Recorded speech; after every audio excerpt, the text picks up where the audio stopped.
Welcome back to the channel. This is Trinity Storm and you are watching What If Naruto Returned from the Future.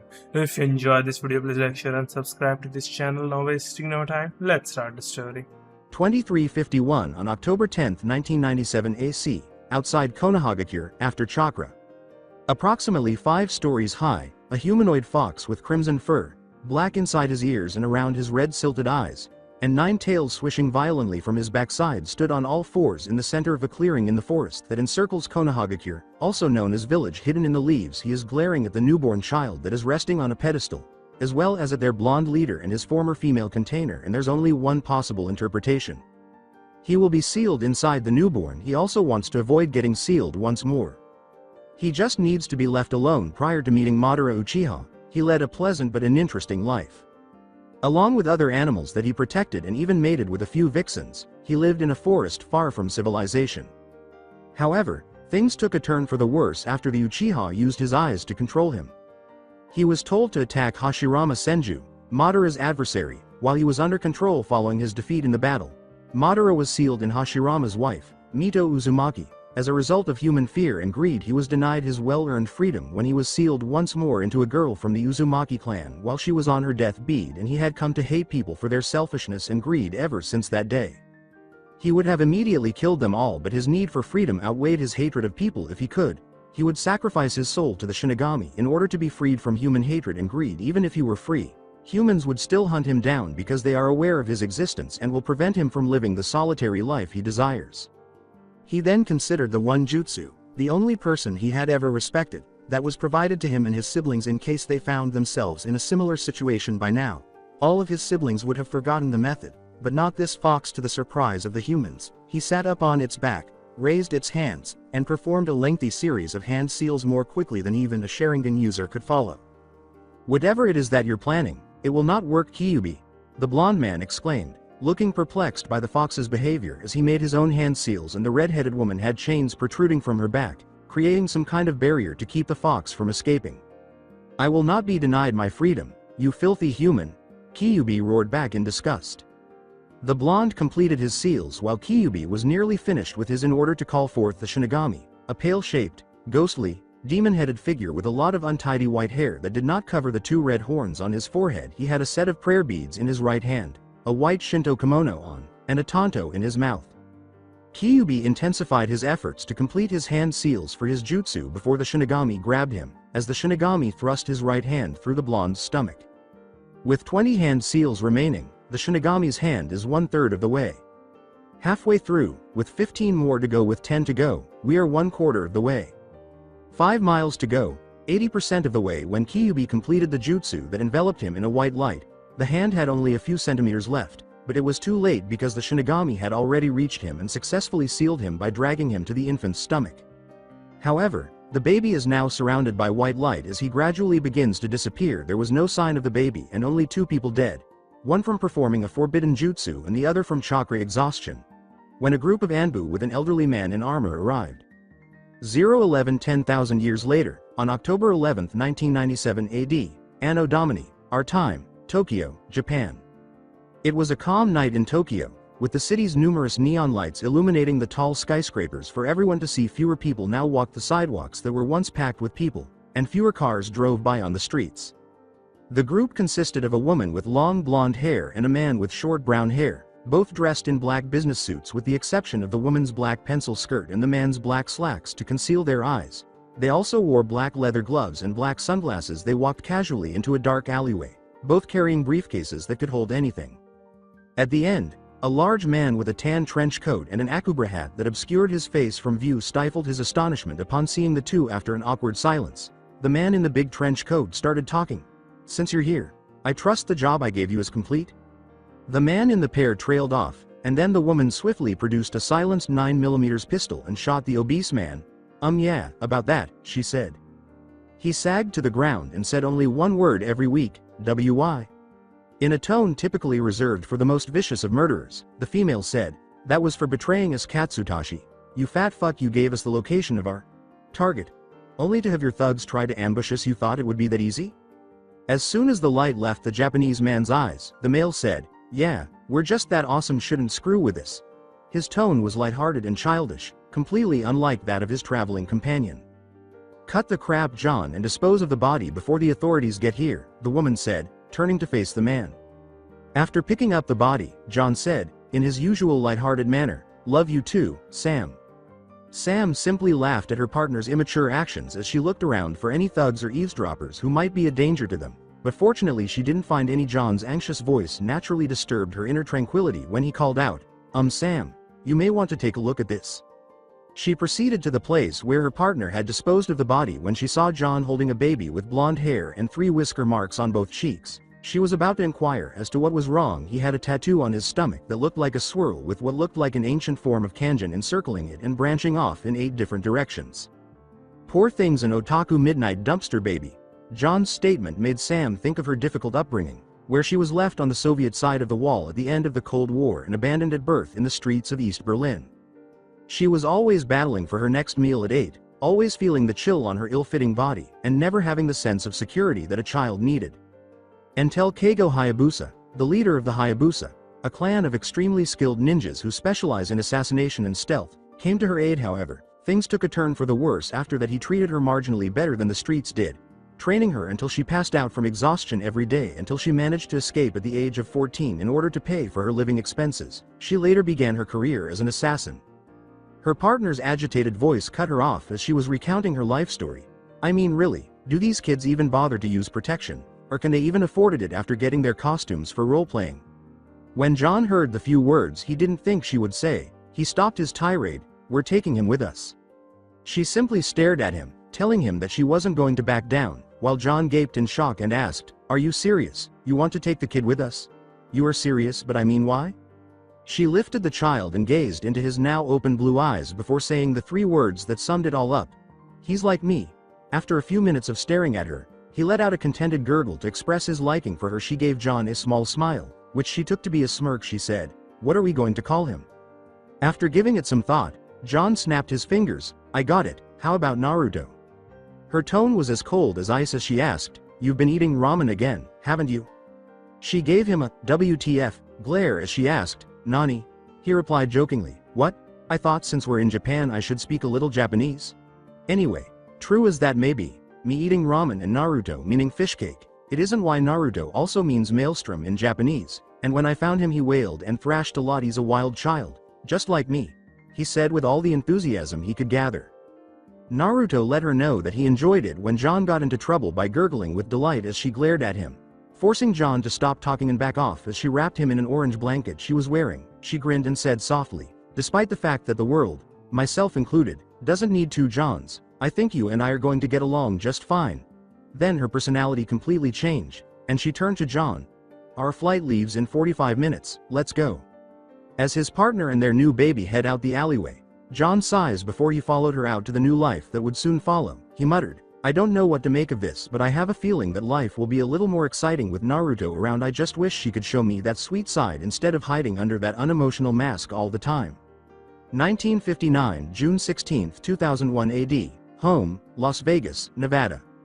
In his blue room, a toddler with blonde hair is jumping on his bed covered in orange sheets and shouting, "Story time, story time, story time," with all the energy a toddler can muster after consuming 6 double chocolate cookies.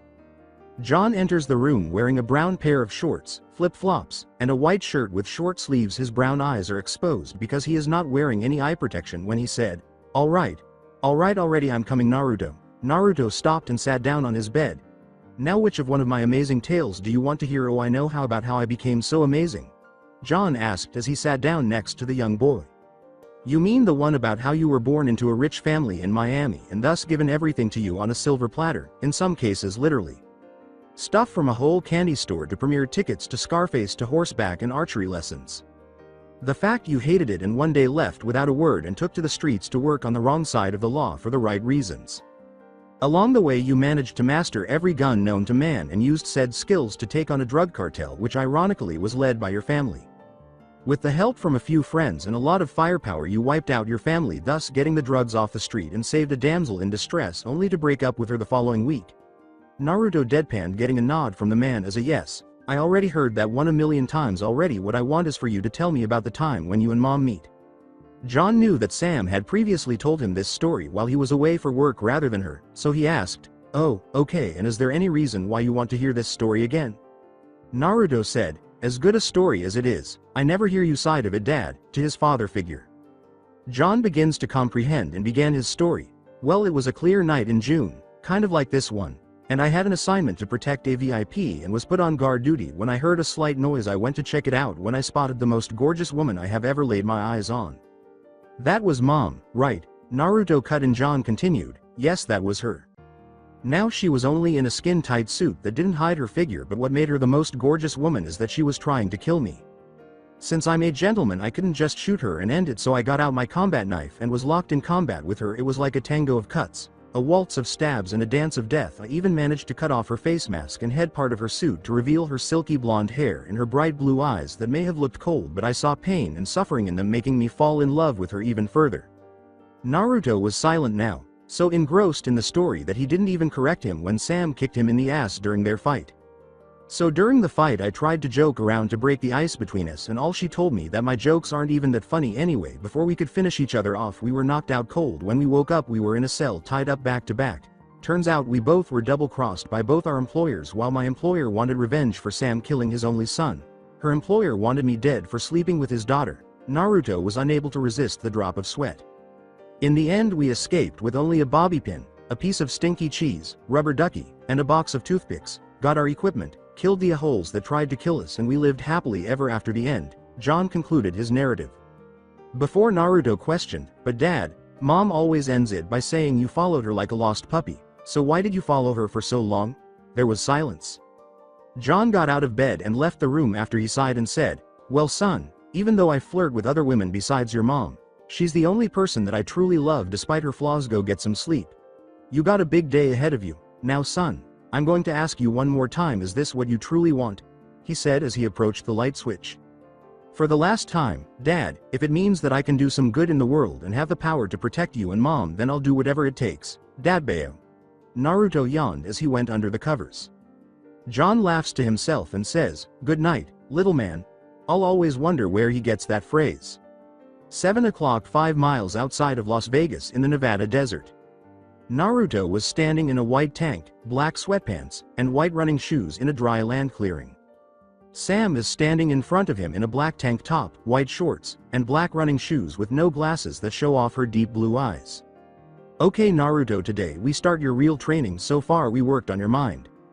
We taught you how to speak, read and write every language we know, so the language barrier will not be a problem.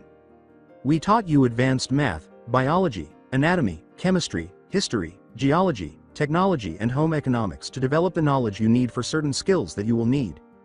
And we had you master board games such as chess, shogi, go and Chinese checkers to sharpen your mind. Now we will work on your body. At the end of the day you may hate me, curse me or even want to kill me due to the training I will give you. We will do this Sunday to Friday, giving you Saturdays off for your training to work. You have to do what I say when I say it, and during training you call me Sam Sensei, understood?" Unconsciously using his native tongue, Naruto yells, "Hi Sam Sensei," as he gives Sam a determined look. "Now I want you to start to sprint along as you can around the city limits, so I may know your limits to adjust your training regimen properly," she told her newly adopted son. Naruto shouted, "Hi Sam Sensei," and dashed across the desert as far as he could. After 25 minutes after running 2 miles without stopping, Naruto is now face down in the sand, exhausted. A very impressive feat for a 3-year-old. "Wow, 2 miles at his age," says Sam, gazing down at the boy in wonder. Is he even a person? "I wonder," she asks herself. "Okay, we will take a 5-minute water break before we start our daily workout routine for the next 2 years before we go into the katas of my fighting style," Naruto said, waking her from her reverie. Naruto complained, "But Mom," as she reminded him not to call her mother while training. "Sam Sensei, why can't I just learn the katas now while I train my body?" She sent him one of her well-known intent stares. "Because my master always said that unable to reach one's full potential you must have a strong mind and body, so until you get stronger in body I will not teach you anything I feel you aren't ready for. Is that clear?" she told her student. "Hi Sam Sensei, and I'll be strong in no time, Dadbayo," Naruto said, his eyes hardening as he realized that he would have to face her icy wrath if he didn't understand. Sam chuckles to himself as he utters his catchphrase, finding it endearing. God forbid that John ever found out, but Naruto was the only one who ever witnessed her laughing and crying.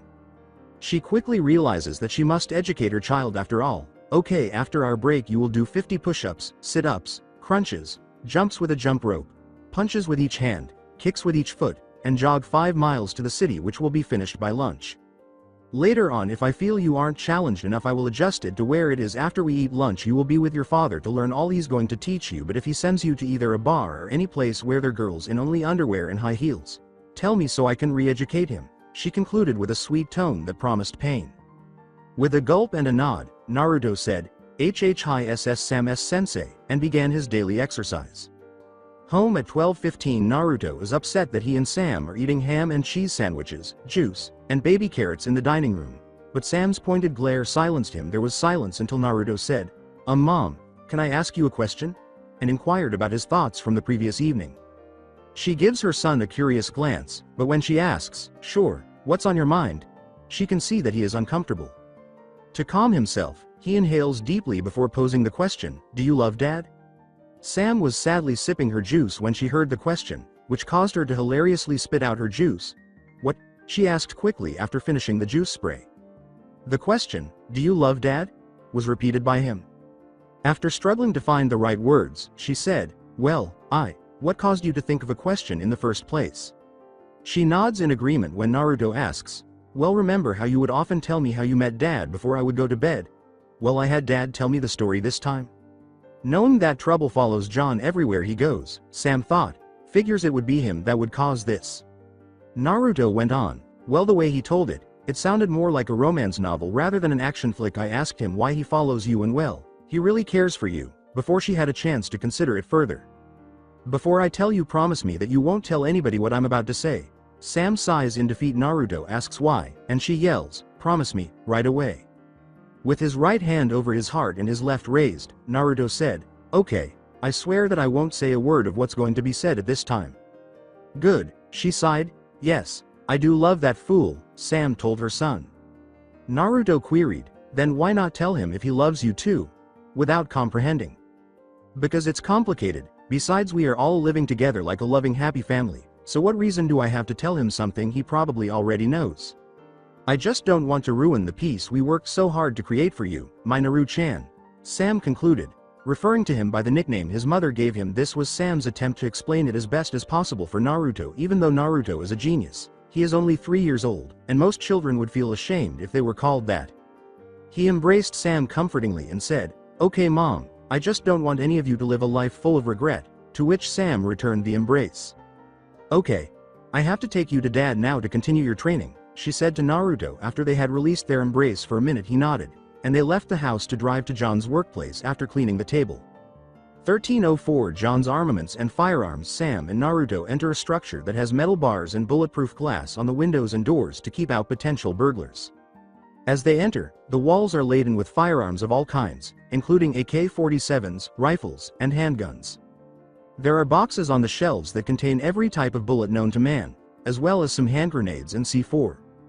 Additionally, there are clothing racks that contain camouflage clothing for the desert, woods, snow, and even some urban settings, as well as Kevlar bulletproof vests. John can be seen near the entrance wearing a Kevlar bulletproof vest, a camouflage shirt, boots, fingerless gloves, and, oddly enough, a red beret. When they entered, he was working the cash register. "Hey little man, how was your first day of training?" he inquired.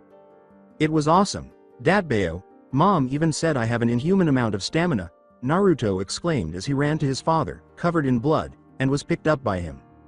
"He managed to sprint for 2 miles before stopping," said Sam drearily as John turned to face her. "Why are you wearing that if you were never enrolled in the army in the first place?" she asks, observing John's attire as he sets Naruto down to go explore his store. He said in his typically loud voice, "Because I thought it looked so cool that I made it the uniform for my employees," but Sam's quick glare prevented him from saying that. She repeated, "And the beret?" not understanding why he had chosen red since it would stand out and render the camouflage ineffective. He shouted in frustration, "It's a part of a ranking system," and Sam gave him a little smirk, indicating that she had intentionally agitated him.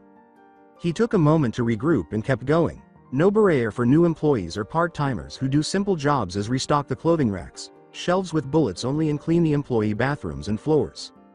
Blue berets are for full-timers that been working here for more than a year, They are allowed to touch the explosives and clean the guns in the store. Green berets are for experienced employees that are knowledgeable in guns and explosives that help customers with purchases, handle the repair and tweaking requests from our customers, run the gun range out back, and are trusted enough to handle the premium merchandise for our VIPs. And finally, the red beret is for the head honcho. Me, one of my most trusted greens, is in charge unless I'm running the store, John explained to his lovely spouse. Who would have thought that you would have organizational skills? I now understand why you saved up all your money from those jobs we did for years. I honestly thought you would have spent it on useless junk right away, she said, raising an eyebrow at John in an attempt to poke fun at his immature behavior.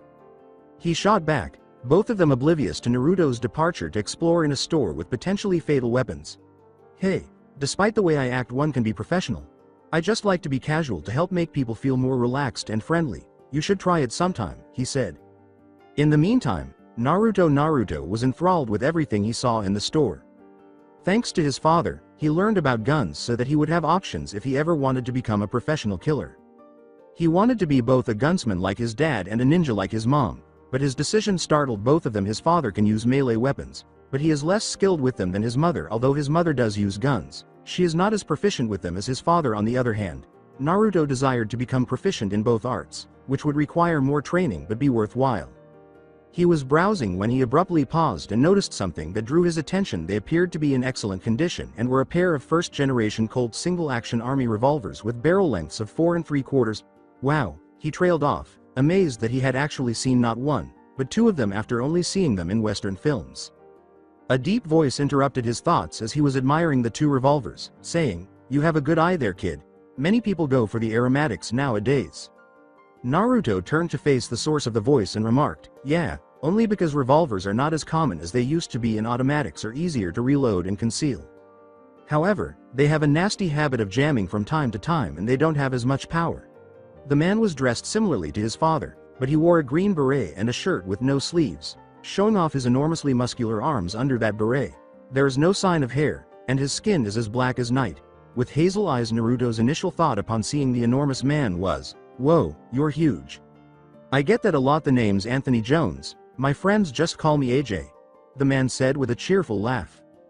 When Naruto hears the man introduce himself as AJ, he asks himself, "Is that you, Uncle AJ?" And something clicks in his head. After giving the toddler with the blonde hair a close look, AJ says, "There's only one person I know that calls me that, Naruto. Is that you?" "Uncle AJ," Naruto exclaims as he rushes up to embrace AJ. "How's the little maelstrom doing? Last I saw you, you didn't even know how to walk," says AJ as he hugs Naruto. Like the rambunctious 3-year-old he is, Naruto exclaimed, "I'm great, Dabayo. I get to start my training today. Are you going to help train me? Am I going to have revolvers like those? Please tell me. Okay. It's all going to depend on what John says on the issue, but if it were up to me, yes and yes," he said, eliciting a pout from Naruto before ending with a broad smile. He chuckled a little at Naruto's enthusiasm. Naruto nods, and AJ approaches John and Sam, with Naruto now perched on his right shoulder. "I'm sure your parents are wondering where you ran off to. Let's go find them to tell them you're alright," he says. "Hey AJ, why's my son riding your platforms you call shoulders?" he asked, turning to face AJ with Naruto riding his broad shoulders as they arrived at the checkout area where the odd couple was still conversing. "And that's why Han Solo shot first." AJ makes fun of it. "Hello John. Sam, I just saw your little guy admiring the set of peacemakers that you have displayed on the back wall." John asks his very large friend, "You mean the ones that are my rarest firearms that just attract customers?" "The very same," was the succinct response from AJ. John trailed off, "I don't know, those peacemakers are part of his advertisement because they draw in rich collectors." But he of all people taught him the puppy dog eye technique, and his son was giving him those eyes. "Why did I teach him the puppy dog eye technique?" he asked. "Oh," he said in a low voice, "it was because I was bored one day." He then let out a sigh. "Okay, you can have them, but only if you can fix them. They may look nice, but I could never get them to work. The trigger on both gets stuck from time to time and the cylinders don't move every time you shoot. When you have time after your work is done here, you can work on it in the workshop out back." With hope, Naruto inquired, "Can I work on it on Saturdays when I'm free?" John firmly stated, "Sure, but only for 4 hours," because he did not want his son to become as work-obsessed as his own mother. "Thank you Thankyouthankyu. You are the best daddy ever, Dadbayo," he exclaimed as if he had just received the greatest Christmas present ever when Naruto suddenly glommed him and leapt off AJ's shoulders. "Okay sport," he said to the youngster as he set him to bed, "I want you to get dressed in your uniform that should be in the employee bathroom for you, and since you know enough about firearms and explosives you can start by cleaning the guns in the back and inventory the C4, and if you play your cards right, you can be firing in 6 months." Naruto walked off to change into his uniform after giving John a determined look and saying, "I promise that I will make you and Mom proud." Looking toward the location where Naruto fled, AJ remarked, "That kid will do great things when he gets older." "I agree," Sam said succinctly. 11:27 October 10, 2003 AD, Desert Training Ground. A small figure is currently speeding through the desert, which is full of targets that you would find in an archery range, wearing only a black bodysuit, complete with a shuriken pouch on the right side of his waist and a kunai pouch on his right thigh, as well as a black face mask that covers everything but his hard blue eyes. He hurled shuriken and kunai at them as he raced past them, always hitting the target. He had to avoid the many kunai and shuriken that were hurled at him while he was running. He even had to deflect them by throwing his own after hurling his final kunai at the final target. He continued running until he heard a stopwatch click, 2 minutes and 13 seconds. "A new record, Naru-chan. You get faster every day but you are never winded. What's your secret?" asked Sam, wearing a black bodysuit that covers everything except her head and her face, which is exposed because there was no face mask on. "Other than your sadistic training regime, I just have an inhuman amount of stamina," Naruto said, without a trace of sarcasm but with a hint of humor, recalling her comment the first time she saw him run 2 miles without stopping. The figure took off the face mask and head portion to reveal a slightly older Naruto. "Okay, it's time for lunch, then you got to change for work, but first pick up the kunai and shuriken that litter the training ground," she said, laughing a little at the joke. He gave a nod and hurried to collect his gear. At first, the last 2 years have passed slowly, but after 6 months of exercise and gun cleaning in his father's shop, they made the decision to advance him to the next level. He learned the fundamentals of ninja from his mother, including how to be stealthy and mobile by playing tag in the city parkour style, how to run 5 miles while carrying lead weights on his arms, legs, and chest, how to be strong by adding weights to the warm-up exercises, which he had to do before this point, how to throw a kunai and a shuriken from a distance of at least 50 yards, and the katas for both his mother's dual sword and hand-to-hand combat styles. His body has been toned and balanced as a result of her training. Girls twice his age have given him lustful stares as a result, even though his father calls him a lucky bastard, and then gets slapped by Sam for using such offensive language in front of their son. He still thinks girls are cute and avoids them. He learned to throw his ninja projectiles from his father, however, and as a result, he became an exceptionally skilled shooter with an incredible 99.99% accuracy rate. He consistently hit the bull's-eye dead center after he mastered the gun's feel.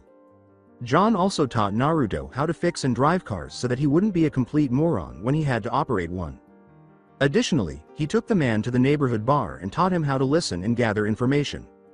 He also showed him how to blend in with the crowd, which would only help him in the long run. He made sure Sam wouldn't have his head on a platter or get him to drink. Fortunately, his time spent cleaning guns wasn't in vain because he gained the ability to disassemble and reassemble any firearm and developed a solid understanding of its internal workings, both of which aided him in repairing his dual peacemakers. By replacing some of the parts he had to purchase with the money he received from working at the shop, he has so far resolved the trigger issue now. The only thing standing in his way is the cylinder, which would not turn after firing no matter what he tried. It's annoying, but no matter how hopeless things got, he would never give up. He would occasionally receive assistance from his role model, AJ, with both his revolvers and work in general, while he imparted some life lessons to him. "It takes power to kill someone, but it takes strength to protect someone," is Naruto's favorite and most significant lesson, and he still lives by it today. Other lessons include: look out for your allies as if they were your own family, and don't put comrades in a situation that you could never imagine being in. He finished collecting all the kunai and shuriken that used to litter the little area of desert. After reflecting on the previous 2 years, he then ran to his mother, telling her he was done, and they left for home, but not before he asked, "Can we have your special ramen for dinner tonight?" "Of course, Naru-chan, it's not every day that you turn 6, she remarked as she tousled Naruto's hair. "Thanks Mom, and stop calling me that. I'm not a baby anymore," Naruto muttered as he finished. She knelt down and kissed her son's forehead, saying, "No matter how old you are, even if you're a 50-year-old grandpa, you will still be my Naru-chan." Naruto shouted, "Moom," and Sam laughed. 1554 The ammunition and gun range at John's. Wearing combat boots, black fingerless gloves, a Kevlar bulletproof vest, a green beret, and a camouflage shirt and pants. Naruto cruises through a gun course with cardboard cutouts of criminals, other gunmen, and the occasional civilian. He is brandishing two 9mm, one in each hand. He ignored the civilians and shot the crooks and gunmen as soon as they appeared as he was moving forward. Just as he was about to finish, a gunman appeared with a civilian covering the majority of the gunmen in front to create the appearance of hostages. Naruto simply aimed his automatic and fired, striking the gunman in the head and missing the civilian by millimeters. 3 minutes and 40 seconds. You didn't even graze the civilians and all your shots meet their mark, John's voice over a PA system said as the buzzer sounded, marking the end of the course. I heard of the younger generation surpassing the older, but this is ridiculous. Naruto stressed the word, someone, while saying, it would have been sooner but someone had to change the course just before I started, suggesting that the statement was sarcastic. Angry at his son's victory, John yelled, well, life is never predictable in the first place, so get used to it. He eventually calmed down and said, okay champ, since today is a special day, we will close early, so go meet me and your Uncle AJ outside by my truck. Naruto shouted, okay father, I can't wait, Dabbeo, as he fled the cardboard-covered gun range. John shakes his fists and shouts, curse whoever gave my boy that verbal tick, if I didn't know any better then I'd swear he has Tourette syndrome, as he looks up at the sky. According to an article in People magazine, technically he does have minor case of Tourette's. He was reading the article while seated on the side. John yelled, shut up AJ, and the large, powerful man laughed. Home at 1830. Sitting at the dining room table are Naruto, John, Sam, and AJ. They are all dressed in civilian clothes, and they have colorful cone party hats fastened to their heads. 6 lit candles are evenly spaced in a circle around the outside of the birthday cake, which is shaped like a bowl of ramen with the words, Happy 6th Birthday Naruto, written on the noodles. After the birthday boy blew out all the candles and said, I wish that I knew where I came from. The 3 adults sang Naruto, Happy Birthday, and everyone began to eat cake. He began opening gifts after the cake was gone. AJ got him 2 boxes of ammunition for when he gets the dual peacemakers working, and his father gave him a dark brown cowboy hat and trench coat to go with it. However, Sam's gift startled Naruto, who exclaimed, are these? Yes, there are the Hayabusa family swords, she said, pointing to the 2 kodachis Naruto was holding. They were covered in black sayas, scabbards, had a basic black handle, and no tsuba, guard. Legend has it that once these blades were able to cut through a solid wall with a single strike, though I have failed to find a secret like the Hayabusas before me.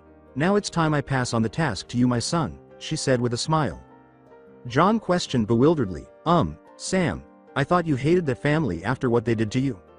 Well, I do hate my father and the others, but I adopted all their customs and stories as my own, and it didn't hurt to take their most prized possessions to deflate their egos, she laughed. Naruto was focused on the 2 swords and, for some reason, they felt right in his hands. He also heard a faint hum from them, but ignored it.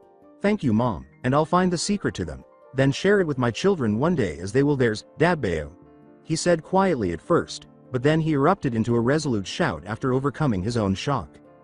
John snickered when she kissed him on the forehead and said, I know you will, but it's time for bed, but AJ silenced him with a well-placed elbow to the ribs. Moom. Not in front of the guys, he said, his red cheeks displaying his embarrassment. In his infinite wisdom, AJ said, don't feel embarrassed Naruto, she is only showing that she loves you as a mother should, and she might not be there forever to care for you. So enjoy those kisses she gives you, as she might not be there in the future. After Sam released Naruto, he then kneeled in front of him and placed a hand on his shoulder. His statement that she would never be there in the future was misinterpreted by Naruto, who said, that's impossible, moms are too strong to die and she would never leave me. AJ simply said, even the strong can die prematurely, see you on Monday, and made his way out. I won't let her die as I will protect her, and that's a promise, Naruto reflected as he made his way to Bead Camp. Later that evening, Mindscape Naruto is sitting in a sewer of some kind, with pipes on the walls, 2 of which glow blue, and a wider one that glows red, wearing a white t-shirt and orange boxers. I ate too much cake, didn't I? He asked himself as he stood up, realizing he wasn't even wet. Well, I should see where it leads to, he thought as he began to notice that the energy emanating from the pipes was going in a single direction. He then followed the glowing pipes around the strange sewer. After what seemed like an eternity, he was in front of the largest cage he had ever seen, which had a paper charm of some kind on it that had the kanji for seal written on it. He assumed that the charm was the lock. As he peers deeper into the cage, all he can make out behind it is the silhouette of a gigantic animal with 9 tails. The fox is looking at the human with disgust from the opposite side, saying, "They're all the same. He will simply treat me like a battery and demand power from me. It won't ever change, regardless of how he states it." To the fox's astonishment, however, Naruto declared, "This is no place for any animal to live." He then began to ascend the cage in the direction of the seal. "Nani? Will he do what I believe he will do?" "What?" the fox asked Naruto as approaching the paper seal to demonstrate his correctness. "He is. But why would he do such a thing?" "Now that he is at the paper seal," Naruto says, "no, I have to stop him or he will die. At least now I know why this kid would let me go."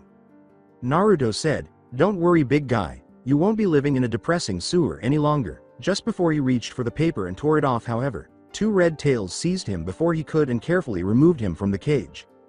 Naruto stared at the animal in bewilderment until he heard a deep voice asking, "Why?" from the cage, which startled him a little. Finding the source, Naruto frantically searched the sewer, but he could only find the caged animal and himself. "Did you just talk?" he said, pointing a finger at the animal. "Yes, little ninja, I did. Now I ask you, why would you set me free?" he said to a startled Naruto as the animal approached the light and revealed a giant red and black humanoid fox with 9 tails swishing back and forth from behind. After a few minutes of sitting there in disbelief, he grinned and exclaimed, "Awesome, you can talk, Dadbao." The fox became irritated with the 6-year-old and screamed, "Will you focus already?" Naruto recovered his concentration and replied, "Because my mom took me to a zoo once and I don't agree with the cages other animals live in. I want them to be free so they can go back to their friends and family. And this place is even worse than the cages in the zoos that I went to. The only time I believe someone should be in a cage is if they did something to deserve it, like criminals and anyone that's a danger to others, and by looking at your eyes I see hurt and betrayal, not evil and any hint of ill intent. Maybe he isn't like the others after all," the fox thought as he gazed at the human in wonder. "Before I tell you why I wanted to know why you would free me, I need you to listen to what I have to tell you with no interruptions. Is that clear?" the fox said, receiving a nod from Naruto as he sat on the damp floor, signaling that his birthday wish had finally come true. The Kyuubi cleared his throat and began his tale, saying, "A long time ago, there was a monster with 10 tails that was so strong that it could destroy continents while just passing through. It was so powerful that no one could tame it for their own benefit, until one man came to face it with a new energy found in all living beings, called chakra.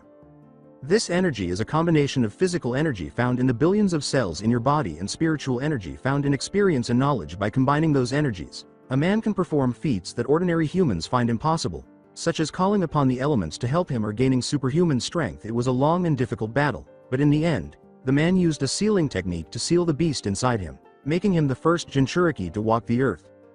After he sealed the beast, he taught others how to use chakra to better prepare the people in case another disaster ever arose. Eventually, the man grew old enough to be on his deathbed, and he was afraid that the Jubi, as he called it, would be released when he died, so he split the Jubi's chakra into 9 other tailed beasts, or Biju, of which I am the most powerful, having 9 tails, while my foolish brother only has one. The body of the Jubi is trapped inside the moon, which the old man created using a jutsu or technique, and we slid up to live in peace in order to stop the Jubi from walking the earth. He then had to choose a successor from among his 2 sons, the older of whom inherited his eyes and the younger of whom inherited his body. He asked them what the best way to bring about peace was, and the younger one replied that it was love. Ultimately, he chose the younger's response because it was the best one, which made the older one hate his brother because he wanted to be the successor himself. This led to the rivalry between the Senju and the Uchiha clans for centuries. I lived in the forests of what was once the land of fire, surrounded by other animals whom I called friends and others whom I called mates, until he appeared. He had the eyes of a Uchiha like I've never seen before, and the Teme managed to control me by attacking the leader of a newly formed village that was run by a Senju of all people. I was forced to fight even though I didn't want to, because all I wanted was to return to the forest and be with my mates eventually. That Senju freed me from the Uchiha's control, but did he let me go? No, he sealed me into his wife like I was a gift for their anniversary, and I began to hate people for their selfishness and greed. A few more years went by, and my second container became pregnant with that blonde flaky idiot. How he became Hokage I'll never know, but at least because her emotions were unstable, I was able to control her to some extent in order to get that man to sleep on the couch for that time. Well, that was a good 10 months. My first container was on her deathbed, and I was excited that I might be free once she died, but then they sent in a little girl of the same blood as her, and they transferred me into the little girl, denying me my freedom. I was so angry, and the new seal didn't help either. On the day my container gave birth, a man in a mask came and freed me, But before I could celebrate, those damned eyes took control of me once more, forcing me to attack the village where my container lived. I had to see so many people killed by my clawed hands, which made me sick. When I regained control, I remembered a jutsu that the old man had taught my siblings and me before he died, so if we ever find ourselves in this situation, we can escape.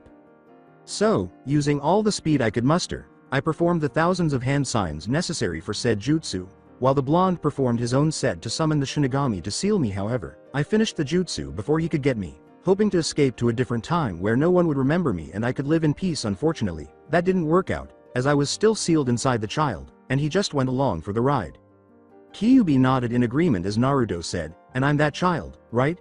The following statement, however, startled the fox. "It isn't right, you did nothing wrong. You deserve peace as much as anyone else. I have to get you out now that I heard that." Kyuubi halted him before he could ascend the cage once more, saying, "Wait, if you release me you will die due to the seal." "Then how do I free you then? I would be happy to kill myself to give you freedom if I didn't have much to live for," Naruto said, pausing in his tracks and turning pale at the idea of nearly killing himself. "You can't. There was once a key that at the very least give me a little more leg room, but now it's lost, so there's no way to free me now without killing you first," Kyuubi said sadly. In the hopes of rescuing the wrongly imprisoned fox, Naruto said, "Well, could I just make another one?" The fox was somewhat taken aback but immediately squashed. "Even if it were possible, you would need to have control of your chakra for starters, and you would need to be even a greater seal master than your father was, but even then there's a slim chance that you would be able to pull it off." With a childlike curiosity, he questioned, "Then couldn't you teach me?" "Well, I did pick up a few things from Mito and Kushina, so I could teach you ninjutsu, fuinjutsu and how to break a genjutsu. Unfortunately, due to you having large reserves of chakra, you are incapable to use any genjutsu at all, but we can manage. But I have to ask, after you somehow free me, what are you going to do with the knowledge I bestow on you?" The fox was worried that the kid might cause destruction during this period. "One of my mentors once told me, it takes power to kill someone, but it takes strength to protect someone. I live by that rule every day, Dadbeo," Naruto declared with all the resolve he could muster. "I will use it to protect my family, friends, and loved ones from the evils in this world." When Naruto finally said, "He just had to get your verbal tick Kushina," Kyuubi's perspiration stopped. "By the way, I'm Naruto Hayabusa. What's your name, Mr. Fox?" Naruto interrupted him before he could say anything by shaking his hand. Kyuubi blinked in disbelief. "Nobody has ever bothered to know my name. They always assume it's Kyuubi or the number of tails I have, just like my other brothers and sisters. Well, except Chewbacca, as I heard when it got sealed in Suna they referred him to his name. No doubt it's to boost his ego despite being the weakest of us all. Anyway, my name is Kurama, but you will call me Kurama-sensei. When you wake up I'll contact you via mind link to let you know that this was not a dream and to give you direction for your chakra training. When you are asleep you will work on fuinjutsu in here. I still want you to keep up on your other training, but request some time for private training in the week, as I highly doubt they will let you train all day tomorrow, and most importantly, do not show anyone anything I teach you. Trust me, it'll do more harm than good. Now get out of here, it's time to wake up." After hearing Kurama insult one of his siblings, he couldn't help picture a Wookiee with a fat furry tail, but quickly shakes the funny thought out of his head. "I'll make you proud, Kurama-sensei, and that's a promise." Naruto nods in comprehension before vanishing from his mindscape in a shimmering form. "You better, kid, for I'm pinning all of my hopes for humanity on you," Kurama said, glancing to where the 6-year-old human had been. 7:31 on October 11th, Naruto's bedroom. Man, what a weird dream, but it felt so real, Naruto told himself as he opened his eyes and got out of his comfortable twin-size bed. Suddenly, though, he heard a voice he recognized. It was no dream kit. Unaware that it might be the fox from the dream, Naruto questioned, "Kurama, is that you?" He responded in his own cheeky manner, "One, that's Kurama-sensei to you. 2, think to talk to me, as we don't need people labeling you as insane. And 3, the one and only." "Hello, Kurama-sensei, how do I begin my training?" Naruto questioned the alleged demon fox. "In order for us to unlock your chakra as quickly as possible and teach you a technique that will enable you to train without asking for any time during the week," Kurama told the blonde, "talk to those parents of yours and convince them to go training on your own for the day." "But hold on, I believed you had stated that I would need to ask for time during the week to train alone," he inquired in an attempt to comprehend. "I just remembered that one jutsu, okay," he muttered, hoping his container wouldn't hear, but fortunately it didn't. He knew that Kurama was blushing in embarrassment while he was out of sight. They knew they would have to wait a week to try again if he didn't unlock his chakra today, and they didn't have that much time because Naruto would lose access to his chakra entirely if he grew too old. "Well, kid, we don't have all day, so chop chop, to get the child to move," he shouted. Naruto only said, "Hi Kurama-sensei," to the fox before hurriedly putting on his training gear and leaving his room. 7:43 in the kitchen. Sam was at the stove preparing pancakes, fried eggs, and bacon while wearing capri pants and a white t-shirt after she finished fixing a plate of food. A black and white blur grabbed the plate and a glass of milk that Sam had placed there for convenience. Naruto is seen stuffing his face with breakfast when the blur pauses to sit at the table. "You'll choke to death if you eat too fast," she deadpans at her son's antics. Unaware that Kurama had taken note of the part about the family swords and what would make it so special, he responded, stuffing his face, "I no nom, but nom I'm excited nom to look over nom the family sword. So I only have nom today to look nom at it to find what nom makes it nom tick." He wanted to hear about it even though it was a lie. She gave him a glare and said, "Still you can't do anything if you really choke to death, so slow down and chew your food," which caused him to halt his feeding mania and swallow the food that was in his mouth. "Sorry mom, just excited about studying the family blades is all," he said, laughing nervously and rubbing the back of his head. The boy nodded when she said, "So you're going to be in your room all day to study the family swords like a man possessed?" She attempted to reason, "You know how your father and I feel about that," but he was employing the puppy dog eyes technique, which John had to teach him. "Normally, I'm immune to this tactic, but he's no pull yourself together. But he's so adorable," she finally said, deflated by the strategy. She sighed and said, "Okay, but just for today." He leapt to his feet, embraced Sam, and exclaimed, thank you, you're the best mom ever. Datbayo," before hurriedly running to his room and closing the door. She shook her head in laughter as she looked in the direction where Naruto vanished. 8:23 The room of Naruto. "Okay Kurama-sensei, what do I do?" Naruto asked his stranded companion as he closed the door to his room and sat on his bed in a meditative position. "You must first create and maintain the hand seal in order to facilitate the process of locating and extracting your chakra." Unaware of what it was, Naruto questioned, "Hand seal? Hand seals make it easier to draw, channel, and mold your chakra." Kurama sighed for forgetting to mention hand seals before rushing to unlock his container's chakra, but you would do the same if you had a limited amount of time to do it yourself or lose it forever. Each of the 12 fundamental hand seals is named after an animal in the so-called Chinese zodiac. They're created by placing your fingers in various positions on both hands to form signs. These hand seals are necessary for a jutsu to shape the chakra in a particular way so that it can perform as desired. He remarked, "Kind of like the keys on a keypad? The only difference is that you can use fewer hand seals or even none at all as you become more proficient in any jutsu." Kurama gave Naruto instructions, showing him a set of hands assembled with the thumbs up, middle, and 4 hands, the right ring and pinky resting on top of the left. "Now I want you to make the ram seal, and before you say anything I'll show you how the seal looks in your mind. Focus on your core to find 2 energies inside your body. Mix the 2 together perfectly, and draw it throughout your body," Kurama said. Naruto nodded, followed instructions, and sat on top of his bed, eyes closed and legs crossed in focus. He had been searching his core for what felt like hours when he sensed a tugging from 2 different places.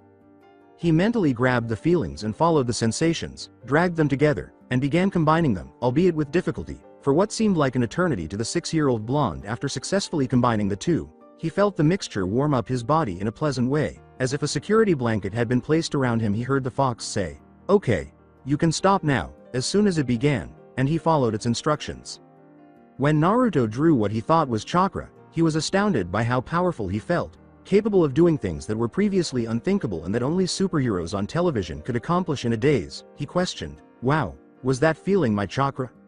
"Yes, it was a kid. We must now teach you to control it, or else you will either use too much of it for a basic jutsu and quickly tire it out, have it backfire, or it won't work at all. We need a leaf now," Kurama said, drawing a perplexed glance from Naruto. As dry as the desert, Naruto questioned, how can I get a leaf if I live in a city that was built in the middle of a desert?"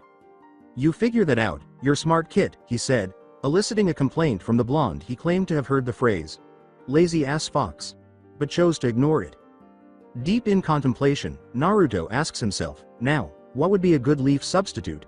He saw some of his filthy clothes in his room, but he shook his head and said, "No, a leaf is much more brittle than cloth." He then discovered some open candy wrappers in the trash, but that was not it. "That's it," he thought as he finally saw his desk with his notebook containing his notes on the dual revolvers he was working on. "Will this do?" he asked his sensei as he hurried to his desk, opened one of his drawers, took out a blank notebook, and tore a small piece of paper off the first page. Kurama was examining the torn piece of paper critically as he held it up to his eyes. "It's not the best substitute, but beggars can't be choosers," he said after a minute had gone by to make the piece of paper stick. "Place it on your forehead and apply a tiny bit of chakra to that area. The trick is to stay focused on that area of your head. If you focus too little, it will fall off, but if you focus too much, the paper will explode from the chakra overload."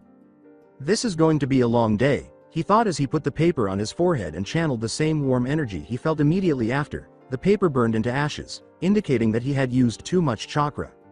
1610. Despite burning the paper to nothing, he was able to get 20 pages of it from his notebook to at least remain on his forehead for 30 seconds before falling harmlessly to the ground. Naruto got out of bed and checked his clock as a piece that had been stuck to his head fell off. "Kurama-sensei, is it okay if I grab something to eat?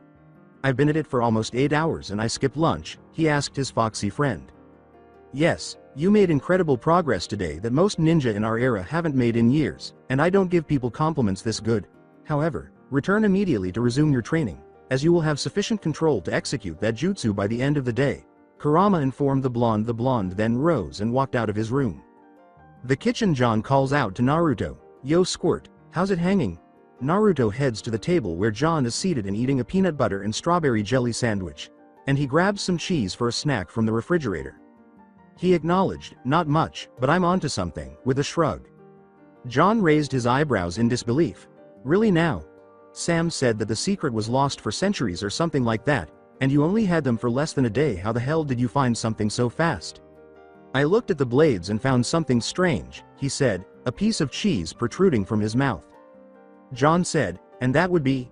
He told him, "You see, once I got one good look of them, I found that it's the same color as iron, but it was too light to be as such, and they survived for so long that they don't have a hint of rust on them at all. Other than that, nothing," in the hopes that would be sufficient to appease his father, who had nothing else.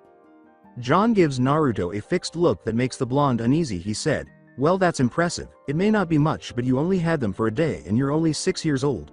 He ruffled his son's blonde, spiky hair and walked out of the kitchen after a few minutes of relaxing his gaze. Naruto exhaled a breath he was unaware he was holding, grabbed more cheese, and returned to his room after John left. 1943. Naruto's chamber. Naruto was able to hold a piece of paper on his forehead for a minute after completing the modified leaf control exercise. At this point, Kurama stops him and says, "Okay, kid, that should be sufficient. You have sufficient control to learn your first jutsu at last.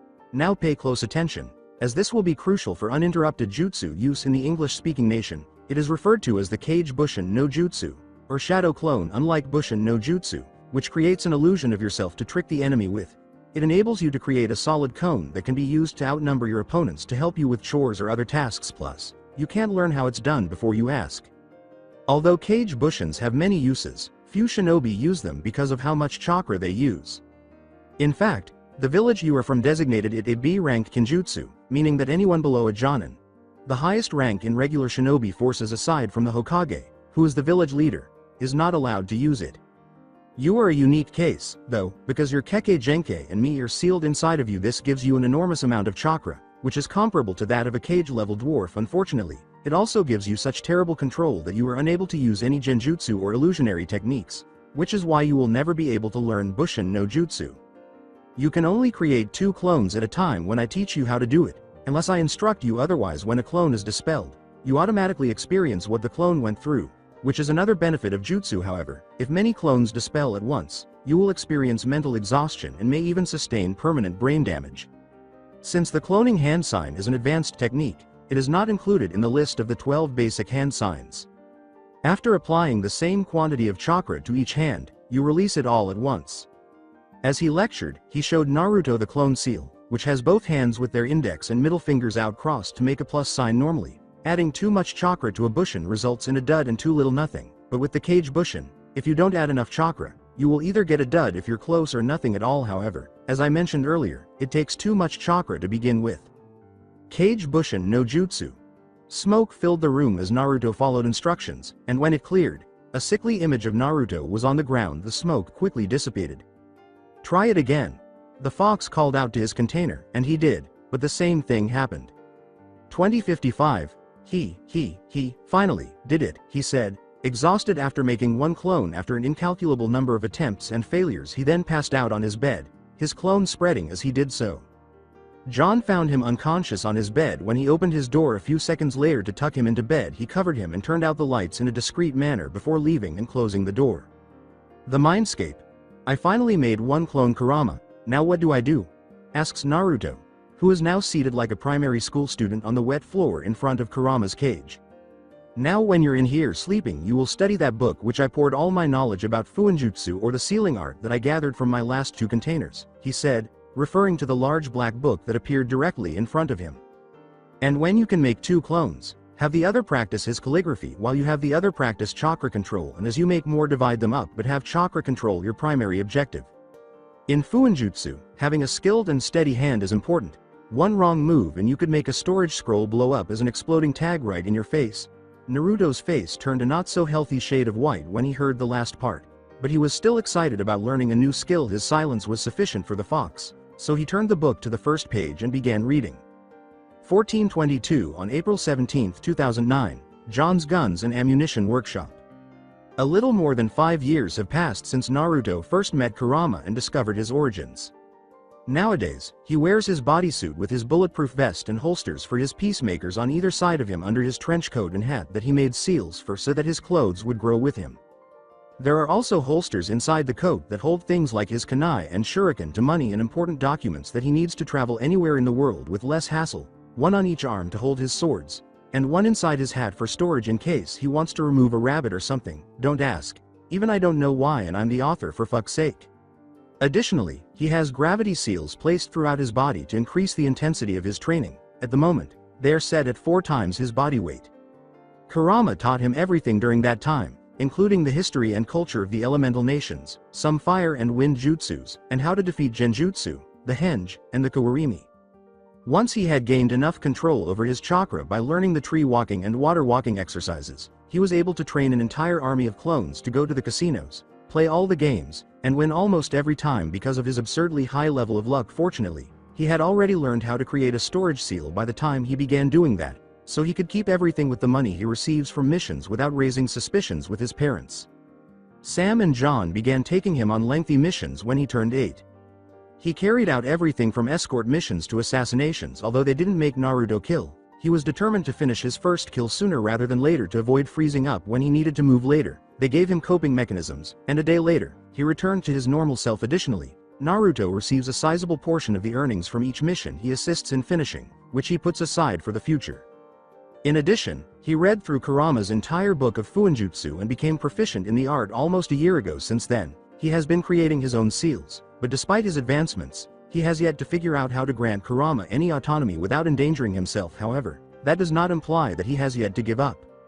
We find him in the workshop with his 2 revolvers, which are covered in seals to make them appear even more impressive to the untrained eye, a glass bottle of ink and a set of calligraphy brushes, a notebook full of sealing notes, a mini torch, and circular pieces of metal that can cover the cartridges in the cylinder. In order to see what he is doing, he occasionally looks at his notes while holding one of those brushes, the smallest one, and drawing a seal on the small piece of metal with a magnifying glass over it. He heard Kurama say, "Now remind me what you are doing again," after finishing the miniature seal. "You understand the operation of a storage seal, don't you?"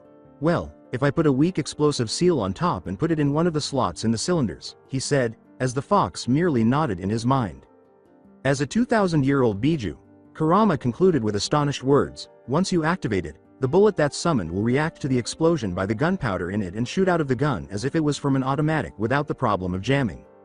But that's not all. I have 5 slots to put other ones, such as one for a specific element added to a bullet or one that prints explosive seals on the bullet to detonate on command. When you combine that with the fact that I'm using steel and only need one small enough to ignite the gunpowder, it won't be destroyed like those paper bombs you told me about." At last, do you recall what I said about hand seals? Well, I studied on how the chakra is molded by said seals. It may have taken several years, but I succeeded, Kurama said, nodding, recalling clearly. In addition, Naruto explained as he completed his 2 seals, placed one over one of the slots to weld it shut, and then repeated the process on the other, And with that knowledge I modified the revolvers to not only send my chakra to the seal inside properly but also made 12 other small seals to mold my chakra just like hand seals, so with them I can use any elemental jutsu that only requires the basic 12 hand seals just like a keypad, he said. Now let's go test these babies out, he said, taking a box of bullets for each gun, sealing only the bullets in the storage seals at the bottom of each gun's grips, and placing them in their holsters before leaving the workshop to head to the firing range. Range of fire, okay. Let's see what this bad boy can do, Naruto told himself, taking off his hat, putting on headphones, and pointing one of his guns with both hands at one of the targets suspended from the ceiling. He lined his shot, channeled his chakra into the gun, pulled the trigger, and held his grip tighter than normal because it was a higher caliber than he was used to using a handgun. Bang! He was thrown back to the ground by the gun's continued recoil. When he stood up to check the outcome, he discovered that the bullet had not only hit its target but had also, in some way, struck the wall at the end, leaving a sizable crack in the concrete. Holy shit, that was so lovely. Naruto gave Kurama a mental scold for saying, "What? I take the time to admire the destruction and carnage caused by your species. Even though I am sick of humans except for you, is that really so wrong?" "Yes, it is," Naruto said, lowering his glare in response to the fox's rhetorical question. He then proceeded to practice his new weapons until he felt confident enough to use them in a duel. 302 Training Ground in the Desert, April 25. Naruto is out with his revolvers, which he named Love, Left, and Peace, right after Vash the Stampede's catchphrase from Trigun, an anime he became addicted to a few years ago. Even though it isn't even close to dawn for Kami's sake, why did you have to name your primary weapons after that absurd catchphrase from that blonde baka in an anime? In a rage, Kurama asked. What? He's not a baka, it's a mask to hide his identity and his pain from others who want to hurt him. And I believe he's right with the catchphrase, to some extent. Plus he's awesome, Naruto said, flashing a peace sign as Kurama started to perspire. He could have sworn he heard the fox mutter, "Baka," under his breath. Then Naruto became serious, saying, "Now we are going to test the other functions and that I can now dual wield them now. The first one is what I call the auto jutsu function. With it I can use any elemental jutsu that requires the basic hand seals only." He took out Peace, rotated the cylinder to a slot that didn't have a piece of metal blocking one of the slots, held it in both hands, unsure if it would recoil like the first time he fired it, aimed, and focused, saying, "Okay. Horse snake ram monkey boar horse tiger. Kaden. Jutsu no Gokakyu." One of the targets he brought out was incinerated when a fireball the size of an adult man erupted from the barrel, melting the sand into glass as it went by. Observing in awe, he said, "Wow, well that works." Kurama suggested, "Try another one of a different element, just to be sure." Naruto nodded and applied a fresh sequence to the seals, this time aiming at a new target while holding it in one hand. Futon. Renkuden. This time, the barrel exploded with air, shattering the target in a matter of seconds. On to the next one. This one is similar to regular seal that summons my bullets, but it has an extra seal that prints powerful explosive seals on the bullets that can detonate on my command, Naruto said after a brief pause. He then turned the cylinder until he found a covered slot with the pair of kanji that make up the word detonate on it, with the bullet hitting the bullseye and aimed at another target. Katsu, he said, holstering his gun and holding the half-ram hand seal, and the target burst into smoldering wood fragments. Alright, so this one adds an element to a summoned bullet. However, since we only have wind and fire to work with, and because I know the Gokakyu no Jutsu, it doesn't make sense that I add fire to my bullets, so I only have wind to add. It kind of works the same as my explosive bullets, but it converts normal chakra into the desired elemental chakra, in this case wind, he said, taking out Peace and setting the cylinder to another covered slot, this one with the kanji for wind on it, pointing at a target.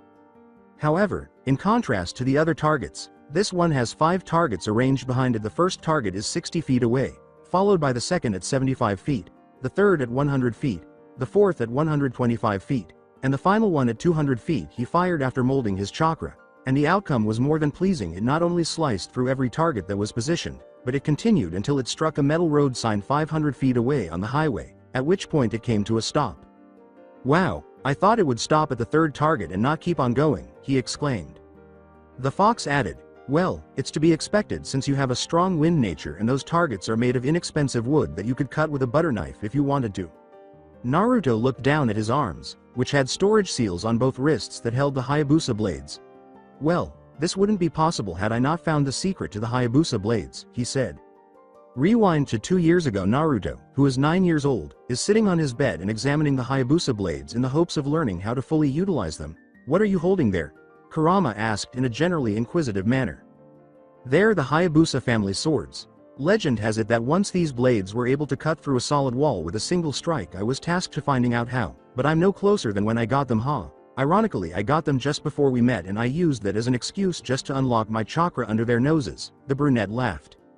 "Oh, I'll be damned." From his host's eyes, Kurama saw them himself and remarked, "They're made of chakra metal." Chakra metal? Astonished Naruto. There was a metal made during the shinobi era that was made by the blacksmith adding chakra to the ore that was used to make the metal. This made it lighter and stronger, and it also made it easier to channel your chakra to it for an added effect. Kurama explained to his student a wind affinity, for instance, would not only cut through nearly anything, but it would also increase range if more chakra was added. But unless Kid put them under a bright light right now, it's impossible for something like this to last that long. After following instructions, Naruto discovered seal traces on the hilt of one of the swords. When he shone his desk light over it, he also recognized the kanji for wind. Seals. But how can something from the shinobi era last so long? He asked after doing the same thing to the other one. "Well, this seal is an elemental converting seal. It transfers chakra that's poured into the metal through the seal turns into elemental chakra, in this case wind, and if you already have a wind element it will strengthen the effects of the effect it has on the weapon." Kurama explains as they continued to stare at it. "How so?" asked Naruto, not understanding. When he heard that, the blonde fell silent, to the point that it surpasses its legend.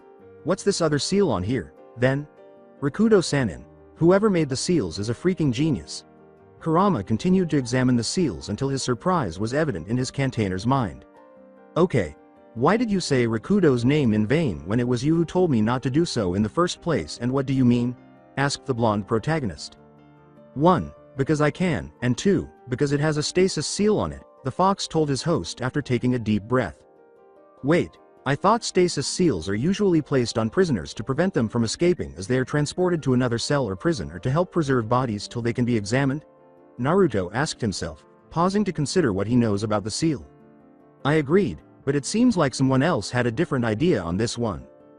The stasis seal will normally put the person on hold by halting all chemical and physical processes, including life's processes, so that they are preserved until the seal is released or the sands of time wear it down too much. This one, however, is a little different. In addition to the stasis seal, it has an auto-repair seal that is comparable to the Kabikirabocho, but instead of blood, it draws minerals straight from the earth. It must have stayed in the ground all this time, keeping the seals and blades intact after the revelation." There was silence as Naruto pulled out his notebook and began copying the seals for later use. Whoever this guy was made the only immortal blades in existence. Naruto sighed and resumed copying after saying, "Well, we finally found out the secret to them. Too bad we can't tell anyone." Finish the flashback. A sudden memory of the cage Bushin, who was meant to serve as a ruse to keep his parents from discovering him using chakra, snapped him out of his reverie. Since only Kurama and he are aware of chakra, this could only mean one thing. "There's a problem after that," he exclaimed, "Mom," and sprinted home, unaware of how drastically his life would soon change. There were slash marks everywhere, furniture that had been flipped over, and, worst of all, no sign of Sam or John in the house. When Naruto arrived, he searched but was unable to locate any hint as to their whereabouts. However, he found his room almost undamaged. Save for a cut on the bed where the clone was lying, he discovered a note pinned by a kunai on his desk. After removing the sharp object, he picked up the kanji rin note and read it. "Hi, Naruto, your mother has probably told you about me, even though you may not know me. Even with those unique skills you concealed from your parents, you mischievous boy, I must admit that after watching you for a while, I'm impressed. For the time being, don't worry about whether I hurt your family. Bring all of your supplies and equipment to Area 51 and come with me. If you want to see them again, I will kill them if you don't comply by tomorrow at noon. If you reject my offer or even attempt to deceive me, my ninja will pin you down and make you watch me kill them in front of you. Regards, your GG." Naruto was experiencing a range of emotions at the moment. Startle, fear, feeling guilty, sadness. But above all, hatred and rage, so much so that Kurama's chakra is being released from his body, saying, "Kid, stop it." As the chakra vanished, said Fox screamed. The now calm blonde remarked, "You're right, I need a cool head to figure out a way to save them." Kurama said, "You know, even you can't save everyone." After a brief pause, Naruto replied, "Well, I can at least try." He went beneath his bed and took out a big suitcase that was coated in steel, making it impossible for the sword that killed his clone to pass through. 3 large scrolls were inside when he opened it. Weapons are written in kanji in the center of the first one, which has a red outline. Transport is written in kanji on the second, and other is written in kanji on the final one, which has a black outline. He took out the third one, unfolded it, collected everything from his room and every other room, including furniture, and sealed it inside the scroll. He then closed it, re-rolled it up, and placed it in the suitcase. He then proceeded to his desk, pulled out a loose board, and picked up a small scroll with money written in kanji and a yellow outline inside his trench coat. He sealed it with one of the seals. He noticed his family portrait on the floor, with a crack in the faces of Sam, John, and AJ. As he was leaving the house with a tear streaming from his eye, he simply stared at it while he picked it up. He told himself, "No, I won't let that happen," as he went outside to his dad's truck and headed for his dad's store. 712 John's weapons and armaments. Upon entering, he discovered that every employee was dead and mutilated. His co-workers laughed with him, and when Sam wasn't intoxicated, they were all dead. He turns to see AJ sitting on the ground, leaning on a glass case supporting his front where a katana wound was fatal. As he hears labored breathing as he watches the horror unfolding before him, Naruto ran to his side and exclaimed, "Uncle AJ," instead. He said feebly, "Nah Naruto, is that you? What happened here?" Naruto inquired right away. AJ turned to face Naruto and used his remaining strength to warn him, saying, "There were too many of them, we couldn't even hit them at all. They just slaughtered us like it was nothing then left. I was lucky enough to play dead to be spared, but I don't know how long I have. Please don't say that I can get you to a hospital by calling an ambulance. You're going to be okay," Naruto exclaimed, his eyes welling with tears. "Sorry buddy, but my time is up. Here," AJ said, interrupting him and handing Naruto a set of keys. "Those are to the room full of heavy weaponry and other illegal merchandise. Take what you need. Just do me a favor and nail that son of a bitch that did this to our men, and remember, I may be gone but I'll always be in your heart." And with that, the life that AJ had vanished. For about 5 minutes, Naruto yelled, "No," into the sky. His voice became hoarse, so he opened the suitcase, took out the black and red scroll, sealed AJ's body in the black one, applied a stasis seal, and put it away. He sealed all of the weapons and ammunition in the store with the red one. He also sealed an AK-47, some 9mm, grenades, Uzis, and all of the bullets that were compatible with love and peace in those guns in his trench coat. Then, carrying his suitcase and scroll, he descended the stairs to the shop's restricted area, took out the keys, and unlocked the door. He saw a vast room that stretched for miles in a manner akin to a tunnel, filled with crate after crate of heavy machine guns, rocket launchers, flamethrowers, sniper rifles, and grenade launchers. Along with the ammunition required for each of these weapons, he began sealing the room from the inside out. As he continued, he discovered a tank, some speedboats, a jet with heat-seeking missiles, a jeep, 2 helicopters, one with a machine gun and rocket launchers, and, most importantly to Naruto, oh my god, he had Firkin dune buggies all along. Wait and focus Naruto. Your loving parents' lives are on the line, so there is no time to enjoy the wonders of jumping sand dunes in the desert with off-road vehicles. Fuck it. I'll ride it on the way to the rescue and jump some on the way. After his geek-out moment, he replaced his red scroll with a blue scroll and sealed all of the vehicles and ammunition for the offensive ones in it. He finds a door off to the side after cleaning the armory. Well, that explains how Dad has the cheapest prices in the world, Naruto thought as he opened it and saw the equipment needed to mass-produce all of the different kinds of ammunition needed for all of the guns in the store. "Will you simply stand there, or will you pack up all of this equipment and leave?" Kurama shouted at his motionless container. Naruto simply said, "Right," before he snatched up the red scroll and sealed all of the gear inside. After finishing, he put his scrolls back in his suitcase and left the store. He then grabbed a remote control and, after driving a sufficient distance in the truck, he pressed the button, causing 2 explosions to detonate. One is near the location of the gun store, and the other is his house. Without a hint of humor, Naruto explained before Kurama could speak, "As hired guns, you tend to make a lot of enemies, and when they find your HQ you move and leave no trace that you were ever there, period." For a while, neither of them spoke until the fox raised an intriguing question. "How are you going to save them when we get there?" Naruto only said, "I'll think of something on the way," in reference to the topic. 11:58 April 26 Aircraft Hangar Area 51. Area 51 is not a place where one would find aliens, UFOs, or anything associated with those absurd rumors. In actuality, it's a military base that the Hayabusa clan quickly seized and established as their headquarters in the United States.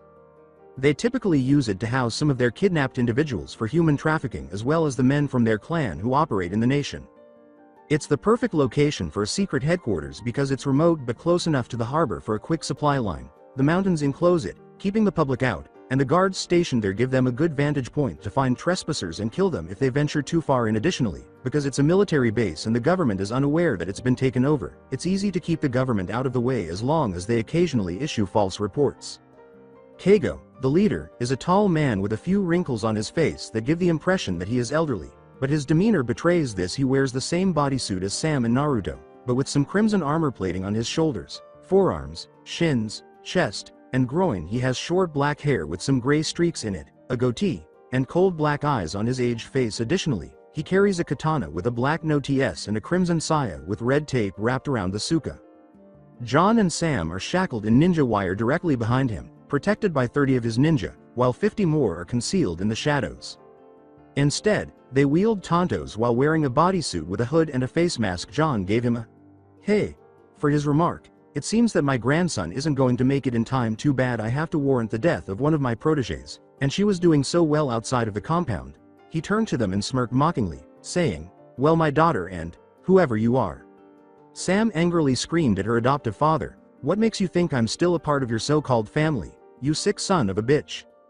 "That's right, that night I let you escape. I would have gone with the last step by killing your heart, but you had nothing close to it to begin with. So I let you free to socialize with the world, to find that special someone, whether it be a friend, mother, child, or lover," Keigo said, scoldingly, waving his finger. "Now what makes you think you left on your own?" she asked, her eyes widening at the realization. "I had my ninja watch you all this time, waiting till the right moment to strike. When you met this buffoon, we saw the chemistry right away and knew that he was the one. We waited for years to let the bond grow and expand until it grew to love. You may have not known it, but we did. We were about to strike on October 11, 1997 until it happened." John and Sam became reassured and shocked, saying, "When we found Naruto." The elderly ninja laughed. "That's right, normally we would capture you anyway and kill both the buffoon and the child, but luckily I was there and saw potential in the child, so I called it off and instead focused on the child, and I'm glad I did." John inquired, "What do you mean?" "That he not only is stronger and smarter than the average human, but by the age of 6 he was able to perform feats that are even impossible for humans. Like he can make duplicates of himself, transform into other people, walk on walls and water, shoot fireballs out of his mouth, make stuff disappear inside of a scroll, and many more. Those traits are of the ninjas of an era that has long passed. One I and my clan have been searching for. When Naruto becomes part of the clan, he will teach it to the other ninja how to tap into that power, and with this power no one can stop us from complete control over the world. Think about it, we can impersonate government officials to pass and prevent laws that we want, to start any war we want, to even have the power to weasel our way into office as presidents, kings, emperors, dictators, and every world leader imaginable. I'll be king. No, god of this world, and there is nothing you or anyone can do to stop me." As the crazy old man monologued, the eyes became wide in surprise at what Naruto was hiding to horror if this man got a hold of that power. He was about to give the order for his men to kill the two when a voice that Sam and John knew shouted, "I'm here, now let them go," with a mixture of relief and horror. When Keigo turned around, he saw Naruto dressed normally, surrounded by about 20 ninja who were all in a ready position in case something went wrong. He uttered the words, "Ah, welcome my grandson, I see you accepted my offer," with confidence. "Let them go," Naruto ordered, barely fighting back his anger. As though reprimanding a child, Keigo waved his finger and said, "Tisk, tisk, tisk." "Now I didn't say I would let them go, only that you would see them, not let them go."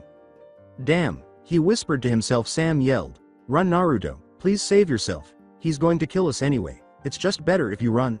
Live your life the way you want to, we don't need to be there to slow you down. We'll be there." Before he could negotiate with the evil ninja. "No, I will not leave you behind. I already lost Uncle AJ. I'm not losing another," Naruto said in a quiet voice as he interrupted her. John told his son in all but blood, "Your mother is right. Unlike us, you have a full life ahead of you, and it's not your job to protect us. It's actually the other way around. Since I'm going to die, will you grant me a last request?" he asked, turning to Keigo. There was a pause, but the old ninja pulled out his combat knife and tried to cut it while stalling. Keigo, "Oh, and what would that be?" he asks, raising an eyebrow. He was just not progressing. "And would you quit trying to escape? It makes you look like more of an idiot than you really are. You are wrapped in ninja wire, which happens to be made of a metal alloy that's stronger than steel, so your cute little butter knife won't even come close to scratching it." "He loses the knife to one of the ninja protecting him," John added, couldn't blame me for trying to lighten the situation. Keigo acknowledged, "True, you are stupid enough not to know when to give up," while simultaneously disparaging John. He said to Naruto, "Now if you want me to let go, you have to go through the initiation of the Hayabusa clan." He looked at everyone in the room for any sign of a double cross and said, "If I go along with this, you'll let them go and never go after them again?" Naruto squinted when he heard them say, "Well, not exactly let them go, but yes," because he thought he understood. The initiation is that you have to kill your heart. Unable to do that, you would have to kill someone close to you. Since you have two, here's the deal: I'll let one live, and neither my ninja nor I will ever bother that person if they stay out of clan business. All you have to do is kill the other. If you don't do it, I'll just kill both of them now." Naruto was astonished to learn that he would either have to kill John or Sam in order to save the other, or they would both perish. Since Sam was his mother and they had the closest relationship in the family, closer than his and John's, he was unable to choose her. However, in his nearly 12 years of life, John has taught him a great deal, including things Sam would never have taught him. He had as much fun with him as he did with Sam, if not more. Despite his personality, Keigo had to pick one or the other, which was an impossible choice. After making his decision, Naruto pulled out Peace while crying, pointed it at John, and fired, putting a bullet in his head. Sam then screamed and sobbed hysterically. "You two, take her away to one of our more comfortable cells." He gestures to two of the ninja behind Sam, who appear satisfied and take her away. He shouted angrily, "Oi, I did what you asked, now let her go," when they refused to let him go. The blonde frowned but maintained his composure as Keigo simply laughed at the outburst and said, "Now I didn't say I would let her go, I said I would let her live. I'll keep her alive unless you betray your clan." He turned to the ninja behind John's now dead body and said, "You take out that trash, it's stinking up the place." To his surprise, the ninja did not move, so he said, "I said take it out, and that's an order." He continued to disobey orders, walking closer to him with the other ninja as though they were predators stalking their prey. "What's the meaning of this?" he asked, glancing at Naruto's now smiling face. When Naruto said, "I think this charade has gone on long enough," his fox-like smile grew even wider. He held out the ram seal, and John's body vanished in a cloud of smoke. The ninja all followed suit, only to emerge as exact replicas of Naruto. Keigo gestured to the shadowy ninja, but none of them aided him. "Now before you die of a heart attack, let me explain. From what my mother has told me about, you are a manipulative, prideful narcissist. From that it was easy to manipulate you by thinking you have won, but in the end you really have lost. You see, the reason I was late is because I took my time eliminating your border patrol before they had the chance to alert you that I have arrived. From there I had my cage bushins replace some of your guards with a henge to fool you into thinking I would never make a move. Agent you. But what about the guards in here, and when did you have the time to switch the buffoon with what I assume was one of your cage bushins?" he asks, appearing composed but anxious. He said, "Kawarimi, or the body replacement, is a basic technique that all ninja from where I'm from use. What it normally does is replace the user of the technique with an object just before he gets hit, but I used it by replacing my hanged clones with your ninja and my dad. You broke one of the most important rules to be a ninja: never take your eyes off your opponent. Now you're outnumbered and outgunned," omitting the fact that he had to invest more chakra in John's body double in order for it to remain stable long enough to appear dead, and that using live targets also requires a lot of chakra. "Too bad you're outclassed, you little brat," Keigo said, his face turning from nervous to red with rage. He then unsheathed his katana and charged at the hundreds of clones, while those farther back pulled out their twin blades and those farther back pulled out love and peace and aimed. 12:23 outside Area 51. As Sam and her escorts passed the prison, she noticed and said in a detached tone, "Weren't you taking me to a cell?" "Now why would we do that, Mom?" asked one of the guards, shaking his head and releasing her from her restraints. "Naruto?" the guard called her mother, and Sam's eyes widened. Both guards revealed themselves to be Naruto after dispelling their henge, saying, "Close, the boss is taking care of the old man." She asked hesitantly, "And John?" as she climbed stairs, stunned. John looks up to see Sam on the verge of tears and two Narutos, one on each flank. Just as she asks them to turn to the back of a building, he sits on the edge, holding his head as if he had a migraine, saying, I was held up at gunpoint by our own son, and the next thing I know is that I'm out here with a massive headache. Great. Now I'm seeing double." And Sam is crying, "Either I'm dreaming or I'm drunk." "You jerk, I thought I almost lost you." Sam sobs in relief as she throws John into an embrace. Then she does something that no one could have predicted. She gave him a good 30 seconds of kissing. He walked into space for a good minute after the kiss, and then he said, "If this is a dream, I don't want to wake up." Dropping him into reality, Naruto Clone 1 says, "Sorry Dad, but this isn't a dream. Then copy both inputs, yay, and we need to get out of here. I don't know how long the boss can hold that crazy old man up, but it can't be long, and this place is set to blow. Now, the two begin to notice that paper tags with a web of kanji written on them and red borders are attached to every building and, more significantly, Fuel Tank John, the group's most outspoken member, questioned, "What are those things of paper for?" The response from the first clone was, "Paper bombs." It's self-explanatory. And Clone 2 offers his opinion. "Once we get out of range, one of us will disappear to let the boss know so he can sneak away from the fight and detonate them to turn this place into a crater and Gramps' tomb." The two appeared doubtful that a piece of paper could function as a bomb, but after witnessing Naruto create duplicates of himself, turn into an exact replica of one of Keigo's ninja, and stage John's death to appear genuine, they decided to take no chances and were transported by their son's clones. Why can't the real Naruto escort us out of here instead of joining the battle with his other clones? Was a crucial question that Sam posed as they were running. The clone that was holding John replied, "Because only the boss can create clones and he needs to refresh the number of clones fighting, otherwise that crazy old man will catch up to us."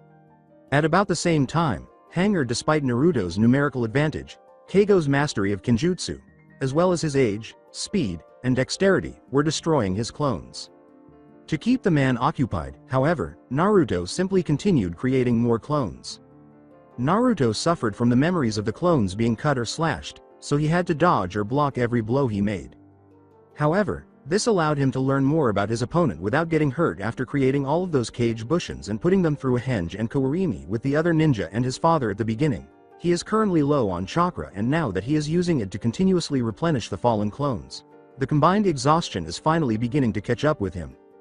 Keigo, meanwhile, was enjoying himself while eliminating the clones. He doesn't get to cut loose very often, and he currently faces a number of opponents who are trying to kill him and are becoming more adept at anticipating his movements and creating openings. He would have had the best sparring partner if he had accepted the offer. He would also have to give the child credit because he has an incredible amount of energy that allows him to continue using all of those techniques. But why was he so composed when something was bothering him? Should he be anxious since he is aware that his youth may soon come to an end? "You're stalling for them?" it dawned on him. One of the clones asks menacingly, "And what if I am?" By saying that you just risked your life for others, it's a weakness. If one has no heart, they can be a deadly force to be reckoned with. If one doesn't feel emotions, one can't feel remorse, fear, grief, and envy. Why can't you see that? Keigo attempted to get him to see things from his perspective. It's true that without them you can't feel those things, but you also can't experience compassion, joy, or most importantly love. One can grow stronger with emotions rather without. A different clone of Naruto said honestly. Keigo charged the group of clones like a machine, eliminating them with discipline and reason while the clones fought with instinct and the desire to defend their loved ones. "Then let's find out which is stronger, with or without emotion," he said.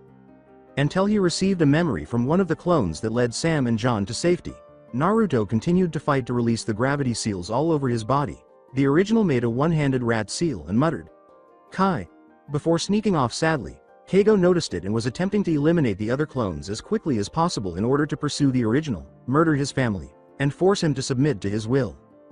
Stopping outside the hangar, Naruto yelled, "Katsu," and held up the serpent seal before rushing off at a speed that is unimaginably faster than any Formula 1 race car could get in. After a few seconds, the paper bombs scattered throughout the base caused the entire base to explode in a chain reaction. Naruto managed to escape quickly, but at a cost. 12:56 outside the blast radius by 5 miles. When the real Naruto got to the location where he had his clones take his parents, he found the truck. His muscles weren't used to not being weighed down, so he reactivated the gravity seals and fell. Sam caught him right away and said, "Naruto, it's okay, Mom, I'll be fine. I just haven't gotten used to the absence of the weights that I have on," he said with a strained smile. She asks, uncertain if she will receive the response she seeks, "Is he?" as she surveys the explosion that occurred.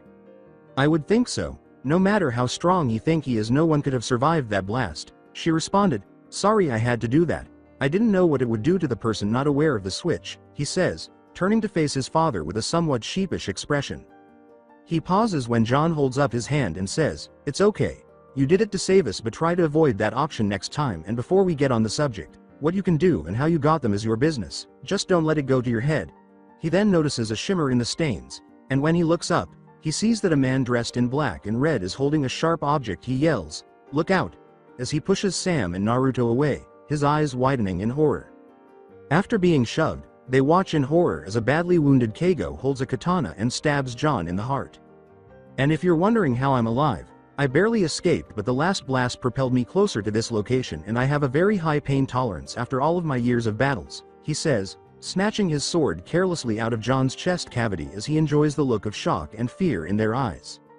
He then stalks over to Naruto's motionless body and says, I commend you on your trickery and deception, and if you would have taken my offer you would have been leading the clan in a matter of years, but all I can do now is give you the honor of a shinobi's death. Goodbye, my grandson.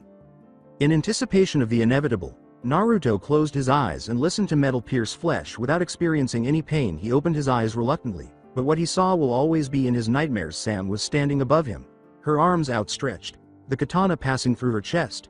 Why? Was all he could manage to stutter. Without turning to face her son, she said, because John was right, it's our job as parents to protect our child. Before I met you I was always surrounded by darkness. John tried to pull me out of it many times. I knew he loved me, but I was afraid to love back, for I didn't know how. Then you came along and showed me what it means to love. Instead of pulling me from the darkness, you brought light into the darkness to make life for me more enjoyable. I may have taught you many things, but you taught me how to smile, how to laugh, how to cry, and how to love. You may not be aware, but you have a special gift, to get a person to open up to you. I want you to share this gift with the world to make it a better place. All I ask is that you eat healthy. I know you hate vegetables, but they'll help you grow big and strong. Take a bath at least once a day, as I'm not going to be around to make you take one, so please do. No matter where you go, make some friends. You don't have to make a lot, but make sure they're true friends. And most importantly, find a girlfriend. Make sure she's beautiful, kind and strong so she can help support you in the future. She doesn't have to be like me, but make sure she has those 3 qualities, and when you do find her, never let go of her and treat her like she's your most expensive treasure. Goodbye, my Naru-chan. She then falls down on the ground in front of a terrified Naruto dead. Keigo pulls the blade from Sam in a careless way. You see what emotions do now. People sacrifice needlessly for the ones they love, and then the one that was loved feels pain, which is later turned into the useless need for revenge. Then it turns to a cycle of death that doesn't profit at all. It's just mindless violence. Naruto becomes aware that the burning sensation in his chest is anger. He turns to face the person who killed his family. He is the only one who can make him pay for the crimes he committed against the boy, and he will do so if he wants to. Then a red energy bursts around him, shooting up to the sky, and his eyes light up red. Keigo is blown off his back by the blast, and when he looked up to see where it came from, he saw a dark crimson, monstrous figure on all fours with hateful white eyes, a fox's bone skeleton over him, and 6 tails swishing behind him. What are you? Keigo said, genuinely terrified for the first and last time. With an inhuman roar, the monster charged the mindscape. Naruto was in so much pain that he was unable to concentrate. When he was first repairing Love and Peace, his uncle, who always gave him wise counsel and assisted him by locating the parts he required and giving him a discount on them, passed away. He was taught how to play sports in his spare time, how to shave so Naruto would be prepared when he grew his first beard, how to drink and how to win over a woman without Sam knowing, how to shoot and drive, and how to fish at the age of 5 by his father, who always showed him what it was like to be a man. And from the beginning, Sam, the caregiver, always looked after him from an infant to a toddler. She took care of his food, baths, and clothing. He learned most of his skills from her, including how to read, write, walk, talk, run, throw a kunai or shuriken, defend oneself, and more. He may complain when she calls him Naru-chan, but he also enjoys hearing it because it shows that he is loved. She also showed him more love than he truly needed, but he liked that about her. He would never again hear wise words, enjoy himself with his father, or experience his mother's love. In addition, he lost his purpose and betrayed his pledge to protect his family. Now, he is alone. He had no reason to live before he passes away. At least, he can still make a difference. In order to reveal the seal that separates Kurama from the outside world, he tears his bodysuit to reveal his stomach. When he opens it, a hole appears on his stomach that is leaking a black inky substance.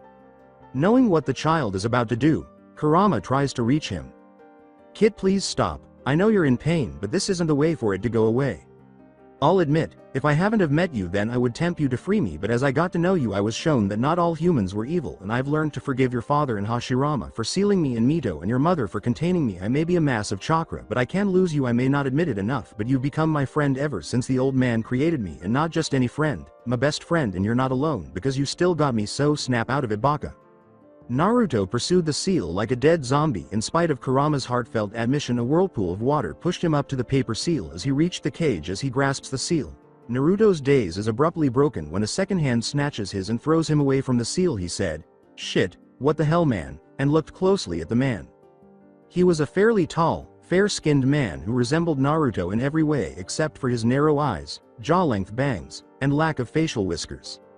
A green flak jacket, a blue headband with a metal plate that has the symbol of Konoha that Kurama mentioned, a long white coat with flame-like motifs on the edges, the kanji for fourth Hokage, written vertically down the back, and a thin orange rope closing the front are all on him. He is also wearing a blue shirt with 2 bands on each sleeve, matching pants that are taped up at the lower shins, and some kind of blue sandals that he has never seen before. He was shocked to learn who this man was after all the tales the fox had told him. "Dad?" he asked, not sure if it was a dream or something he had imagined. "I'd never thought I would be glad to see you again, Minato," the man said with a smile, but before he could respond, his son Kurama butted during the family moment. The now identified Minato turned to the cage and did the one thing the fox didn't expect a Hokage to do. He got on his hands and knees and bowed. "I am so sorry, Kurama-sama, for not understanding your intentions before. When I sealed you inside of my son, I also sealed a part of my soul here too as a failsafe, just so I could stop something like this from happening. It also let me view Naruto's life, and when I heard about your story I felt ashamed, that I was no better than the villagers that hated Kushina-chan for containing you.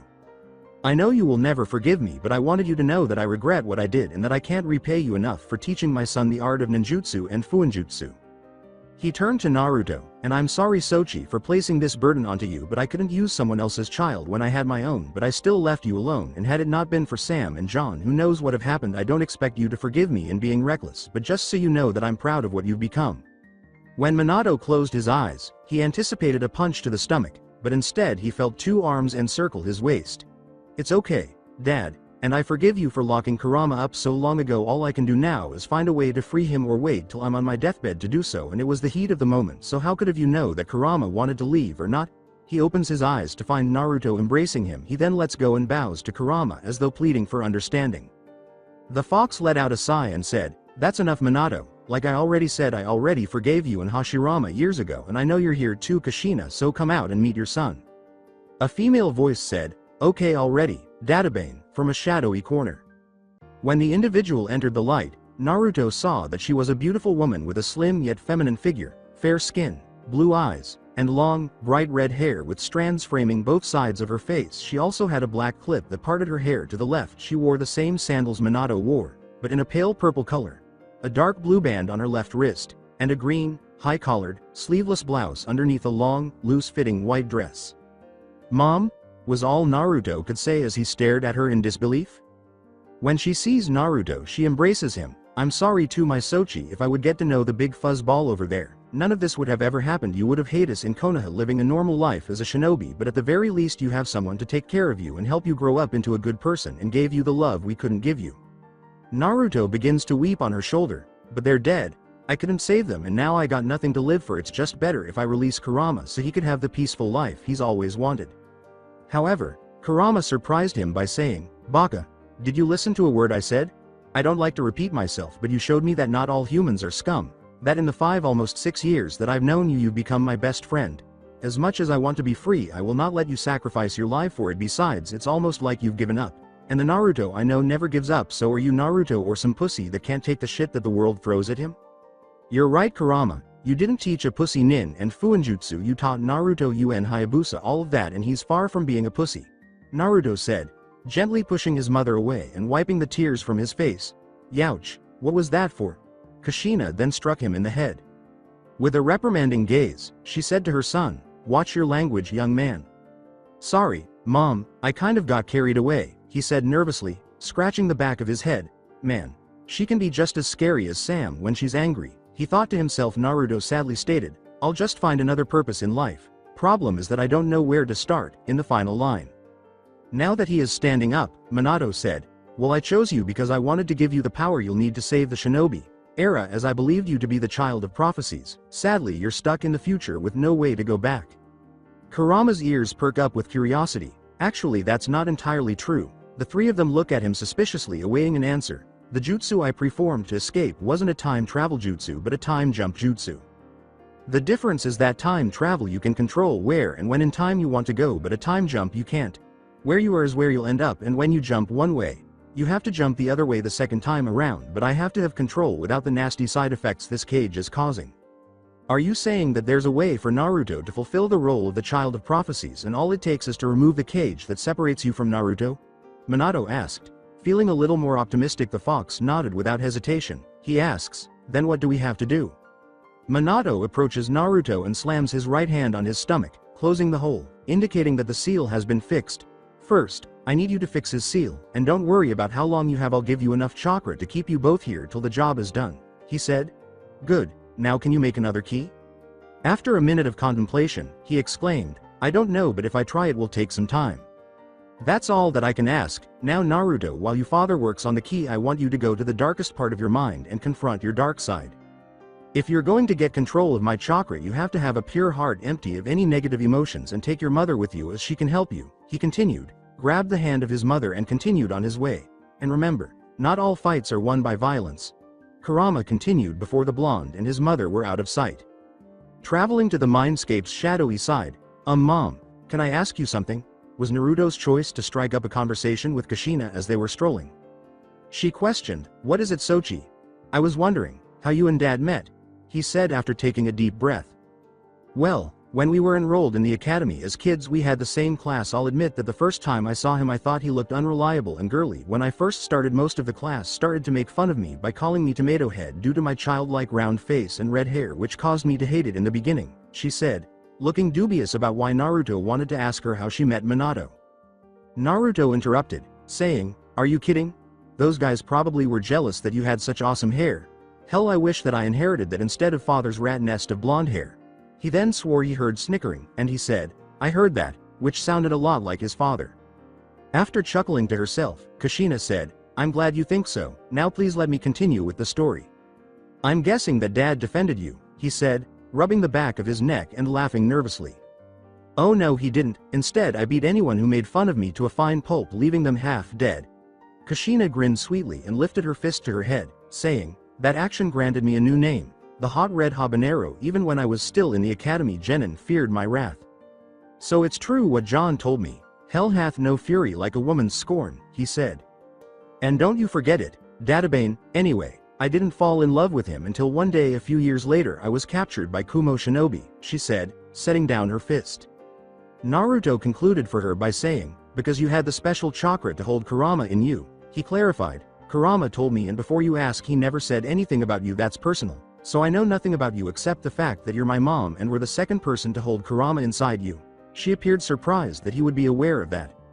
She took a breath that she hadn't realized she was taking and kept going. So when they were escorting me to their village, I led a trail of my red hair, hoping any Konoha shinobi would pick up the trail and aid me in escaping. Luckily, only one person picked up the trail, who happened to be your father. In the end, he knocked out the Kumo shinobi and rescued me by sweeping me off my field. Literally, he even complimented my hair just as you did, but called it the red thread of fate that bounded us together, and ever since that day I saw him as an amazing shinobi and one hell of a man. And I still do, despite him being a pervert. Wait, Dad a pervert? Naruto asked, his head turning so quickly that it was amazing it didn't fall off. He likes Jiraiya's books, enough said, was all she said. He inquired, but who is Jiraiya? Without being aware of the notorious super pervert. She notes that they have reached their destination and uses the opportunity to sidestep the topic by saying, oh look, we're here, Databane. Because she didn't want her son to meet and be corrupted by the Toad Sage. So I have to go in there, confront my darker half and somehow beat it? Naruto asked, knowing that she would not reveal Jiraiya's identity, but he decided to overlook it when he noticed that the end of the hallway was obscured by a darkness that was so dark that he couldn't see with a flashlight. Kushina gave him a heartfelt hug in return, and she nodded, saying, that's right, but before you go I have to tell you something very important. It's what I tell all the men that compliment my hair. I love you, and remember the key to work with Kurama is love. He said, thank you, for everything. As he gave her a hug he gradually withdrew, knowing he had a task to complete, but not wanting to end he said, wish me luck, and then he stepped into the shadowy abyss. The dark side of the mind. Naruto called out, hello, anyone home? As he walked in the dark for what seemed like hours in an attempt to locate his darker half. Why do you keep on protecting everyone when it does nothing but bring us pain? He asks, suddenly heard in the darkness. Naruto searched everywhere in an attempt to find the voice's origin. He shouted, who's there? Show yourself, because he was tired of playing hide and seek. The figure then abruptly appeared in front of him, revealing himself to be an exact replica of Naruto. His hat obscures his eyes, so he asked, "Why do you protect when in the end we'll get hurt?" The Naruto clone raised his head to reveal his lifeless red eyes, which were encircled by a black sclera and seemed dejected for some reason. "What the hell are you talking about? I thought my dark side was evil, not emo," Naruto screamed, staring at his counterpart in bewilderment. Dark Naruto pulled out one of his revolvers, which looked like Naruto's but was black, to symbolize the hopelessness and despair he was expressing. "You clearly don't understand. What you are talking about is probably hate and rage. What you are talking about is probably hate and rage, but since we were loved all our lives and never exposed to the hate of the world, you can't hate, therefore I can't hate. But when we lost the ones that we truly loved and cherish, I was born through your sadness and despair. I took form into what you see before you. I may be a newborn, but I will not let you take control again so we can be hurt again, even if I have to kill you to do so," Dark Naruto said. "You should give up while you still can. There is no hope that you can defeat me. There is no way in hell I'm giving up. I'm Naruto Uzumaki Namikaze Hayabusa, and I don't give up for anyone, especially to you." Naruto felt moved by that and swiftly drew out love and peace. He charged. Shooting only at the doge, he pulled out his other weapon and retaliated. Even though Naruto dodged the blows that might have killed or maimed him, he was still struck. They simply kept shooting and avoiding one another, but even though Naruto is taking some solid blows, his opponent is winning. This continued for a period of time that was not known until the guns were taken from Naruto's grasp. Like I said, it's useless. Bonds are nothing but a weakness. In the end you will lose them and you will experience pain, not just any kind of pain, but the most agonizing pain of them all. The pain of loss. It may not leave scratches or scars on the body, but it leaves scars on the heart. And no matter what you do, they don't heal in time. The pain may dull, but it'll still be there mocking you, always reminded of what you lost, and I don't want to have us deal with that pain again. You're wrong. When you have bonds you grow stronger so you can protect them. It may be true that you feel pain when you lose those bonds, but if you remember to keep them in your heart, they'll never leave you. Naruto glared at the other person for telling him to give up, but he got away with it. "And when I'm done kicking your ass, I'll find new friends to bond with and I'll protect them all with my all, even if it means death in the end." Then, without warning, he pulls out a 9mm and shoots his guns out of his hands, puts the gun back in one of the storage seals in his coat, and unseals his two swords. "It's too bad the things you want to protect aren't the things I want to protect." He mirrored his previous action, but this time he used a sad gesture and swords with the colors reversed. He charged Naruto, hitting him so hard that he was pushed violently into the darkness. He was stuck on a wall when he stopped, and when he looked down, he saw an endless hole filled with water flowing from the sewer. He felt himself slipping, so he put chakra into his feet to keep him on the wall. However, this knocked him off the wall, and the two began to fall down the hole, with blades clashing in a flurry of strikes, with him occasionally adding chakra to the blade in an attempt to cut the other person cleanly in two, but failing and leaving a gash on the sewer walls. When they finally hit water, they continued to descend as though they were completely out of the water as he stands on the other side of him. The fight ended with him kicking the other one away to one of the submerged tunnels. He spoke once more and his voice was clear as the next day. "You see, it's pointless. No matter what, you can't win. Even before I was born, little by little you were wallowing yourself in despair. This sewer represents the insecurities you have, like wondering who our real parents are, why we can't have friends our age, or why you're different, a freak. And as those insecurities grew, so did the unshed tears that flow from the sewer, pouring into this place and eventually drowning us in despair. Normally this would take years to do if you didn't get help, but the combination of bottling them up and the loss of our family pushed us to the edge. Whether or not you continue doesn't matter, either way you will lose." Before he could charge him again, Naruto thought, "This isn't working. If I don't find a weakness, then I'm good as dead." Then he began to recall some key phrases. "Are you Naruto or a pussy? I'm proud of what you've become. No matter where I am, you will always have me in your heart. You brought light into the darkness. You are the coolest kid a father could ever ask for. I love you." He remembered something as he stood up that gave him the idea to beat this gloomy emo copy. And remember, not all fights are won by violence. As he charged, he thought, "That's it," watched boredly and said, "I told you already, give up or I have to kill you." He stabbed his right arm while Naruto did the same while he was in the water, air, or whatever. Was caught off guard by Naruto's actions. When they first met, he intentionally missed and was stabbed in the stomach while embracing him. What? All this time, though short, you were protecting me, weren't you? You were created because I didn't want to lose someone close to me again. But before I came in here to confront you, I was given some good advice. That love is the key. Mom didn't just mean to working with Kurama but at everything in life. I want to protect because the people I want to protect are the ones I love, whether they be family, friends or something more. I know it's painful when we lose someone we love, but if we keep them inside of our hearts then we never lose them at all. So far I have Kurama, Sam, John, Uncle AJ, Mom, Dad and even you, as Naruto said, that let out some tears, letting Naruto know that he's getting to him. That's right, you may be my darker half but you still my half. I shouldn't get rid of you but work with you. You are shadow and I'm the light. The world can't have light without shadow and the shadows can't exist without the light. We need each other. You have the skills while I have the determination and together we can protect everyone and not lose them at the same time, Naruto said with a tighter grip. Finally, the dark clone gives him a hug in return as his figure floats up into the air, the sword passing through Naruto's stomach. Two things occur before he leaves the mindscape. The area is dark, and his eyes change to a replica of Naruto's before he says, "Thank you, Oni-san." A few minutes later, the darkness lifts to reveal that he is back with his mother and is unharmed. "Did you do it?" Kushina asked. Releasing a breath she was unaware she was holding as she approached him. He noticed that his heart felt much lighter when he looked up to his mother. He smiled at her and said, "You know it, Dadbeo." He gave her the thumbs up with a smile that somehow made her feel uncomfortable, but he dismissed the emotion as they made their way back to Kurama's cage. The cage of Kurama. Minato chose to write something in a smaller scroll after finishing the key because he had time to spare. "Kurama-sama, I know you've done more for Naruto than Kushina-chan and I, but may I humbly ask for one request before we move on to the afterlife?" he said, turning to face Kurama after finishing. The fox said to the fourth Hokage, "I'll hear you out, but if it involves me doing anything degrading then no." He gives the fox the little scroll and says, "I want you to teach Naruto this jutsu, and it's his right as my son to know it after all." The man raises both hands in protest, saying, "Oh no Kurama-sama, I would never ask you to do such a thing. It's just the Rasengan EH. Okay, I will heed your request, besides it'll help him when I teach him how to do the Bijudama, so I should be thanking you," Kurama says, intrigued by the title and intrigued by the description of the jutsu. "If it weren't for the fact that Kushina didn't learn that jutsu I would have had Naruto learn how to do it by 8. At this point, Naruto and Kushina returned from their trip, and he said in a serious tone that conveyed all business, "I'm ready. Is the key ready? All you have to do is channel chakra to this spot to have possession of the key." Minato nodded and opened the scroll for Naruto. When he did so, the scroll instantly rolled back up and disappeared into the mindscape for storage. "Okay. The rest should come to you." In order to reveal a lock that resembles a spiral inside a circle, the young blonde approached the paper seal and tore it from the cage.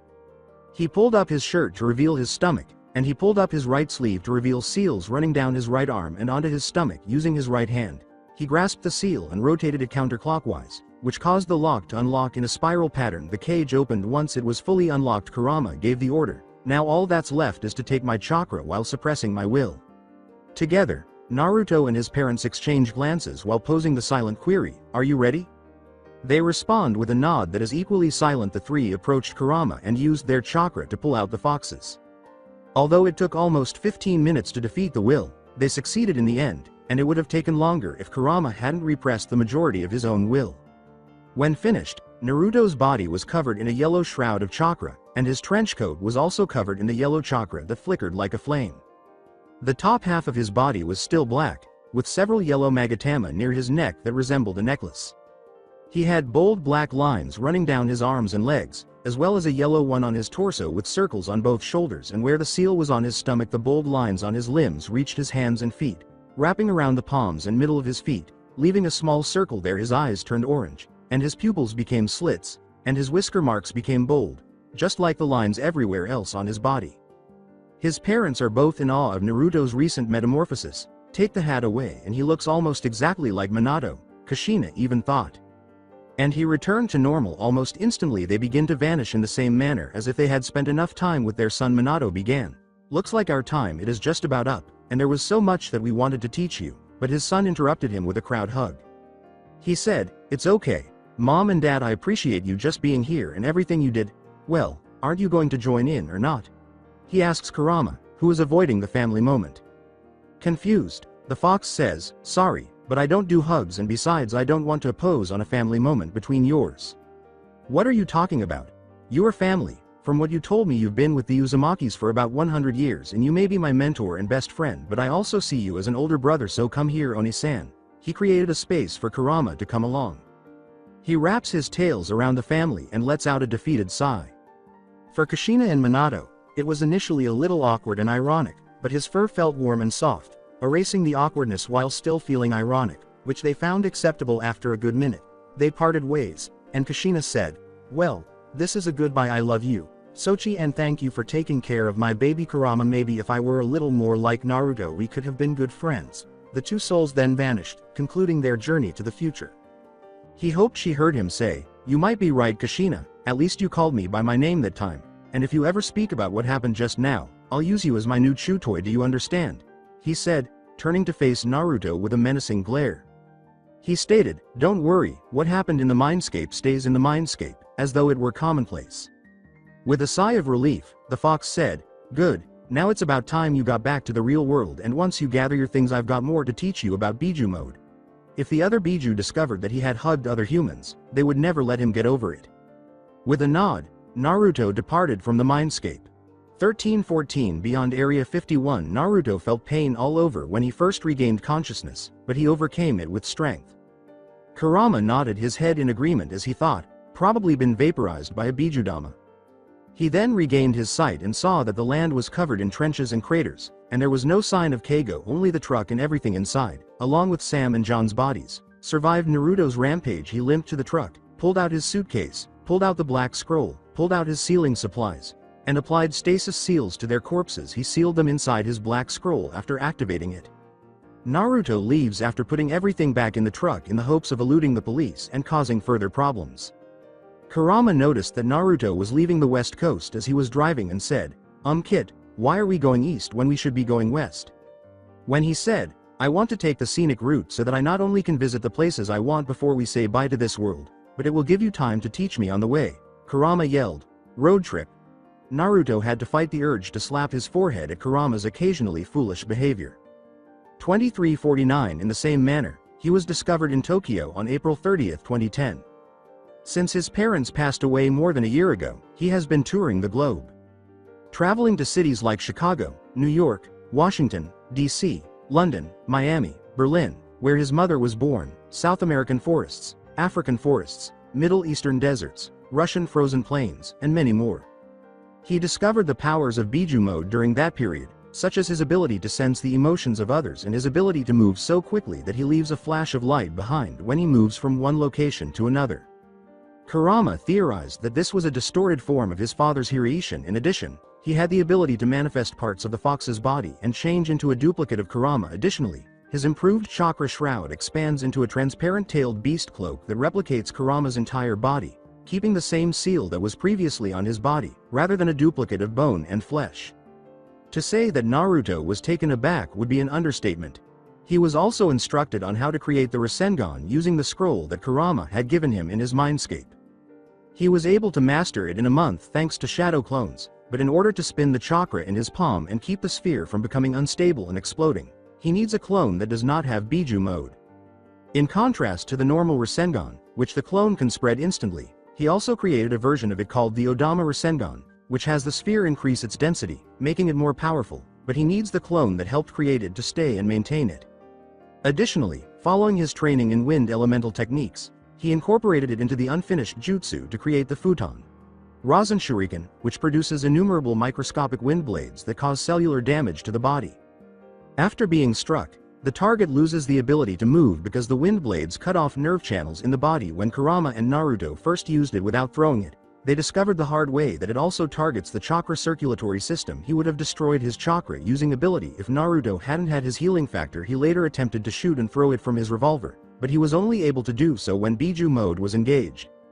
Additionally, because his father had made the former by watching the latter, it was simpler to learn the Bijudama after he had mastered the Rasengan. Even though he can only use it in Biju mode, its power is sufficient to wipe out all life from the landscape. His training hasn't suffered because of his physical activity.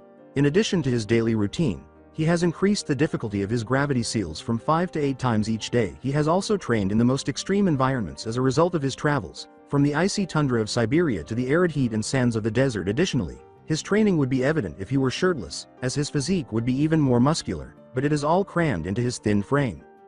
He worked on his seals or played tourist when he wasn't training. He even created a brand new one that converts chakra into energy for the electronic equipment in his cars. However, in order for it to function correctly, he would need to print seals on the item to move the chakra to the appropriate locations. The issue with it is that it consumes too much chakra, even for Naruto, and the energy only lasts for 4 hours. However, he might be able to cut the chakra intake by at least 40% if he had someone with an earth or lightning element when he went back in time. Additionally, he created a tiny seal that, when applied to a person, prints the same elemental converting seal. In addition to revealing the person's elemental affinity, all he has to do is find someone else to test the finished product on. When he wasn't training, he was exploring the new sites and purchasing anything he wanted, such as an iPod Touch loaded with all of his favorite music, a portable DVD player that allowed him to watch his entire Trigun and Cowboy Bebop series whenever he wanted to, live t-shirts, postcards, and a digital camera that allowed him to take pictures so that if he ever made friends in Konoha, he could show them what the future looked like. As he had always wanted to, he even rode his dune buggy in the sandy desert and visited a few amusement parks. Due to Japan's stringent gun laws and to get past airport security, he is carrying his suitcase and a belt with a buckle he made by printing storage seals on it. The belt holds his holsters and love and peace. It is now almost midnight. To make sure the price was obvious, he glanced to his left and right appearing content. He went inside and proceeded to the dumpster where he was discovered. "All right, here we are. Kurama-ni-san, are you ready?" he asked his foxy brother. When Naruto switches into Biju mode, his eyes turn red instead of orange. "Ready as I'll ever be, Kit," Kurama uttered while manipulating Naruto's body. He placed the suitcase near his body and performed the same hand seals he had performed some 12.5 years prior, but in the opposite order. "Kinjutsu. Jiken no Jixianpu no Jutsu," he cried as he made the final hand seal. Naruto's body was enveloped in a more intense light as his Biju mode emitted it, and he hastily gathered his possessions, illuminating the entire alleyway. He and his belongings vanished when it cleared. Every student in the class of 30 passed the Academy's graduation ceremony today. Now that they are officially recognized as Konoha's shinobi, they are one step closer to realizing their goals, finding their Prince Charming, living an adventurous life, or, in Duck Butt's case, seeking retribution. Are all possible outcomes nowadays. Practically all of the students receive praise from their parents or guardians, who express their love and pride in their child's status as an official ninja. Only 2 people are not as fortunate to possess that. At the young age of 7, one had his family taken away from him. The other, however, is avoiding her family, which prolongs her father's reprimands for her shortcomings. We'll concentrate on the second person since the first isn't crucial at this time. The eldest daughter of Hinata, the head of the Hyuga clan, is seated on the only swing in the background. Her lavender eyes, which are pupilless, are her most striking feature. She has fair skin and short, dark blue hair. Typically, this indicates blindness, but it's not true because it's the eyes of her clan, the Byakugan. They have a force to be reckoned with when they combine their taijutsu, Juken, which uses chakra to attack the inside of the body, with a dojutsu Kekkei Genkei that, when activated, gives them near 360° vision, telescopic vision, and X-ray vision that can also see one's chakra network. Her newfound forehead protector, which features a leaf with a spiral carved into the metal plate around her neck, is paired with navy blue pants, sandals that everyone in the village is wearing, and a cream-colored hooded jacket with a fire symbol on the upper right and left sleeves and fur around the cuffs and hem. She couldn't help but feel heartbroken as she sat on the swing and watched the other children receive praise from their parents. "Why must I be so weak?" she asked herself. Her thoughts were gloomy. Her father's expectations have grown to unachievable levels ever since her mother passed away after giving birth to her sister Hanabi. She gradually lost self-esteem as a result of not living up to these expectations, which made her the stuttering mess she is now. Additionally, she is consistently beaten in sparring with her sister, but she is never outskilled. Instead, she always holds back to avoid hurting her, absorbing the humiliation and mockery from her clan to defend her Imoudo. You're probably wondering why Hinata is depressed right now. That's because Sakura, a clan-less ninja and, worst of all, a fangirl, defeated her even though she passed with reasonably good grades. After being beaten by a fangirl, how can she confront her father? Even though she performed better than the other girls, losing to one of Sasuke's biggest fans is embarrassing. The next thing she knows, she's going to be demoted to the branch house and have one of those tacky seals applied to her forehead. Oh, and it seals her dojutsu because of the seal's design. Any main branch member can use it to cause her mental pain, which could be fatal. She didn't realize one of her senseis was coming toward her while she was lost in her melancholy thoughts. He was Mizuki, a chunin who wore the slandered uniform, which included a green flak jacket, a weapon pouch on the back of his hip, ninja sandals, and a blue long-sleeved shirt and pants taped at the shins. His green eyes appear genuine to the untrained eye, but if you look closely enough, you can see the hatred in them. He has shoulder-length white hair with a faint blue undertone. "Hey Hinata. Why are you so down after you graduated?" He called to her in a kind and compassionate voice as he drew near enough. What are you doing here, Mizuki-sensei? She asks, making a little eep as she leaps up, not anticipating that someone is behind her. "I saw you all by yourself looking a little down and I was curious. Someone that got really good scores shouldn't be upset at all," he said with sincerity. The words, they were not good enough, she muttered to herself. "What do you mean they weren't good enough?" He asked to get her to open up to him, but Mizuki had to really strain to hear what she was saying. Well, I'm the eldest of the Hyuga head, and that means I have to be the best at everything, and embarrassing the Hyuga name by losing to an F fangirl is unacceptable. If my father hears about this, I don't know what he'll do, she said hesitantly, blushing and turning away because he had heard something she didn't want to be heard. The mention of being beat by a fangirl made Mizuki wince. It's a sad day when someone beats you up now for the bait. Well, you could get extra credit, but I don't know. He was trying to comfort her on the outside, but on the inside, he was grinning evilly and saying, this is way too easy. Extra credit? She inquired, unsure if she had heard him correctly. Damn, I shouldn't have told you about that. Besides, it was stopped years ago, deeming it too dangerous for new genin anyway, he said. Snapping his fingers in what seemed to be frustration, he encouraged her to ask about it, and the scroll would be all hers for his true master. Desperate to win the Kunoichi of the Year award, Hinata knelt down and bowed, saying, "Please Mizuki-sensei, let me do it and prove to you that I'm worthy of my father. I'll do anything." "Well, okay, only because you show promise of being one of the best Kunoichi. No, the best shinobi of this generation. Here's what you have to do." He commanded her to steal the forbidden scroll and then kill him at Kyuubi's grave, where the Yondaime sacrificed his wife, newborn son, and himself in order to finally defeat the demon. Now, she is entirely his to manipulate however he pleases. 2355 The grave of Kyuubi at night. Everything was silent in this forest clearing with the lone shack situated on its edge. When the intense light finally subsided, Naruto was seen holding a metal suitcase. His red silted eyes had returned to their vivid orange hue, and Biju mode was engaged. "So, this is where I was born?" he asked, shedding the cloak as quickly as he had appeared. "More like where I was sealed. You were born inside of a cave," the fox sneered. When his blonde partner rolled his eyes and said, "Gee, I feel a lot better now," the sarcasm practically rolled off his face. Clearly irritated, Kurama remarked, "I knew you would, you little smartass, kid, you better hide," he said, sensing a chakra system approaching them. "We have guests." With his suitcase in hand, he leapt out of sight behind the trees and foliage, keeping his eyes on the clearing to watch the first person from this time, knowing that it would be preferable to reveal himself to the village leader first. A girl his age appears with a large scroll just as he has hidden himself. When Naruto and Kurama get a good look at her, they see that she is roughly Naruto's age, has blue short hair, and is dressed in a heavy coat and shorts. At least they are aware that fashion has improved. She also has the same sandals and the same forehead protector Minato wore, but they hang loosely around her neck like necklaces. "Kid, that's the forbidden scroll," Kurama exclaimed as he saw the scroll. When he didn't hear back, he turned to see where his container was pointing and saw him gazing at the girl's ass in her tight shorts. "Will you focus already?"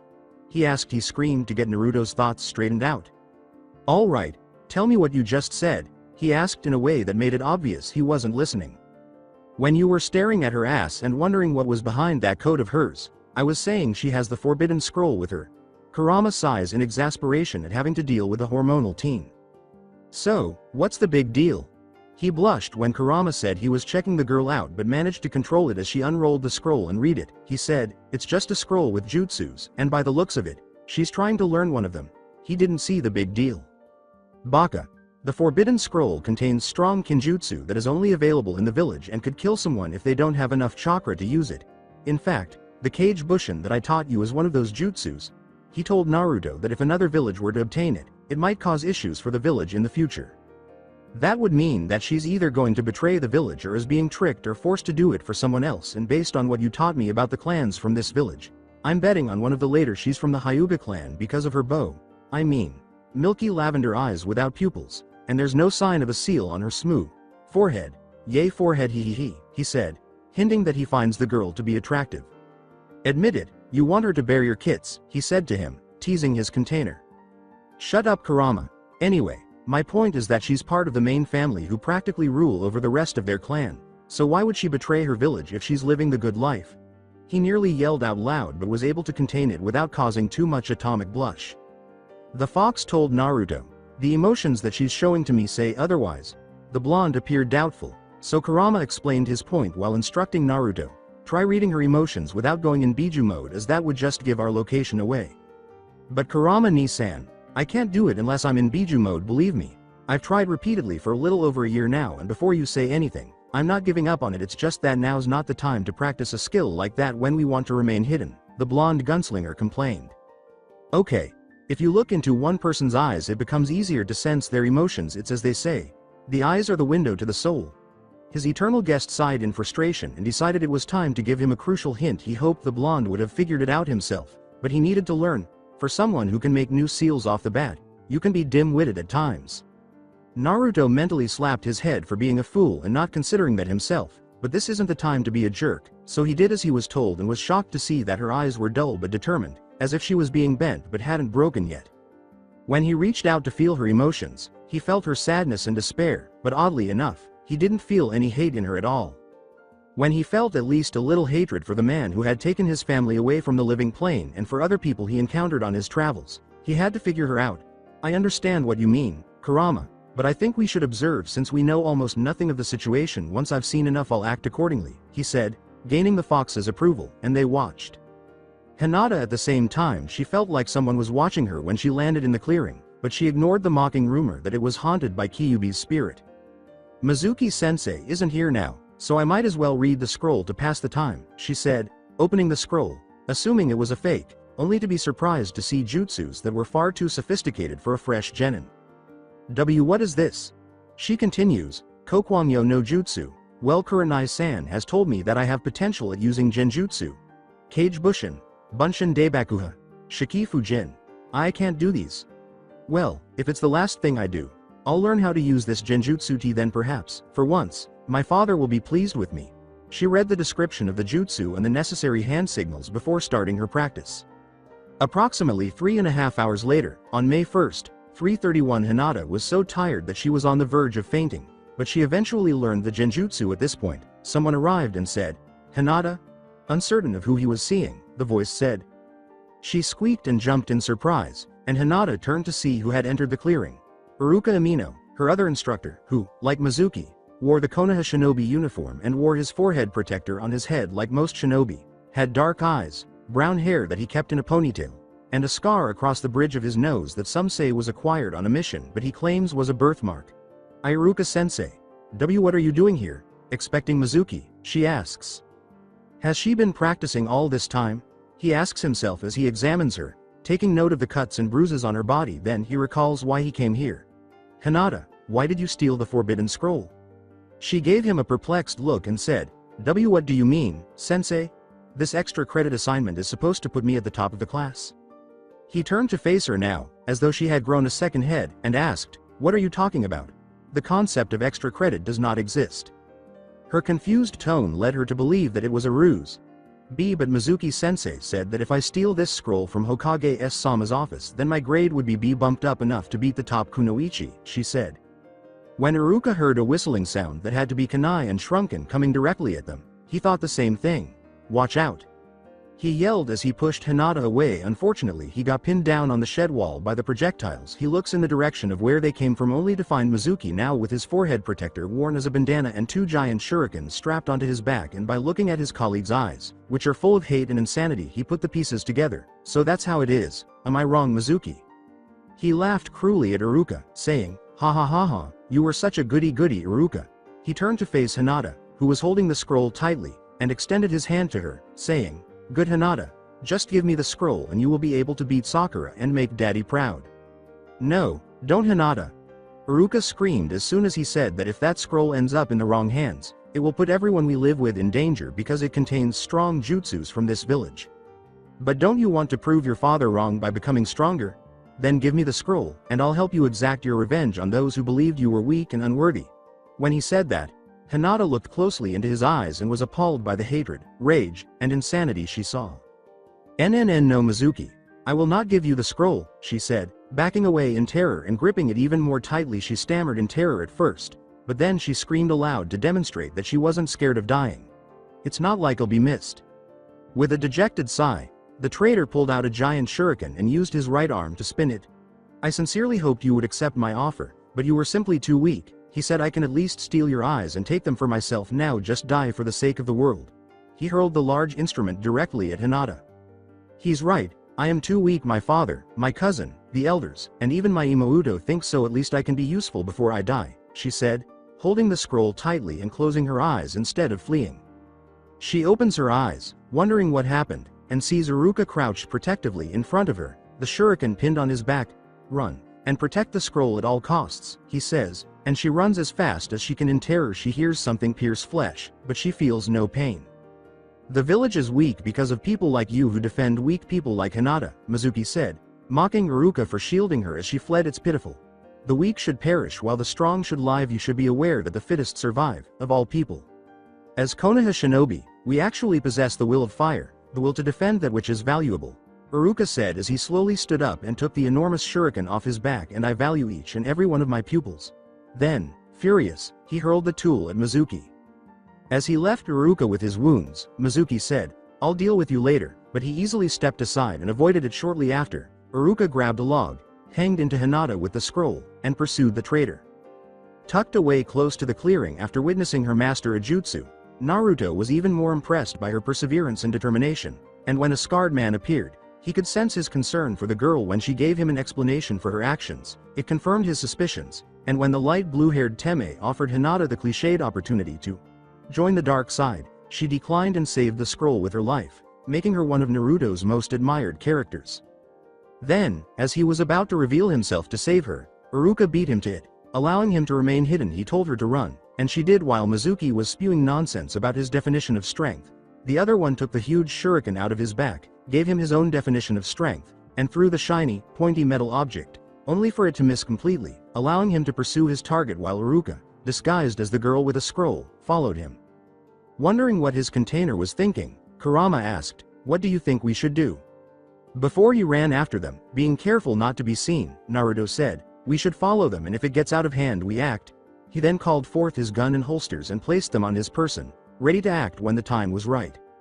The others were in the woods. Why did Iruka-sensei save a weakling like me? I try and try, but every time it's not good enough. Maybe I should give up and give him the scroll to save Iruka-sensei, Hinata said, shivering in terror as she sat behind a tree, protectively holding the forbidden scroll. She then hears Iruka and Mizuki's voices arguing, asking, Why would you defend a weakling like her rather than strengthening yourself? Mizuki's voice inquired. Iruka said, It's true, I should be getting stronger, giving Hinata the impression that he agreed with him. However, she was genuinely shocked when he added, But I chose to protect this village and its people from people like you. She debated whether to run with the scroll to the Hokage in the village or to stay and defend Iruka, so she got up and charged at Mizuki just as he was about to hit Iruka. Hitting him in the face with a well-aimed Juken palm strike, she put the scroll down and looked at Mizuki bravely and resolutely in her Juken stance with Byakugan activated, saying, I won't let you hurt Iruka-sensei. Iruka shouted, Hinata, why did you come out? As she gave her a horrified look, simply flee. Mizuki merely chuckled, saying, Well, it appears that the feeble Hyuga has at last developed a backbone. However, since you recently became a genin and I am a chunin, what could you do? I can kill you in a single shot, regardless of what you can do.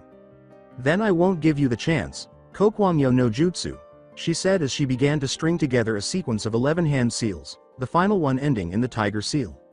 The next thing Mizuki saw was black, black, black, as if he were in a dark place where no light could ever shine.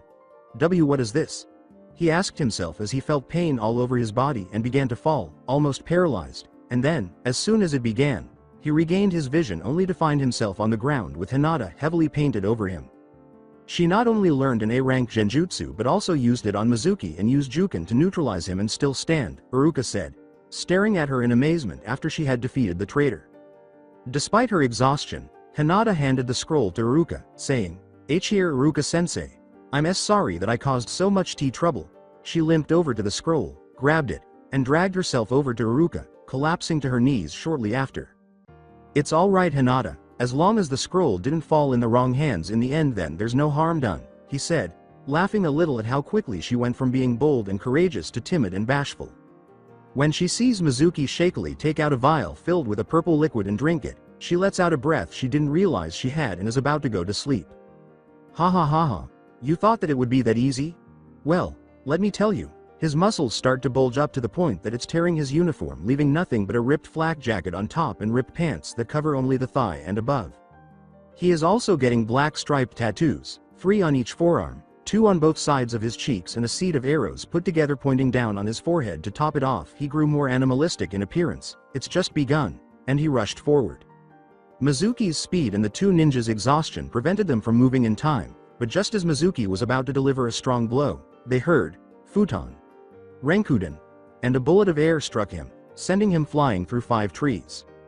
When the teacher and student looked to see where the jutsu originated, they saw a boy wearing dull-colored clothing that gave the impression that he was from Kei's no Kuni, holding 2 strange L-shaped objects in his hands, and a mop of blonde hair under his hat. As he approached, they could see the odd whisker marks on his face, which briefly made Iruka wonder if it was the spirit of Kyubi, but she snubbed that thought because it was absurd in the first place. He also appeared to have no affiliation to any hidden village at all because he lacked a forehead protector. For the first time in her life, Hinata could call someone of the opposite sex handsome. She blushed at the thought and turned her head away to conceal the sadness that was hidden in the boy's bright blue eyes, which may be full of energy and mischief. They were interrupted by the stranger's words, "Are you okay?" "Yeah, we'll live," Iruka said, sensing a foreign chakra signature the entire time. "Tell me now why you decided to intervene after spying on us the entire time." "To tell you the truth, I got here hours ago and when I saw her with the scroll I kept watch to get the whole story before I acted," Naruto said, embarrassed and scratching the back of his head. "By the way, you were pretty strong out there using an A-rank genjutsu despite being a genin," he said, turning to face the girl. "And why I didn't act when that Teme decided to do you 2 in. I thought you had it under control." As a key member of the Hyuga clan, no one ever said she was strong. Instead, they either thought she was weak or ignored her completely because they didn't want to offend her and turn her into an enemy. Thank you, but I'm not strong. I couldn't defeat Mizuki," Hinata said, blushing at the compliment. "What are you discussing? Despite being a genin, you were able to temporarily defeat a chunin by using an A-rank genjutsu. In addition, your bravery in defending your sensei demonstrated to me your strength. I once heard a wise man say that while it takes strength to defend someone, it takes power to kill them. You demonstrated to me that you would defend those who were important to you, even if it meant dying in order to comfort Hinata and prevent a lovely angel like herself from crying." He told her what he believed to be the truth. "So don't sell yourself short and don't let people make you think differently," he said. She gave him a startled look and thought about what he had said before wiping away her tears and appearing content for once. "Thank you, she said, unable to finish because she didn't know his name. "Sorry, I'm Naruto UN Hayabusa and it's nice to meet you," he said, looking embarrassed. She returned the introduction with, "H. Hinata Hyuga, and thank you Naruto-kun," even adding kun to his name in appreciation. "Can I call you Hinata-chan if you get to call me Naruto-kun?" he asked, blushing at the new title. Despite blushing, she nodded shyly.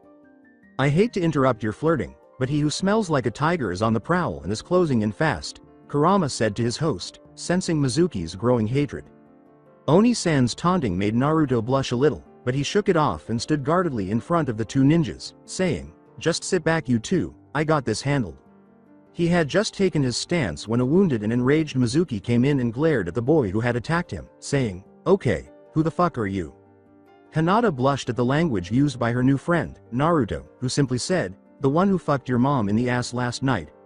Iruka watched in wonder that a 12-year-old boy would be able to use such words. Not amused, however, Mizuki lunged forward, his right fist cocked back, saying, "I'll kill you, you fucking brat." Nice love tap, want to see mine? However, Naruto only put his pistols back in their holsters and caught Mizuki's punch like a baseball, causing a small crater to form beneath his feet. He asked mockingly, and the next thing the traitor knew he felt pain in his abdomen as Naruto slammed his fist in it, causing him to rocket towards the sky, which he followed. As Mizuki reached his peak, Naruto seemingly appeared and slammed both fists in an overhead strike aimed at his back, sending him towards the ground, and fast when he landed he created a crater 5 times bigger than his blocked punch, with the blonde landing gracefully just outside the blast zone. "And that was my Hayabusa Baku Barikawa Renden. We can finish here now that I just need to create a stasis seal." Mizuki emerged from the crater looking like a bipedal tiger before he could retrieve his sealing supplies, and he didn't appear pleased. "That hurt you, Teme. Now I'm going to kill you," he said, and he rushed once more. Does he ever learn? Naruto asked himself as he noticed that the man-tiger was moving more slowly than before. He grinned and began his assault as Mizuki closed the distance between them, but Naruto easily withstood each attack for 10 minutes in order to mock the man-turned-beast. "What's the matter, you Tony the Tiger reject? Am I too fast for you?" Naruto asked himself as he kicked and added wind chakra to his blow. He asked, causing his abdomen to split open and sending him reeling back. "I don't care how long it takes. I'm going to kill you just to shut that smart mouth of yours." He glared at his opponent while he staggered, holding his cut stomach unsurprisingly. He then charges once more. Naruto was bored with dogging strike after strike, so he turned to face Iruka, who was still dogging, and said, Iruka was it? For his troubles, he received a positive response. Do traitors receive sentences that result in their execution without a trial? As long as they are shinobi under the leadership of the Hokage, but if they are aligned with an enemy of ours, then he needs to be alive for us to interrogate him to find out what our enemy is up to, the academy instructor says after giving it some thought. So he's just a waste of space if he has no useful intel? The blonde inquired. It was just, pretty much, the man said. Mr. McFluffy Claus begins to shrivel up into a gray, withered husk before Naruto can even consider questioning him. No, what's happening to me? He asks. Orochimaru-sama told me that I was supposed to be strong and powerful, then he collapsed to the ground, lifeless. Naruto approached the body and kicked it for good measure as the others stared in horror at what had happened, saying, "Yep, he's dead." Everyone, including Kurama, started to perspire because he sounded like a certain snake mistress, and I was going to have so much fun with him too, Kurama said. At that moment, an Anbu squad arrived with an elderly man wearing red and white robes and a red tricorner hat with the red kanji for fire on the front. He looks at Naruto with a startled expression, as if he has seen a ghost. So, the old monkey is Hokage now. I thought he would find another successor instead of taking the job again, Kurama told his host after Naruto saw this. Knowing that now is not the time to be informal, Naruto shrugs his shoulders and walks up to the Hokage, bowing formally. Hokage-sama, based on the expression on your face, you most likely recognize me. I want to enroll as a Konoha shinobi, so I would like to talk privately about my rank and where I was for 12.5 years. He simply nods stupidly and commands his Anbu, hand me the forbidden scroll and get the story on what happened here. As they collected Mizuki's corpse, "Hi Hokage-sama," was echoed by the Anbu, and the person ironically wearing the tiger mask hands the scroll to the Hokage, saying, "The forbidden scroll has been retrieved, Hokage-sama." "Thank you, Tora. As I speak with this young man here, carry on with damage control. And before you protest, I trust him as he saved my fellow shinobi," he said in a commanding tone that left no room for debate, and he gave a "Hi Hokage-sama," before heading off to join his subordinates. Everyone looked surprised, but they returned to their work knowing that was more important, and then the old man and the blonde walked over to the former's office as the sun was coming out for a very long story. The blonde whistled and signaled another blonde that emerged, but this time with a metal suitcase, giving it to the original before it exploded into smoke. The blonde asked the Hokage, "Hiruzen Sarutobi, you have Anbu in here right now?" After they had entered the office, the old Hokage shutting the door and installing a sight-blocking seal and a sound to prevent someone with a dojutsu from reading their lips during their private conversation. Naruto checked the office as the old man sat at his desk to make sure no one was listening. He began, "No, you said you wanted to talk in private," but Naruto interrupted, looking at him intently as though he were searching for any hint of dishonesty. The blonde grinned after a minute and said, "That's good, but you might want to cover your ears." Hiruzen, who appears a little perplexed by the odd request, complies by listening to the somewhat bipolar blonde in the room before she shoots 5 random spots in the office with love and peace. Bang bang bang bang bang. Then 5 bodies that appeared to be Anbu but had blank masks with the kanji for root on them fell to the ground. The old man was horrified by how the blonde's weapons appeared to kill 5 Anbu as if it were nothing, and he was also troubled by the fact that his rival Danzo still had root open after he had ordered its discontinuation in the first place. He felt uneasy that the boy could kill him so easily without feeling even slightly impacted. "We can talk now that the Anbu clearly not loyal to you are indisposed of," Naruto said, putting away the Anbu not loyal to the old man as quickly as he had shot them. He then sat down casually on one of the chairs in front of the desk. "I'm Naruto UN Hayabusa, and I assume you understand what the U and N stand for, so let's begin with introductions." Unbelieving what he was hearing, Hiruzen spoke shakily, "Yu Uzumaki and NNN Namikaze, HHH how? You might as well get comfy because it's a long story, and I'd appreciate it that you don't interrupt me as well as hold all questions till the end." Naruto, who was already exhausted, sighed. "Well, it all started with," he said, going into detail about his and Kurama's story. A little more than 30 minutes later, at 4:53, he was under the impression that Kyuubi no Kurama was a demon that, if free, destroys all life in existence, but from what Naruto was saying, Kurama is actually the victim of a Senju Uchiha rivalry gone too far. Hiruzen wondered if all he ever knew about the fox was a lie. He was about to say that he might be deceiving his host, but as if Naruto knew what he was thinking, he leaked a little killing intent to make him think otherwise. And if that wasn't enough, the idea of Naruto being raised in the future sounded like a complete farce. Remember, any other ninja would find it absurd to hear about a future without chakra and with slightly more advanced technology, but the evidence he had was sufficient to prove he wasn't lying, particularly the iPod-like music player that played what he called Baby's Got Back, which he assumed Kumo would produce. Hiruzen absorbed all of this information before posing the crucial query, so, what do we do next? As if it were the most obvious thing in the world, the blonde said, well, based on what I previously told you, I want to join your shinobi and I need the keys to my parents' house. Well, okay, the elderly village chief stated, I need to know what you can do before I can give you a rank before you formally become a Konoha shinobi. Well, for taijutsu, I would say around mid-shunin. Naruto reflected for a moment, assessing his own abilities. The only thing holding me back is the lack of fast opponents I faced, so once I spar with a Jonin, it will go up. In addition to the Kage Bushin, the Henge, the Kawarimi, and the Rasengan, my father's soul left me more than a year ago. I even finished my ninjutsu, a high Jonin, and I know how to control the wind and fire jutsus. However, I am unable to use it without the fox's chakra, which I have control over. My genjutsu is low chunin. Unless it's created by the Sharingan, I can only dispel them with Kurama or myself. I'm also unable to advance in the field because of my terrible chakra control. As a high Kage in kenjutsu and weapons, I am not only an expert in dual-bladed combat but also possess numerous toys that have never been seen before, making it impossible for anyone to counter them. Since Fuinjutsu is high Kage or higher, I have learned and committed to memory every seal that Kurama is aware of, in addition to creating my own. My guns operate on seals, which enable me to use them as regular weapons, fire elemental jutsus, and add wind to my projectiles.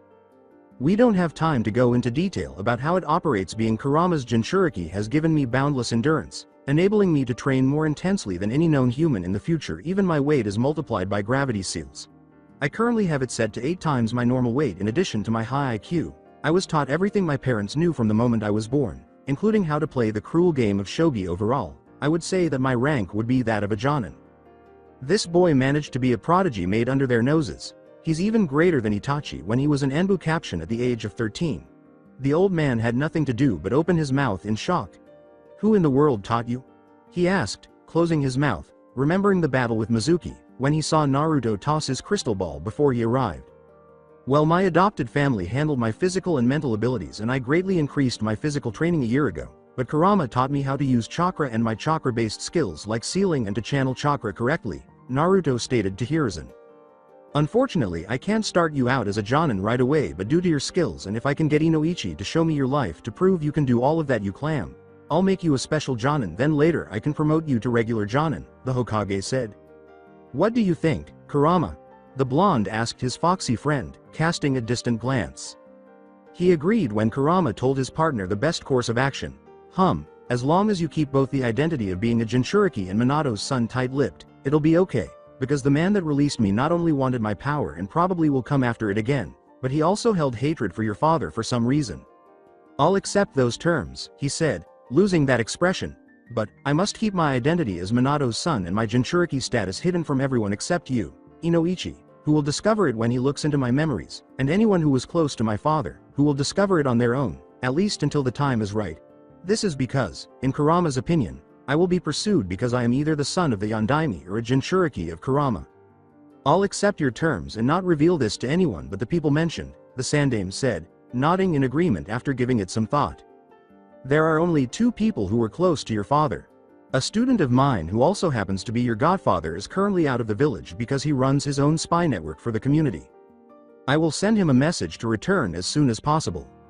The second, however, is a Jonin and the only surviving pupil of your father. When we're ready, I'll have him come over with Inoichi, but don't be shocked if he's 2 hours late. The old man pulled out an orange book, bit his finger to extract blood, and then smeared it inside the drawer. A puff of smoke appeared as the blood touched the bottom, and when it was visible, he was holding a map and a tri-pronged kunai with a line of seals on the handle. This map will show you where your home is if you constantly feed it your chakra, and this kunai is the key, he said, adding that you would know how to use it for your initiation. Return here tomorrow at 1300 after going home, resting, and settling in. Thanks Gigi for this opportunity and I'll make this village proud. Naruto took the items, held out his hand, and then walked off to find his house in the village.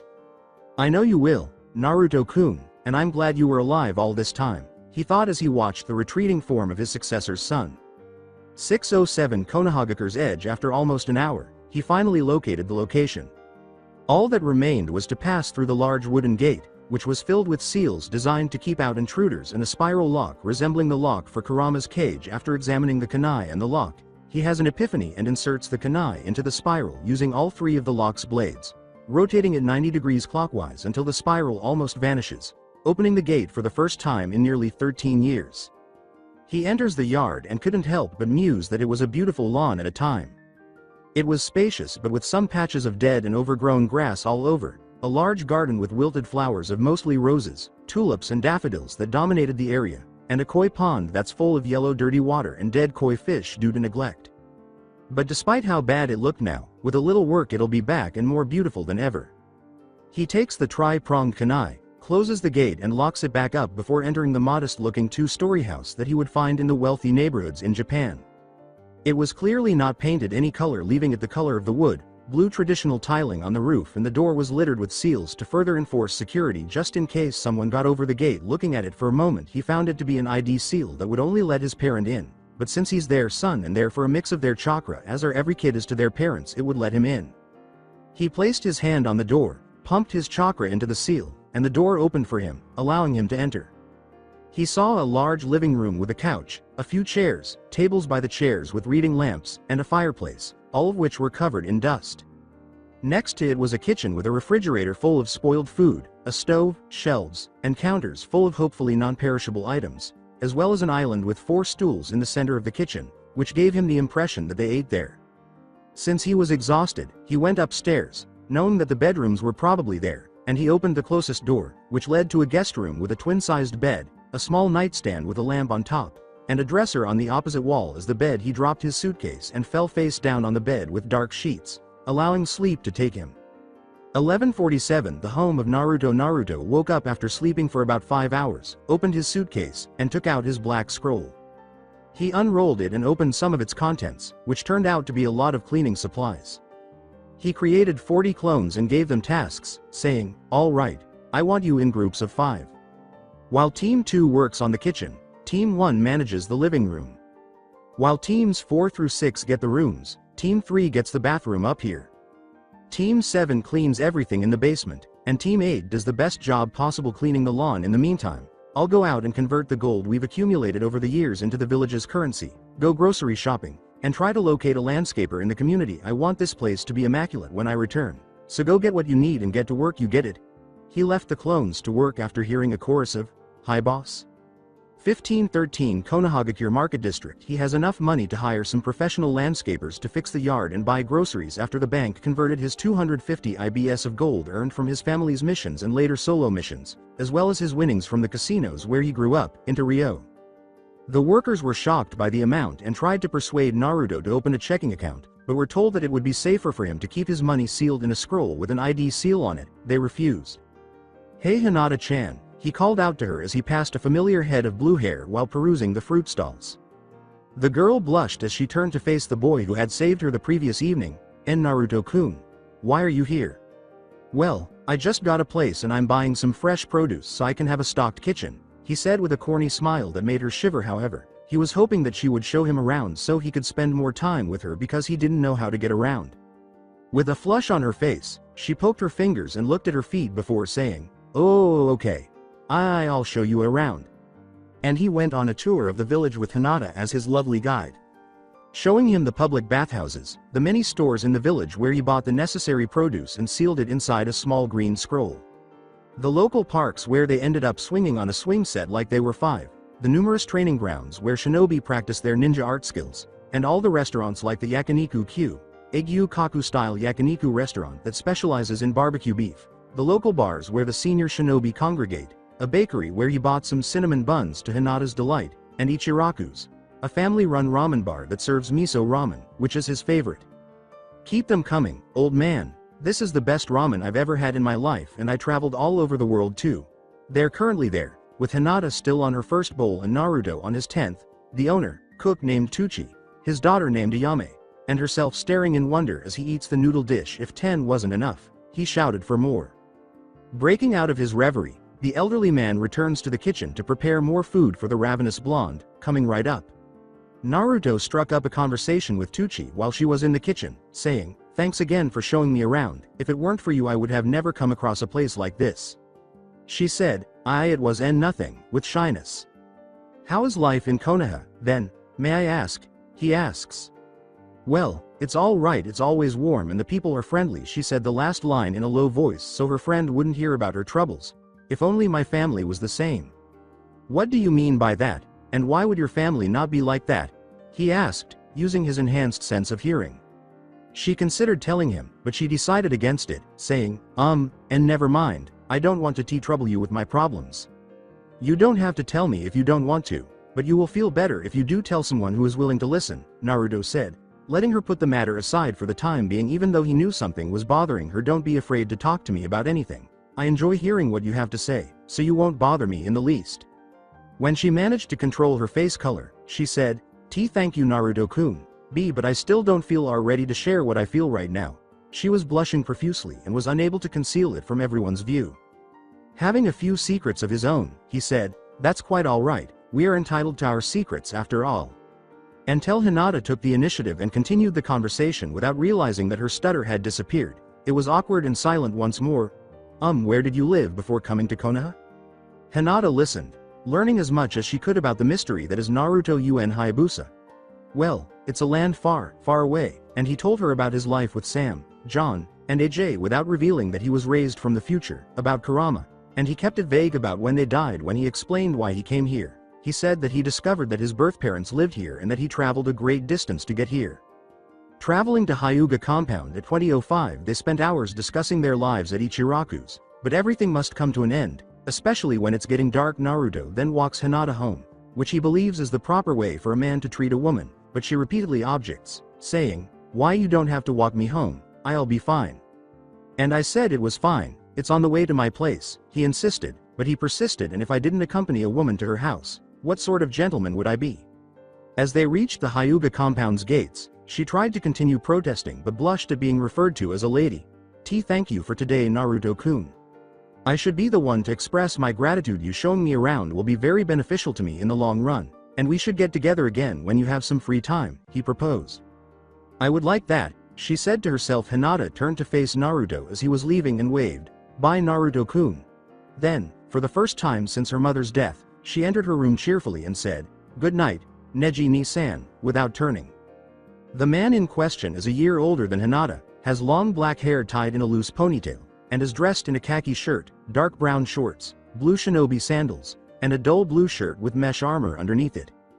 His normally icy expression is replaced by one of surprise, not because she noticed him, but because he was happy. Normally, she would remain silent unless spoken to, like a good girl, but if her mood changed for any reason, he was going to find out and take it away from her in order to teach her her proper place as fate requires. 2041 Naruto's house. When he walked through the gate, he saw that the grass had been mowed and the weeds removed, that the garden had been cleared out to make room for new flowers, that the koi pond was a little less yellow and that there were no dead fish. Upon entering, he discovered that all of his clones were sitting on the couch, one of the chairs, or the floor watching a movie, and that some of the furniture he had brought from the future was set up, including his 42-inch widescreen TV with a DVD player, Wii, PS3, Xbox 360, and Wii, as well as a bookshelf full of DVDs and video games. They turned and yelled, "Where the hell were you, boss?" As soon as they heard their master enter, "We were done hours ago. Without you. We put our belongings away." Even a whole season of Bleach was watched. To silence his doppelgangers, the real Naruto simply raised his hands and said, "Calm down. As you may already be aware, I had a meeting with Hinata-chan, who showed me around the village. Dispel yourselves now, one group at a time." As they did, he learned about the other rooms his clones had visited that he had not. The stove's burners were broken, so his clones drew fire elemental converting seals to where the burners were and chakra channeling seals so he can safely channel his chakra when he cooks. The kitchen was a gleaming place, with the refrigerator so old that the old one was trashed and replaced with the one he had, and all of the spoiled food in the pantries was disposed of. There were also a number of books similar to the one Hiruzen had in the drawer from which he took the key and map, a library full of scrolls with several jutsus and sealing formulas written in them, and a desk that was clearly used for studying scrolls and writing up seals, with a stack of blank scrolls on the floor, a bottle of ink, and a line of brushes of various sizes all neatly arranged. There were 3 rooms. A guest room where he slept, a master bedroom with a king-sized bed with a red comforter over yellow sheets and matching pillowcases, a nightstand, and a lamp on each side of the bed. A shrine in the corner dedicated to his late family, with their group photo in a new frame and incendi that are ready to be lit whenever he wanted to pray to them. A dresser and 2 doors, one leading to a closet full of clothes and the other to a master bathroom with an oversized tub, toilet, and sink with a mirror above it. And a nursery with light blue wallpaper, a crib with orange and white sheets, and a red chair in the corner that was once his and was kept that way for personal reasons. He placed his weapon, car, and various scrolls in the empty cellar down there, along with some wine he had collected from Europe and other places during his travels, as well as an existing washer and dryer. Additionally, there was a private hot spring that is still operational in a blank space that he intends to turn into a training ground. He may even give it a try later next week. After going over the memories of the house, he first arranged the food he had purchased today in the kitchen before going to the master bedroom to get some rest because tomorrow was going to be a long day. 1458 May 2nd, Hokage's office. Today is the day after Naruto got up at 6 o'clock sharp, a habit he picked up from Sam getting him up every day for nearly 10 years. He did his normal warm-up for the day, meeting some colorful people along the way. Then he had a hearty breakfast of eggs and pancakes with a large glass of milk. He later trained at one of the training grounds to pass the time before lunch, where he went to Ichiraku's for some ramen, and finally he arrived for his appointment with the Hokage to get him in the ranks of the shinobi. All is going well except one person hasn't showed up and he's almost 2 hours late.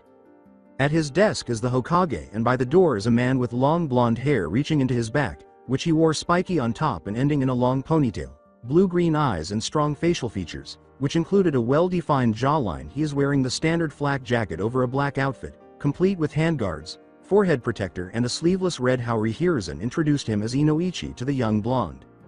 As he sat on the floor in a meditative position talking to Kurama, Naruto asked, "So, what's Kakashi like?"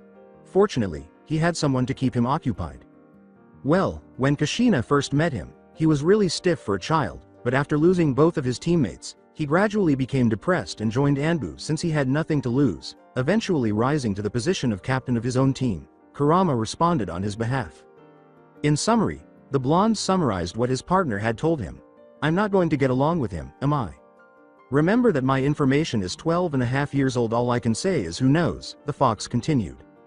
In a cloud of smoke, Naruto saw a tall, fair-skinned man with spiky white hair, a face mask covering half of his face, a dark eye visible because the other one was hidden by his forehead protector, and the slandered Konoha shinobi uniform with metal plates on the backs of his fingerless gloves. He seemed at ease and carefree, but upon closer inspection, he was in a ready stance in case he needed to act.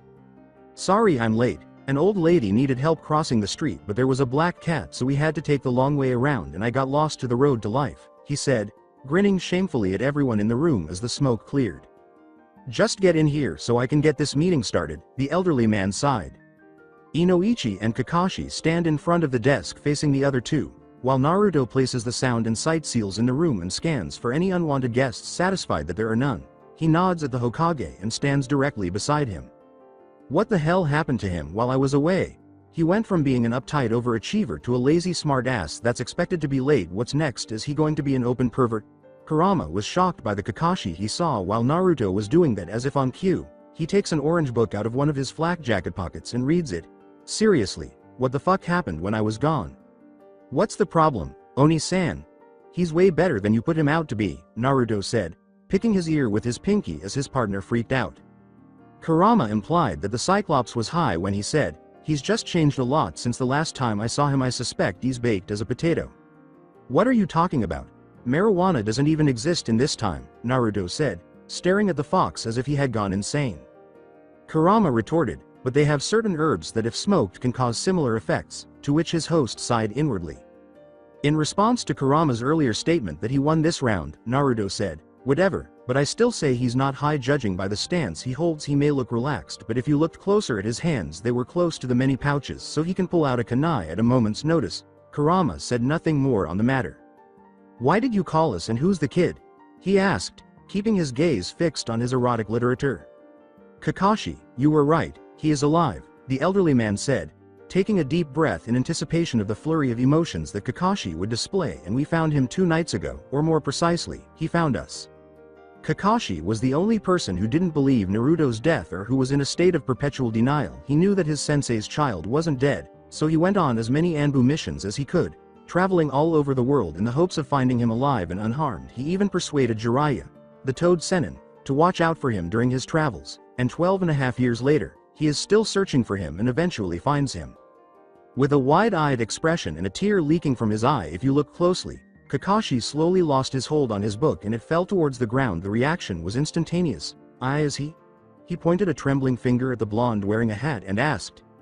When Hiruzen said, "Yes, he's Naruto Un Hayabusa, son of Minato Namikaze and Kushina Uzumaki," the other man in the room gave him a startled look. Inoichi said in a tremulous voice, "But I thought Minato sacrificed his son to vanquish the beast to another realm, never to our return. We were all led to believe that, but I was informed that wasn't the case. There are 2 reasons you were brought here. In order for me to assign him a suitable rank, we required you, Inoichi, to project and scan his mind for evidence of his abilities. And Kakashi, Naruto says you would have eventually learned the truth because you were close to Minato and, to a lesser extent, Kushina. Although it was not enviable at the time, we would have had Jiraiya join us. He instructed everyone to make sure they understood what they were supposed to do. Now, Naruto, just sit and relax while Inoichi looks into your mind and projects it on the wall for all of us to see." As the Mind Walker was ready to perform his task, Naruto sat on a chair facing away from the wall and said, "All right, we'll let you see our life and accomplishments. Nothing more. I'll help you find the right memories. And if Kurama or I notice that you're digging up more than you should, we'll show you a picture that will keep you up at night for years." Inoichi's eyes opened up and light shot out of them like a movie projector for what seemed like forever. So that's why they don't have pupils, the old man and Kakashi thought. Knowing that the boy would keep his word, "Okay, just close your eyes and relax," he said. Naruto followed his instructions as the Yamanaka placed his right hand over his forehead and they both stood motionless. On the human projector showed what happened in Naruto's life in a land they haven't seen before, from when he was an infant being taught at a rapid pace to his physical training as a ninja. They almost had a heart attack when Naruto almost willingly let Kurama out but was surprised by the fox preventing the child from doing so to know why. As they heard the blonde's speech, they reflected on the hate they hold for the beast, and when they concluded that their hate was directed from the wrong source, they felt like shit. And if they were shocked before, they were gobsmacked of the realization that Kurama escaped to the future but got sealed within Naruto, bringing him along. Then his training in chakra with his first jutsu, the Kage Bushin no Jutsu, a B-ranked kinjutsu done by a 6-year-old, was thought of as impossible till they saw it happen. Then his marksman training, showing off his skills with weapons never even heard of. It's a good thing Danzo wasn't here to see this. They observed his strength, speed, stamina and tactical skills based on the memories he's showing. When they got to the day where he lost everything, they felt sympathetic towards the blonde, more so with Kakashi as he too lost everyone he was close to as well. The memory skipped to him in his Biju mode training, showing them that his strength and speed increase as well as his jutsus getting a boost in power. He is shown to perform the Rasengan as well as other versions, one of which is a completed version with the wind element added to it. Finally, he is seen in various climates training. At one point he's in a scorching desert, and the next he's on an iceberg in what looks like frozen weather, and the next he's climbing one of those huge structures that they've seen in his memories, using the tree climbing exercise while maintaining 2 Rasengans, one in each hand, with pieces of paper he ripped out of a notebook sticking all over his body.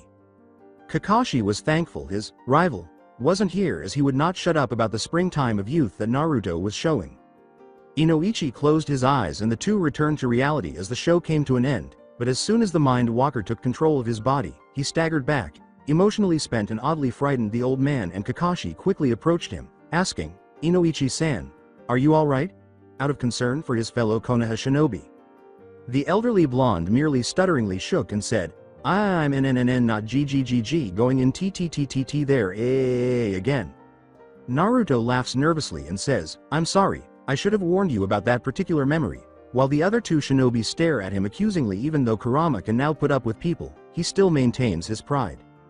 The Hokage coughed loudly to draw everyone's attention before Kakashi could inquire about what Inoichi had seen. Now that we reviewed Naruto-kun's interesting life, he said, what do you think, Kakashi? He even learned how to use his chakra in a world that doesn't have it at all, which makes his resume impressive for someone his age. However, even with his background in espionage and assassination, his fastest opponent was so slow that I was slowly nodding off while I followed the movements according to his assessment as a Jonin. I don't think he's ready for Jonin yet, but if he spars with other Jonin to improve his hand-eye coordination, then he'll be ready. As Naruto explains the same thing to him in greater detail, Hiruzen nods in comprehension and turns to face the recuperating Inoichi, asking, "And you, Inoichi?" The elderly blonde firmly recovered from his trembling and shared his thoughts about Naruto with everyone. With more experience, he would make an excellent squad leader. He was unable to take a Jonin at the moment due to his condition, but that might change in the future. I advise him to serve as a special Jonin for a while before promoting him when we believe he is prepared. Then I've decided, the Hokage said, pulling a forehead protector from one of the drawers. He tossed it to Naruto, who quickly caught it and said, I will have Kakashi train you for a few weeks to get you up to snuff until I assign you to a squad. Naruto Uzumaki Namikaze Hayabusa, I hereby appoint you as a special Jonin to Konohagakure. Now you're fired. Furthermore, his status as a Jinchuriki, and Uzumaki, and the son of Minato are all S-rank secrets that, if revealed, will result in immediate death. Naruto and I are the only exceptions. The other two bowed normally, and they all said together, Hi, Hokage-sama. He gave a two-finger salute, which he remembered seeing him do with his superiors and recognized as something akin to a bow that they used to show respect. Meet me at Training Ground 3 tomorrow at 8 o'clock sharp and don't eat breakfast, you'll puke, Naruto said, turning to the Jonin who had been assigned to him and was waiting for his orders after deactivating the seals in the office. Yane, he said, and vanished in the same way that he had entered. Inoichi approached his fellow blonde and bowed, saying, I owe my life to your father, who is a great man and an even greater shinobi. Ask Naruto-san if you ever need anything. Well, do you know of any professional landscapers in the village? Naruto asked, delaying his polite rejection. You see, the yard had been neglected when I inherited my parents' house. I was able to mow the lawn, clear the garden, and nearly clean the now empty koi pond. To finish cleaning the pond and adding new koi fish, I just need someone who knows what they're doing to help me plant new flowers and shrubs. I know a number of landscapers in the Hai no Kuni area, and my clan owns a flower shop. I can get a friend to come over for a reasonable price, and my family can provide the flowers and shrubs in an attempt to assist his late friend's son, he said. Just let me know what your budget is, and I'll try to work around that. He took a folded piece of paper from one of the storage seals in his trench coat and handed it to him. But the flowers I'll have you suggest sense if you can tell I'm colorblind. Naruto joked, drawing a laugh from Inoichi. And I'm in no rush, so just contact me when you have a set date for the construction. Naruto simply shrugged, saying, just pick who's the most trustworthy, as cost doesn't matter right now, and I have a plan drew up as to what I want it to look like. Be thankful you're not wearing a kill me orange jumpsuit, he replied with a feeling of dread reminiscent of Naruto. I'll get on it right away. Just meet me at Yamanaka Flowers in the market district on the 10th between 9 o'clock to 2000 to set up the order, and sometime that week we'll get started, but I'll make sure it's done at the end of the next week at the most, sooner if you don't have much added to the yard. Don't worry, I'll take care of everything else. Just the gardening needs to be done in Dabbao. I'll be there. Naruto blushed in shame and covered his mouth instantly. Inoichi simply laughed and remarked, like Kushina. I'll see you around, Naruto-san, he said, waving out of the office. As he left, Naruto waved to Hiruzen, saying, see you later, Juju. The old man shut his door after everyone had left, took a seat at his desk, and pulled out an orange book similar to Kakashi's. I'm not that old, am I? He thought, a little dejected. At least I still got you, he said, opening the book immediately after. Blood spurted from his nose and he laughed perversely, saying, you did it again, my formal student. 1312 May 17th, Training Ground 3. He began training under Kakashi 2 weeks ago after receiving his rank as a special Jonin. Thus far, the training has brought back memories of the training he received from his adoptive mother. The only difference is that it is 10 times more difficult, but he can learn more jutsus without depending on Kurama to Kurama's dismay. He also learned Senin Garashi, one of Kakashi's unique finger jutsu techniques. However, because he struggles with his fingers, he ended up sticking one of his guns up the person's ass, but he thought the attack was hilarious. He also became able to follow the one-eyed ninja's movements because of his improved hand-eye coordination. He had his yard mended as well now. The garden features red and yellow poppies to symbolize his birth parents. Yellow for his father's accomplishments and red for his mother's lively disposition. daffodils to symbolize his respect for AJ, freesia to symbolize John's childlike behavior that made him entertaining, and pink roses to symbolize how content and self-assured Sam was in raising him. Additionally, blue bells and some aster tataricus were used to symbolize his gratitude and his inability to forget them. Since one of the new fish is white with a black spot and the other is black with a white spot, he named them yin and yang. The koi pond's water is now clean. A hedge was used to reseed the grass on the outside of the fence, and in front of the house a picnic area with multiple picnic tables, a charcoal grill with a fire elemental converting seal on the bottom, charcoal on top, and a sparring ring nearby, as well as some benches for onlookers outside the circle, is located behind the house close to the private hot spring. He got to know a few other people during that period. He enjoyed meeting his flirtatious daughter Ino while he was in Inoichi. She has the same blue eyes as her father and long blonde hair in a high ponytail, with some of it falling to her right side and nearly hiding that eye. Her innocent eyes told him that she was one of the new genin for this year, like Hinata, and she was wearing a short purple vest-like blouse with a raised collar, a skirt that was cut off at the sides, purple and white elbow warmers, a pair of tiny silver hoop earrings, and a Konoha forehead protector around her waist as a belt. Despite her unsuccessful attempts to woo her fellow blonde, she was the one who helped him choose the flowers for the garden, for which he was thankful, and they grew close. He met 2 other children his own age while dining at the barbecue restaurant. Shikamaru is a lazy child, but Naruto saw an intelligent child instead.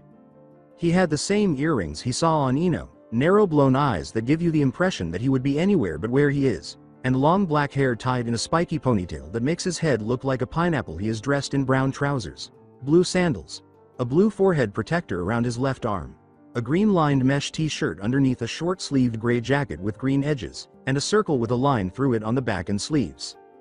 And his friend Shoji, a big-boned, he wouldn't say fat because he was afraid of what would happen if he did, child with brown hair that is spiked and fashioned into a bandana in his forehead protector, 2 tufts of which protrude at either side, swirl marks on his cheeks, and, predictably, the same earrings that his friend wears on both ears.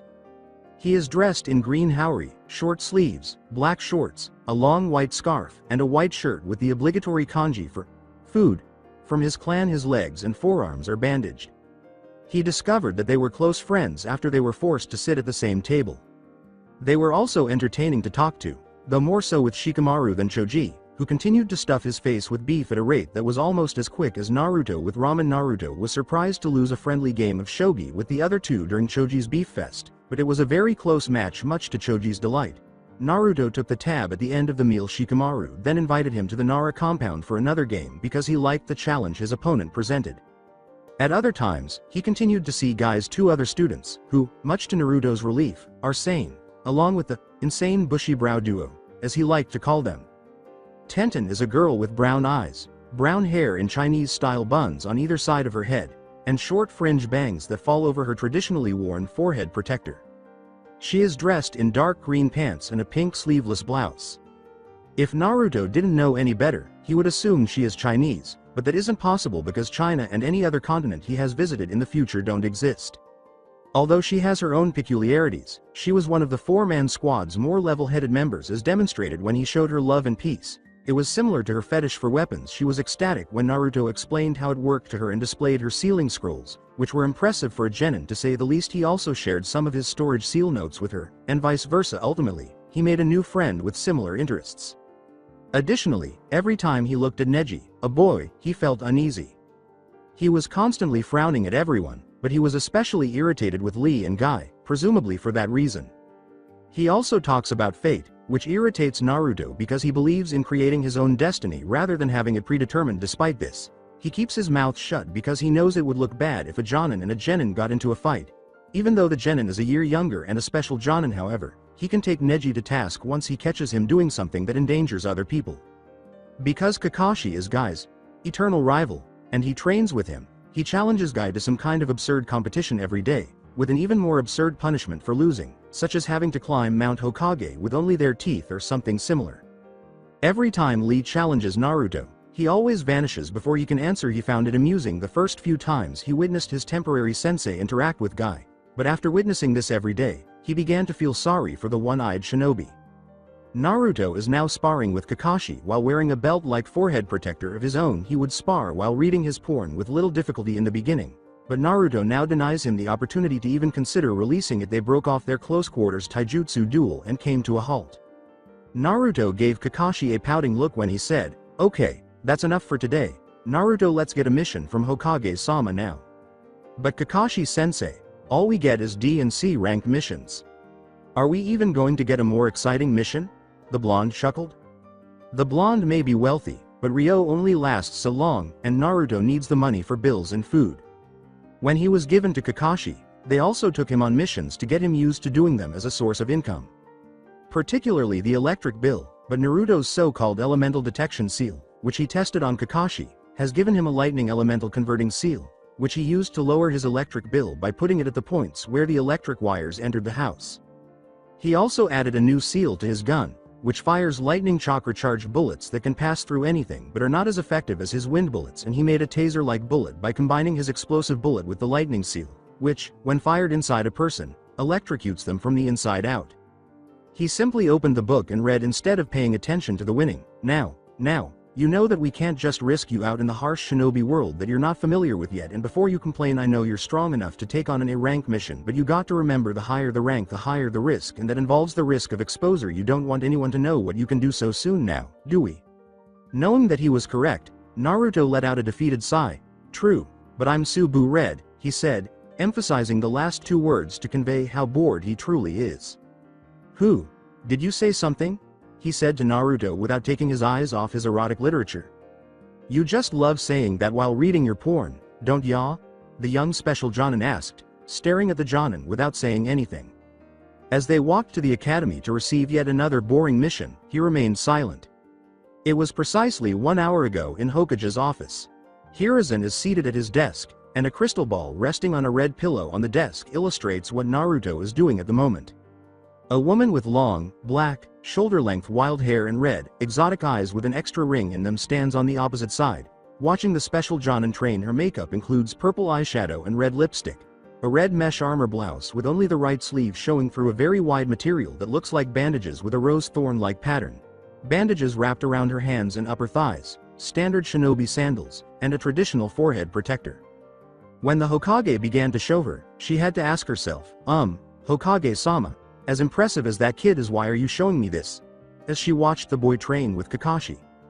The old man asked, "I was wondering when you were going to ask that, Kurenai," and the woman gave him a mild glare when he said, "I'm showing you because he will be on your team as an assistant sensei, and before you accuse me of saying you're incompetent to be one, it's more for his benefit than yours." Kurenai gave him a perplexed look. She said to the elderly leader, "What do you mean, Hokage-sama?" The Hokage was tired. "Kurenai, I can't give you details on his life, but he lost everything dear to him over a year ago. He may look fine on the outside, but he has witnessed things no child should ever have. He even hasn't met anyone his age when he was young, always trying to protect his family and getting stronger to do so." She continued by saying, "I get why you're assigning him with the position, but why not Kakashi? I know he's getting a genin team too, and he's already training him. The boy's also familiar with him, so why not?" He questioned the novice Jonin. "Do you remember the scroll incident over 2 weeks ago?" Yes, Hinata was tricked into stealing the forbidden scroll for Mizuki. Before he could get the scroll, Iruka showed up and unraveled the real Mizuki. They fought, and in the end Hinata preformed an A-rank genjutsu from the scroll to help subdue the traitor. But he took some sort of potion that increased his physique and was about to kill them, but was effortlessly defeated by the mysterious stranger, as the ninja are calling him now, but was killed by whatever he injected into his body. Now what does that have to do with the kid?" she asked, following a summary of the mission report the previous day. When Hiruzen said, "The boy, Naruto UN Hayabusa, is the mysterious stranger," the other room occupant gave him a shocked and incredulous look. "You mean that boy is the one who single-handedly defeated a Chunin like it was child's play?" she responded with skepticism. "Not only that, but more importantly, he made a friend of Hinata who happens to be one of the genin assigned to your team. Kakashi might be close to him but not of his age, and with the team he will have it might not work that well for him," Sarutobi stated, assuming that pairing the blonde and Uchiha personalities would have disastrous results. "The mind scan Inoichi did tells me that he could be even stronger than Itachi was at his age," the elderly man said, shuddering. "It's impossible, there's no way he's serious," Kurenai said, her eyes widening. "He is serious," she said, observing the village leader's severe demeanor. "Teams are officially assigned 1 week from today, so when do I meet him?" she then asked. "We will see him right now," Sarutobi said as he rose from his desk and walked out of his office, Kurenai trailing behind. 1331 Office of Mission Assignment. The Hokage and a woman accompanying him are discovered when the two arrive on another mission. Gigi. I hate to point out the elephant in the room, but who is this lady? Naruto, the somewhat direct person in the room, began the inevitable conversation. Elephant in the room? Are you calling me fat? Kurenai asked in a deadly tone, not understanding the meaning of the saying, after being horrified by the boy's lack of regard for the Hokage, who deserved the highest respect.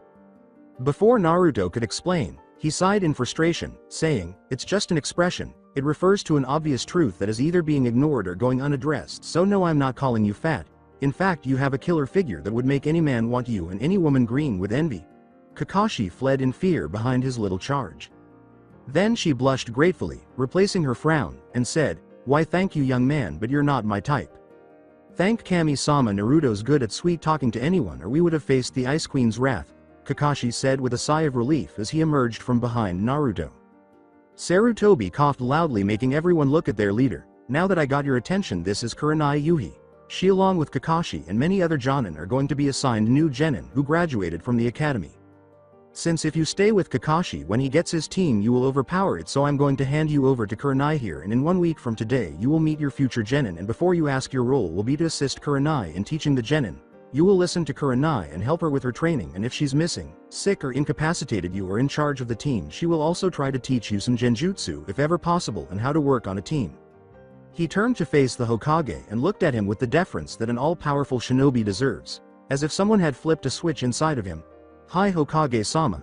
Then, he turned to face Kakashi and said, "It was fun while it lasted, but come over anytime you want and I'll show you why I think Icha is tame." He thinks that Smut is tame. Kurenai had to admit his mistake. She asks herself in complete shock. "I'll take you up on that challenge, Naruto-kun, Yane," Kakashi says with his trademark eye smile before vanishing in a cloud of smoke. He smiled as he said, "How about we go for a late lunch to get to know one another, my treat," now that Kakashi was gone. She said, raising an eyebrow, "It sounds like you're asking me out on a date." But Naruto turned it down. "Kurenai, you may be a beautiful bombshell, but we're 15 years apart. Not my type. One thought that since we will be working together for a while we should get to know one another to the point we can be casual with one another so we can function as a team." She initially thought he was making fun of her age, but he was right on the money given how old she was, so she kept quiet about it and saw the reasoning behind his claim. After all, he was paying. "Okay, but I choose where we eat." Following their departure from the office, Sarutobi searched frantically everywhere. After the cost was determined, he pulled out his copy of Icha and read, "Now that the Ice Queen is gone, I can get back to my favorite book." He then burst out laughing. "Dear Kami, who knew Tomomi and Ren would do that?" he said, with blood streaming from his nose. 851 May 24th, Academy Classroom 105. Hinata has been obsessed with Naruto ever since they first met. Following the day she gave him a tour of the village, she began to experience feelings for another boy that she had never experienced before, not even from Kiba. A ferocious-looking childhood friend with untidy brown hair, black, animal-like eyes, canine-like teeth, and red fang marks running down his cheeks. He was dressed in blue sandals, a gray fur-lined coat with the hood up, dark grayish pants that reached his calves, and a forehead protector on his forehead. Additionally, his partner Akamaru, a tiny white puppy with brown on his nose, ears, and mouth, is comfortably resting on his head beneath his hood. Kiba had a slight crush on her when they were younger, but sadly for him, she didn't reciprocate. He told her how he felt, and she politely replied that she didn't feel the same but that she still wanted to be friends. It took him a year or so to accept it, and once he did, he viewed her as a younger sister and frightened away any other boy who might even consider Hinata in a perverse manner. She began to think about the blonde more after spending that day with him, and she even had dreams about eating dinner with him or spending time with him while they watched the sunset. She tried to find him to talk to again during the 3 weeks she was apart from him, but each time she saw him training with a Jonin, she blushed and had to be content to watch him from a distance. She also turns away and flushes whenever she sees Naruto glancing in her direction. As she considers that, she notices that Sasuke's fangirls respond to the Uchiha in the same manner that she described, and there's only one possible interpretation. She has fallen deeply in love with Naruto. "I've never liked a boy like Naruto-kun before, so why now? Oh my Kami, I do like Naruto-kun," she squealed in her mind before stopping and becoming depressed. But he probably doesn't feel the same way. He is attractive, intelligent, wise, funny, strong, sincere, understanding, and kind. Are you alright, Hinata-san? I might be able to help if you tell me what's wrong. A worried voice interrupted her line of depression, and she turned to look for Shino, her other friend she had met through Kiba. The tallest person in the class, he has fair skin that is mostly concealed by a sea green jacket with a high collar that covers all but the top half of his face, revealing his dark, bushy brown hair. Dark sunglasses cover his eyes, and he wears black pants, sandals, and a shinobi pouch on his right thigh. Everyone avoids him, calling him creepy, because of his speech pattern and his clan's fixation with bugs because of the close ties between the Inuzuka and Aburame clans. Kiba was the only friend he had prior to Hinata because of Hinata's kindness. They clicked right away and became close friends. Kiba also views Hinata as a sister, but he is less combative with other boys, such as the feral boy. She timidly said, It's nothing, Shino-kun. I just can't stop thinking about something, hoping he wouldn't ask any more questions. Unfortunately, this is Shino that she was referring to. And what or whom is it that you're thinking about? If you don't clear it up, then it could be a problem during missions when you work with others as a shinobi, he replied as rationally as he could. Yip. Was her saving grace. Yo Hinata, Shino, said their new arrival Kiba, who had Akamaru on his head. She sighed, knowing that she would never be able to dodge any questions the bug user might ask. Hello Kiba-kun, Akamaru-kun, she said, scratching behind the dog's ears after Kiba sat down next to her, much to the puppy's delight, and she sighed once more, mentally thanking him for his timely entry. Kiba asked the small group, So, are you guys excited to become official shinobi? Shino responded first in his own distinctive manner. Yes, I am. Why you ask? Because it gives me an opportunity to not only contribute to my clan but also, if the opportunity presents itself, allow me to travel other lands to witness and collect different bugs for my hive. All you had to say was yes. Is that so hard? Kiba asked, irritated by his friend's antics. Shino didn't respond, which agitated the wild boy. So, what about you? He asked Hinata after he had calmed down. She said, not really listening to Kiba but instead daydreaming about Naruto. I'm sorry Kiba-kun, but what did you say? Okay. What's on your mind? You've been spacing out all morning and that's not like you were your friends, so you can tell us anything and we'll not judge, Kiba said, recognizing that she was distracted by something. Just as she was about to say that it was nothing, she muttered something they couldn't hear and asked her to repeat it. I think I'll like someone. They were expecting to stare at her, and she couldn't lie to save her life. What do you mean you like someone? Kiba exclaimed in surprise, knowing that she had never liked a boy as far as he knew, after she said it quietly in the hopes that they wouldn't hear her and drop it sadly. Kiba's enhanced hearing detected it. Please, for the love of Kami, that it isn't that Teme? He thinks horribly. Shino denied that Hinata would ever like Sasuke. I doubt she is referring to Uchiha-san, as he seems to not care for any individual after he lost everything and he holds a grudge for someone who, I don't know, Shino said. Kiba went on, plus he's an emo brooding douche. After receiving a tick mark on his forehead, the bug user said, That's what I just said, in a somewhat composed tone. Well, you didn't. All I heard was blah blah blah grudge blah blah Uchiha blah blah blah blah. The dog boy shot back at his friend. He poked fun at his intelligence in his typical monotone, saying, It's amazing that you know the word grudge. Shut up bug boy or I'll kick your ass. Kiba, now red, slapped him across Hinata's desk. Kiba-kun, Shino-kun, please stop. There's no reason to fight amongst each other. Kiba continued to stare at Shino with a red face, saying, And it's not Sasuke-san. Hinata had to play the peacemaker once more because she was frustrated with the playful banter her friends were having. Then who is it? Kiba asked inquisitively so that when he meets the guy, he can determine whether he deserves her. That caused them to stop and stare at her. Blinking Kiba was as you can never tell with Shino because he always wears those sunglasses. As she struggled to explain what had happened, two voices interrupted her, forcing Kiba to shield his sensitive ears from the shrieking. Move it Ino pig. The first shrieking voice exclaimed. Probably Ino, the second voice said, Up yours billboard brow. Two girls then rushed into the room. The first one has fair skin, big green eyes, long, bright pink hair, and an unusually large forehead. She is dressed in tight green shorts, a red keep-out dress with white circular patterns, short sleeves, and a headband that protects her forehead. I won Ino pig. Now I get to sit next to Sasuke-kun, exclaimed the first person as she stood up and raised her fist in triumph, followed by Ino. Fine, you win Sakura for now, Ino concluded, letting out a defeated sigh as she located a seat next to a dozing Shikamaru. Upon discovering her seat, Kiba made the remark, What does everyone see in the Teme? All he does is staring into space like he would want to be anywhere but here. And Sasuke is doing that to prove the canine right. For once he is fair-skinned, with onyx eyes and duck ass-like black hair in addition to his traditional white arm warmers, white shorts, and forehead protector. He is dressed in a blue, short-sleeved shirt with a high collar and the Uchiha crest, which resembles a red and white fan, on the back. He's the only boy that looks perfect in their eyes. Why, you ask? Well, Shikamaru's lazy. Choji's too husky for their tastes. You always smell like wet dog.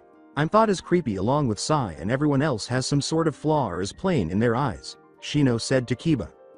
Yay, when it comes to being creepy, Sai's got you beat, he said, suppressing a shiver when Sai was brought up, despite the jab he had received. In relation to Sai, he is seated directly beside Sasuke. In contrast to his extremely pale skin, he has short black hair and black eyes, a high-collared shirt. He's small enough to have it cover most of his midriff, black pants with a large shinobi pouch hanging behind him on the left side of his waist, gloves with his index and thumb fingers exposed, and a short black jacket with his left sleeve short and the other long and red straps on both sides over his shoulders. According to the book he reads, he has a way of giving everyone nicknames in order to make friends, which is why his classmates find him creepy. He also always greets people with a fake smile, and so far, almost everyone despises the nickname he gives. Kiba is Fido, Shino is Creeper, Hinata is Gloomy, Shikamaru is Sloth. Choji was fat, but after being thrashed, he calls himself Chunky. Ino is Beautiful, which leads her to start her own little Sasu, Sai Yaoi fan club. Sakura is Ugly, which makes her beat the shit out of him every time he calls her that. Unlike Choji, he never changes it. And Sasuke is Dickless, which makes all the males snicker and all the fangirls except Ino once band together to give the strange boy a beating of his life. Lastly, I imagine you would also describe him as creepy due to his unhealthy obsession with penises. He was reading a book called How to Interact with a Friend. When Sakura was about to ask him to move, he looked up at her and said, "Oh hey Ugly, you want to sit next to Dickless?" Before forcing a fake smile because he didn't know how to smile. Thinking he had done the right thing by getting up to give her his seat, she returned the smile with a fake one of her own. However, the subsequent beating was so upsetting that, in spite of the M rating, it was censored to spare you, the readers, the psychological damage it would cause in the end. Sakura sits triumphantly between her crush and annoyance. And Sai has many bumps and bruises. His skin is also more black and blue than paper-ass white when steaming. Sasuke stared at nothing in particular, thinking only, Baka. Kiba and the majority of the boys had to suppress a laugh that threatened to break out during all of that, or else they would be treated the same way as the odd boy. Iruka arrived at this point to begin their final day at the academy. Beginning today, all of you are real ninjas, but you are still merely rookie genin, the lowest of the low. This means the hard part has just started for all of you. Now you will be assigned missions by the village, so today you will be paired in threes with one Jonin acting as a sensei. You will listen to your sensei's instructions as you serve the village, he said, cutting off all of Sasuke's fangirls as he began his final lecture. Iruka continued allocating the teams after saying, "We have the teams so they are all balanced, so depending on your scores, so Team 1 is Team 7. Sakura Haruno, Sai Shimura," he said, and Sakura and Ino bowed their heads in dismay, and Sasuke Uchiha. Sakura shouts, "Shanaru," as she quickly rises from her chair and raises her hand in celebration, saying, "Yay, take that Ino pig, true love conquers all. I could handle you having Sasuke on your team, but why both of the hottest guys in the class?" was all Ino could do, shedding anime tears. Is there anything worse that could happen? Team 8, Hinata Hyuga, Kiba Inuzuka, and Shino Aburame.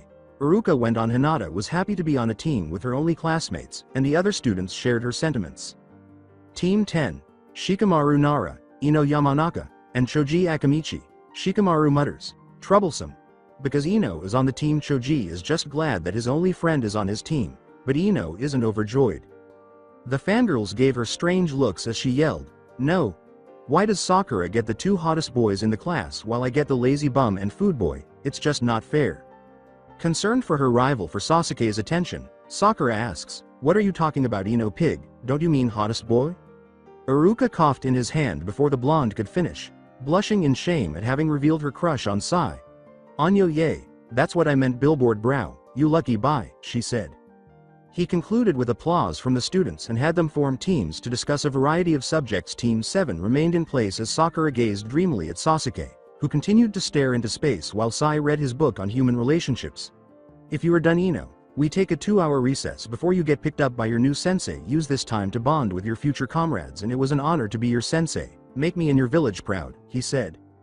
12:03 as usual, Team 8 forgot what Hinata had said earlier in the morning and simply spoke.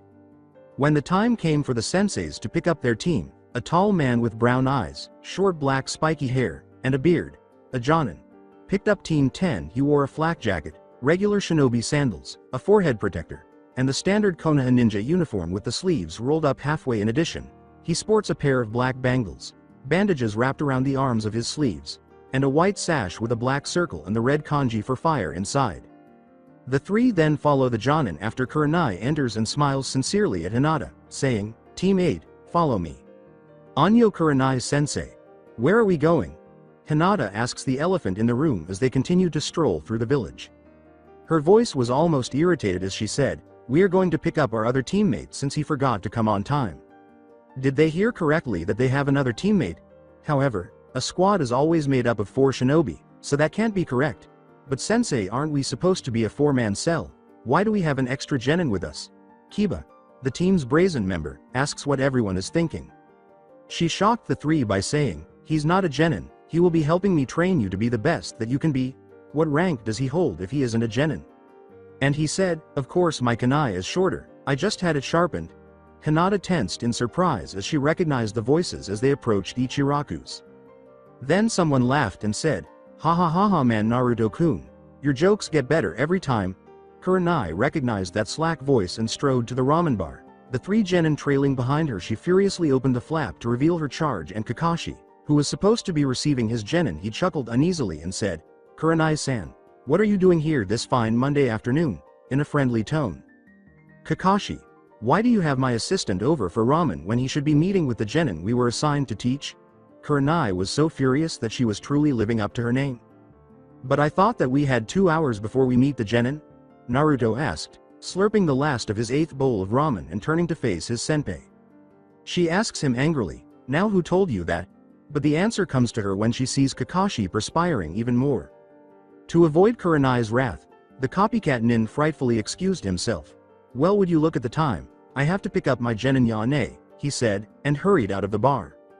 The 4 12-year-olds swore that she was breathing fire as the strong woman turned even redder and pursued the scarecrow, saying, "Get back here, Kakashi, and take it like a man." The 3 genin gasped at the sight of Kakashi's response, but it's more fun to be a kid, off in the disdains. Naruto was thinking back on his development with Kurenai during the humorous scene. The woman requested that they eat at a local izakaya bar on the first day, and they served her favorite dishes, takawasa, octopus marinated in wasabi sauce, and shochu, strong sake. To his surprise, she escorted Hinata from her clan compound to the academy and back before she graduated, and he thanked him for keeping her safe. That day he found out she was a new Jonin during their lunch. He also found out that she is a genjutsu expert, which helps conceal his weakness and her hatred of cake. Who doesn't hate cake? And perverts of all kinds. Following the introduction, they trained and reviewed the genin training schedule for the entire week. Kurenai claimed that Naruto was too harsh on them, while the other person remarked that she was too gentle. They ultimately reached an agreement on how they would instruct their 3 pupils, contingent on their passing the team exam. Naruto is hard and dedicated to drilling every student he gets to make them the strongest they can be, while Kurenai is gentle yet caring toward her future students. They also have the ideal chemistry. They will occasionally have competing interests, but ultimately they are the ideal yin and yang, perfectly balanced. After finishing his musing, he turns to face his 3 genin and remarks, "Oh, hey Hinata-chan. I didn't know I'd be teaching you with Kurenai-senpai." He notices his friend's red face in the group. With Kiba's mouth agape in shock, Hinata red as a lobster, and Shino being well, Shino. The 3 freeze, and these are their opinions regarding Naruto. Is Naruto-kun instructing me or us? Insert teacher, student fantasy here. What on earth makes him a sensei? How on earth does he know Hinata, and he appears to be our age? He has enough chakra to dwarf Hokage-sama, according to my bugs, who also won't come within a foot of his body. Who is he? After grabbing their attention, Naruto said, "Come sit and have a bowl of the food of the gods and we can get started with introductions, my treat." Shino, who had ordered 5 more bowls to go with the 8 he had already eaten, Kiba, who had ordered miso beef ramen with large chunks of meat to chew on and a saucer of milk for Akamaru, and Hinata, who had only had 1 bowl of miso since he had already met Hinata 3 weeks prior. He said, "All right, let's start by introducing ourselves," in an attempt to get to know the other 2. Hinata, feeling a little awkward next to her new crush, asked, "Anyo, what do you mean sensei?" unsure of what to say. His response was cool and collected, akin to Kakashi's. Well, your name, likes and dislikes, dreams of the future, hobbies, stuff like that, he said. You should start, sensei. Why? Because it's polite to introduce oneself before asking others to do so, Shino reasoned. He chose to quote Kakashi merely for amusement. Good point. I'm Special John in Naruto UN Hayabusa. I have no desire to tell you my likes and dislikes. My dreams for the future. As for my hobbies, I have lots of hobbies, he said. All we learned was his name and rank, Shino and Kiba thought. Since you pointed out how disrespectful I almost was, why don't you start? He asks, gesturing to Shino. My name is Shino Aburame. I like bugs, salad, winter melon, and tropical weather. I dislike it when people who are my friends forget about me. Tofu balls and any food that has a strong smell. My hobbies are entomology and collecting new specimens for my insect collection. My dream is to travel all over the world, catalog and collect every bug that I see, Shino said with a smile. He seems to already know what he wants in life, but he sounds like he holds grudges, which can be easily fixed, Naruto says with a nod of comprehension, pointing to Kiba. Okay, you're next. The name's Kiba Inuzuka and my faithful companion Akamaru, Kiba proudly said, addressing himself and Akamaru. The dog barked to let everyone know he was present. I like Akamaru, beefsteak jerky and cartilage. I dislike high-pitched noises. Any food that's not chewy, and anyone who hurts Akamaru. I like taking care of my nin Ken by preparing his food, give him baths, let him sleep on my bed with me and taking him out on walks. My dream is to be known as the most badass ninja out there with Akamaru at my side. Well, a little hot-headed and conceited, but loyal to his friends. I simply must be very harsh with him. Well, I think I'll call him Kibble, Naruto thought, already deciding on a moniker for his upcoming victim. Pupil then, with a lady-killer smile. He puts Hinata front and center and says, I know we know each other, but I would love to hear your introduction again. My NN name's H. Hinata Hyuga. IL like my family, flowers, zenzai and cinnamon rolls. ID dislike bad people, anyone W who preys on the weak, and shellfish. I like to press flowers when I'm not training to get stronger. My dream is to be strong like my father and kind like my mother, she said, stuttering a little as she spoke. Kiba and Shino gave her astonished looks as she finished. Okay, now that the introductions are over, tomorrow we have a mission, so make sure you have everything you need, including weapons. Naruto simply smiled at her in acknowledgement, saying, she is the strongest of all of them, I just have to push her in the right direction. Yahoo! You hear that, Akamaru? We have a mission right off the bat. I wonder what it's going to be. Maybe storm a castle or save a princess, or maybe. Kiba exclaimed as he leapt to his feet. Had Naruto not raised his hand to stop the dog-like boy, he would have gone on. Naruto said, whoa, easy there Kibble, before the neighbors throw a used boot to your face to quiet you down, which caused Kiba to become enraged. He retorted, who are you calling Kibble, fish cakes? With one of his pistols aimed at Kiba's head, Naruto suddenly materialized behind him with a cool, eerie voice. He added a deadly intent that made Kiba shudder. It's Maelstrom, got it. Gulping, the wild boy nodded. Hi sensei. Now, as I was saying, you guys are not ready for stuff like that yet. Instead it will be a survival exercise, Naruto said as he returned to his seat and began to eat another bowl of ramen. The revelation puts them all at fault. But we already did stuff like that at the academy, exclaimed Kiba, the group's most combative member. True, but this one's special. Out of all the genin that graduate, there is a %66 chance of failure for you three, and if you do fail, you all will be sent back to the academy to start from square one, he said to all three of them. Kiba protested, what do you mean? We already passed as genin, so how's that possible? Did you really think it was that easy to be genin? I had a look at the whole class and I got to say, with the exception of a few, you all suck. Did it even occur to you that everyone, including the fangirls, passed? Naruto asked the hot-headed boy, but all he got was silence, which was all he needed. Thought so. Meet Kurenai-senpai and myself at training ground 4 tomorrow at 7 o'clock sharp. Oh, and don't eat breakfast or you'll puke. Yane. He got up, paid for the meal, and vanished in a cloud of smoke. We won't lose, was the only thought on the three's mind leaving for home. 6:59 May 25th, Training Ground 4. Kakashi is testing his students at Training Ground 4, which is a mirrored version of Training Ground 3. This is where Team 8's Tree Genin are located. Unfortunately, only Shino ate before leaving because he reasoned that it was better to have his energy and puck than to have none at all. Hinata, Kiba, and Akamaru, on the other hand, listened to their secondary sensei and skipped meals. Morning everyone, before we start, this is your primary sensei Kurenai Yuhi. Since she failed to introduce herself yesterday, I'll do it for her, he said cheerfully as Naruto and Kurenai arrived via Shunshin at precisely 7 o'clock. For some reason, she appeared alarmed as the three pondered what soap operas and bonbons were. She blushed and said, she enjoys sake, Takawasa, her attractive and seductive friend Anko, and probably soap operas and bonbons if by the way she looks at him is anything to go by. She hates perverts, especially open ones. Porn that's not female friendly, all things fun, and cake seriously. What kind of person despises cake? I don't even know what you would get as a substitute for your birthday and wedding. And your idea of fun involves playing with the animals in the forest of death, she replied, glaring at her assistant.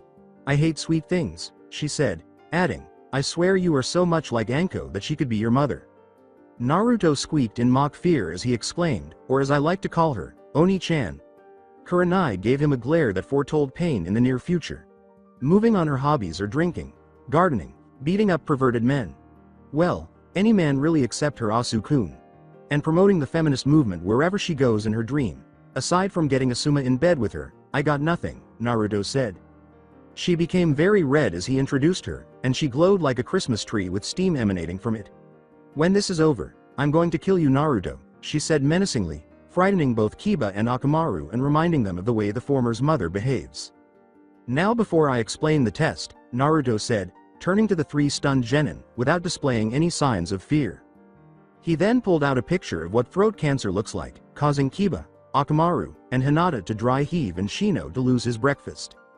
I told you you'd puke and I'm a man of my word, but to my surprise most of you listened. I thought only Kibble and Akamaru would not eat, even though I hoped that I get to see him hurl. He then put the disgusting image away to prevent himself or Kurenai from throwing up. My first freebie for you is that in life, no matter how logical you plan things, always expect and be prepared for the unexpected, he said, catching himself before he said hell. Said Jonin coughed to get the genin's attention. As you may have been told, you have to pass a second test to remain genin or get sent back to the academy. Our test is that we hid 2 flags in the training field and your job is to find one. Bring it back here and touch one of the training posts as we try to stop you. If you don't succeed by 10 o'clock you will be tied to a post. You will not eat the food Naruto made for us and you will be sent back to the academy. Shino raised his hand in order to speak. I'm confused, sensei, why you ask? Because there are 3 of us and only 2 flags to capture. Also, don't Konoha shinobi operate in cells of 4 with 1 leader and 3 subordinates? So it would not make sense to get rid of one of us when we would be short 1 individual? Naruto responded to Shino's excellent query. That's where I come in. I will be the one that fills in the vacant spot on the team if 2 of you pass, and if only 1 of you do, we'll just find another genin that passed his test without his teammates and recruit him. So that issue won't be the problem. We will come at you with a passion to fail you, so attack with the intent to kill, otherwise you will. The tree was startled and prepared to react when the test began. When Kurenai said, Naruto is right, but you also need to look underneath or you'll never find them. As I said, we will stop you by using every trick in the book and then some. You will also encounter traps that will hinder your special abilities, forcing you to use different methods to achieve your goal. Now we will start when I say go. Kiba rushed her before she could say anything more, making her tell him where the flags were. The 3 genin all thought, whoa, I didn't even see him move, when Naruto abruptly pinned him down with a kunai near his jugular vein. Now, Kure-senpai didn't say go yet, but I love your enthusiasm. I think I'm starting to like you, but I'm still calling you Kibble until you have my respect, Naruto said in a cheerful voice they were growing accustomed to. Pressing his kunai closer to Kiba's throat to extract a little blood, he then took the kunai away from Kiba's throat, melted it into his trench coat, and repositioned himself next to his superior officer.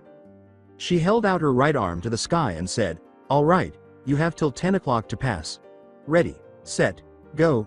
She then let her arm drop to the ground, facing the ground, and she and Hinata and Shino disappeared like a mirage, leaving Naruto and Kiba alone in the clearing. He leapt for you and said, Yahoo, with Akamaru on my side we can't be beat, and once we defeat you then sensei will drop you, allowing all 3 of us to pass, to which his ninkin responded with a bark of agreement.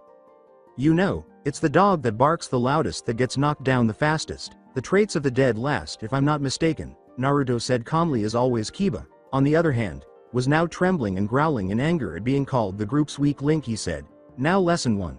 Taijutsu, and took something out of his trench coat. They were both tense, expecting him to draw a weapon, but what he did brought tears to their eyes. A large, juicy, raw T-bone steak, still dripping blood from its freshness, was in his hand. Naruto shouted to what he believed to be the 2 intelligentsia, hey Akamaru, if you sit this one out, this nice piece of meat will be all yours. Ha, There's no way that Akamaru would just leave my side for a slab of meat. Kiba grinned to his astonishment. However, the dog yipped joyfully, trotted over to Naruto, and pulled the steak his partner barked in response to his shout. Utrator. What do you mean that? Did you say grade a Kobe beef? Akamaru barked, which Naruto took to be a yes. Before Kiba could request some of the meat, Naruto informed him, and if you give any to kibble the deal is off and I'll take the delicious morsel away. Kiba's mouth was watering so much that a river of drool was flowing from it. The ninkin glanced back and forth a few times, first at his partner and then at the steak in his mouth. He eventually decided on the steak and lay there chewing away at Kiba, who was furious. You bastard!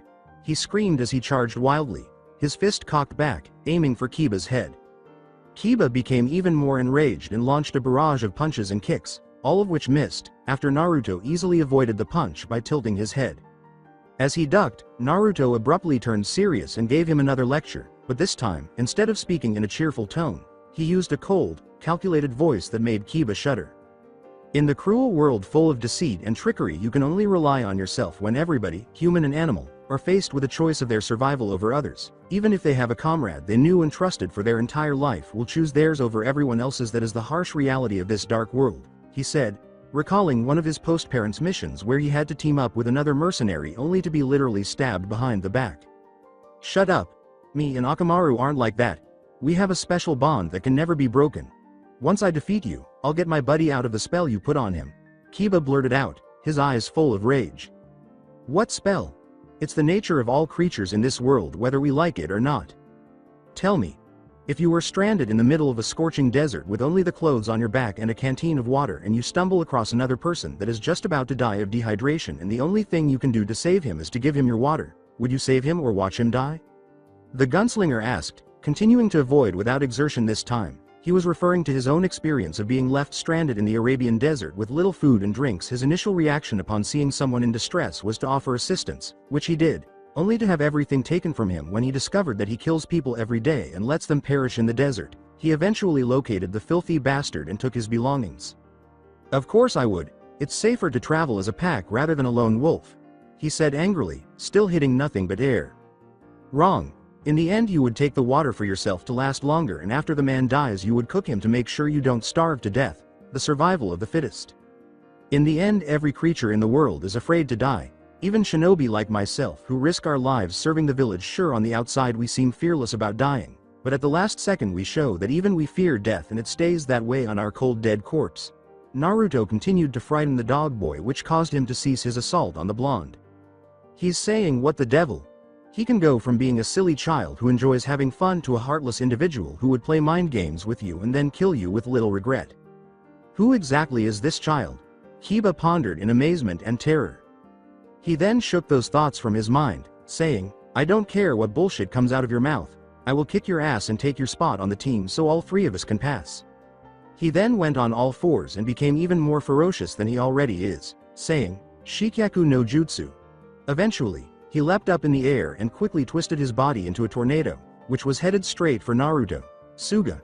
He made no attempt to avoid the attack, as it struck him squarely. Just as I thought, he's all talk and nothing else. He boasted to himself, ignoring everything around him, after he stopped spinning and looked at his handiwork and saw that nothing was left.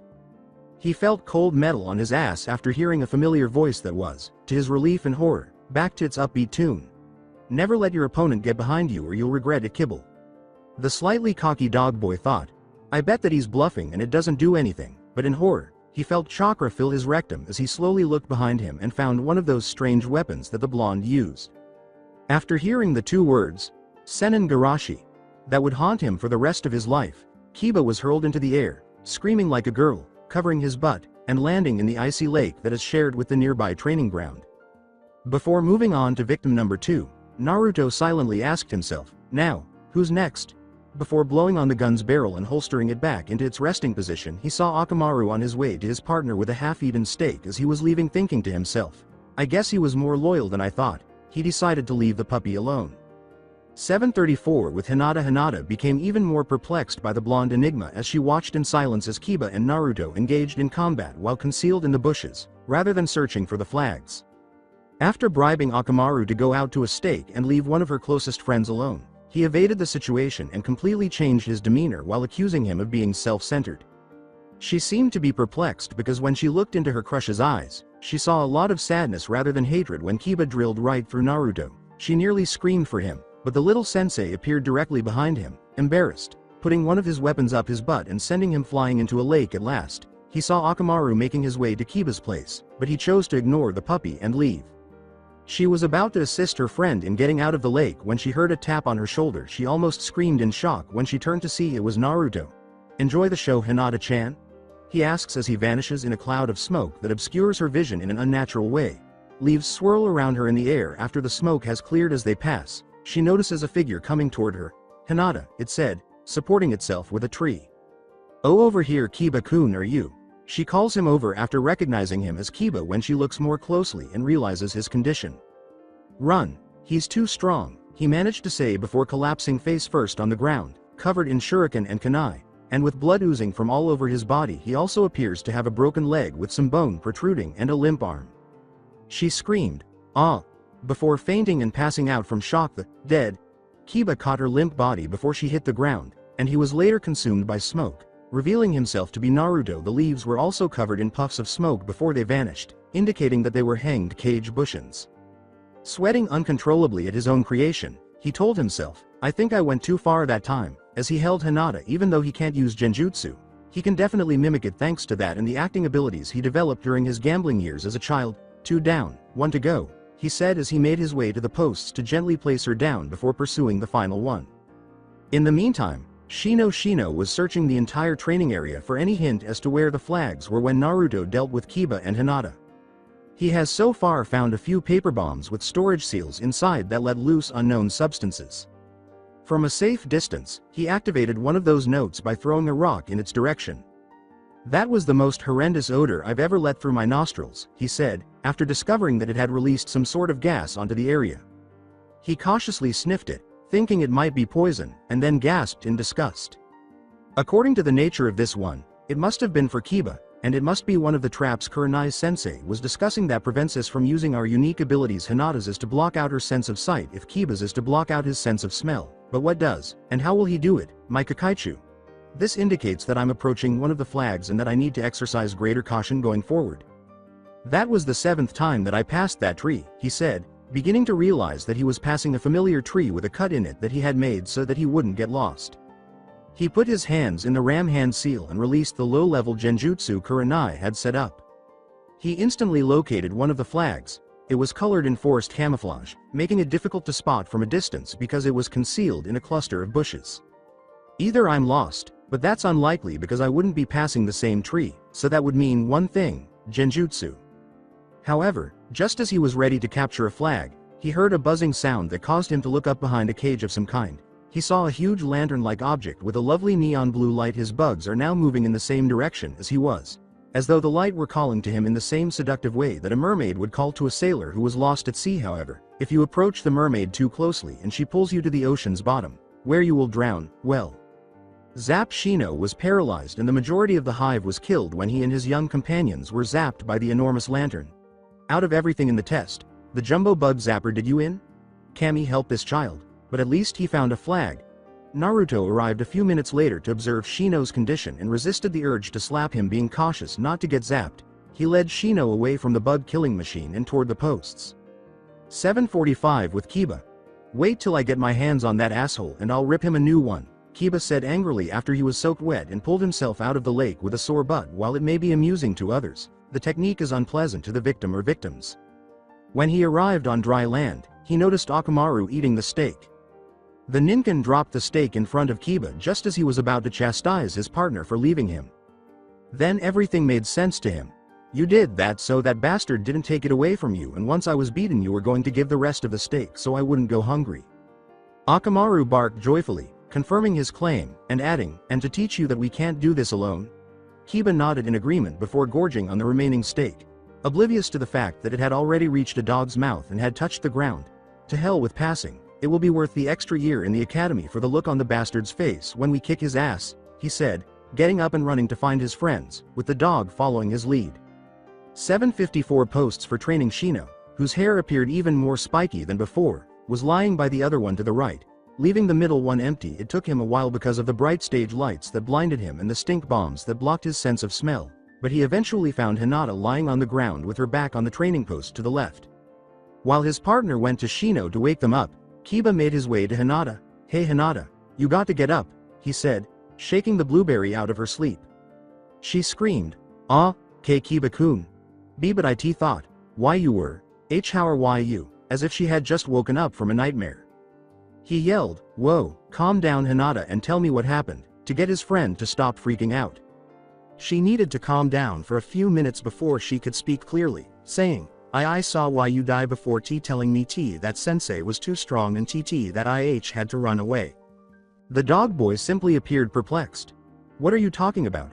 I was shot up into the air by that bastard, in the ass no less. After I got out Akamaru found me. We decided that we alone couldn't take him on, so we set out to find you and Shino to team up on the guy." But Kiba-kun. What about the flags?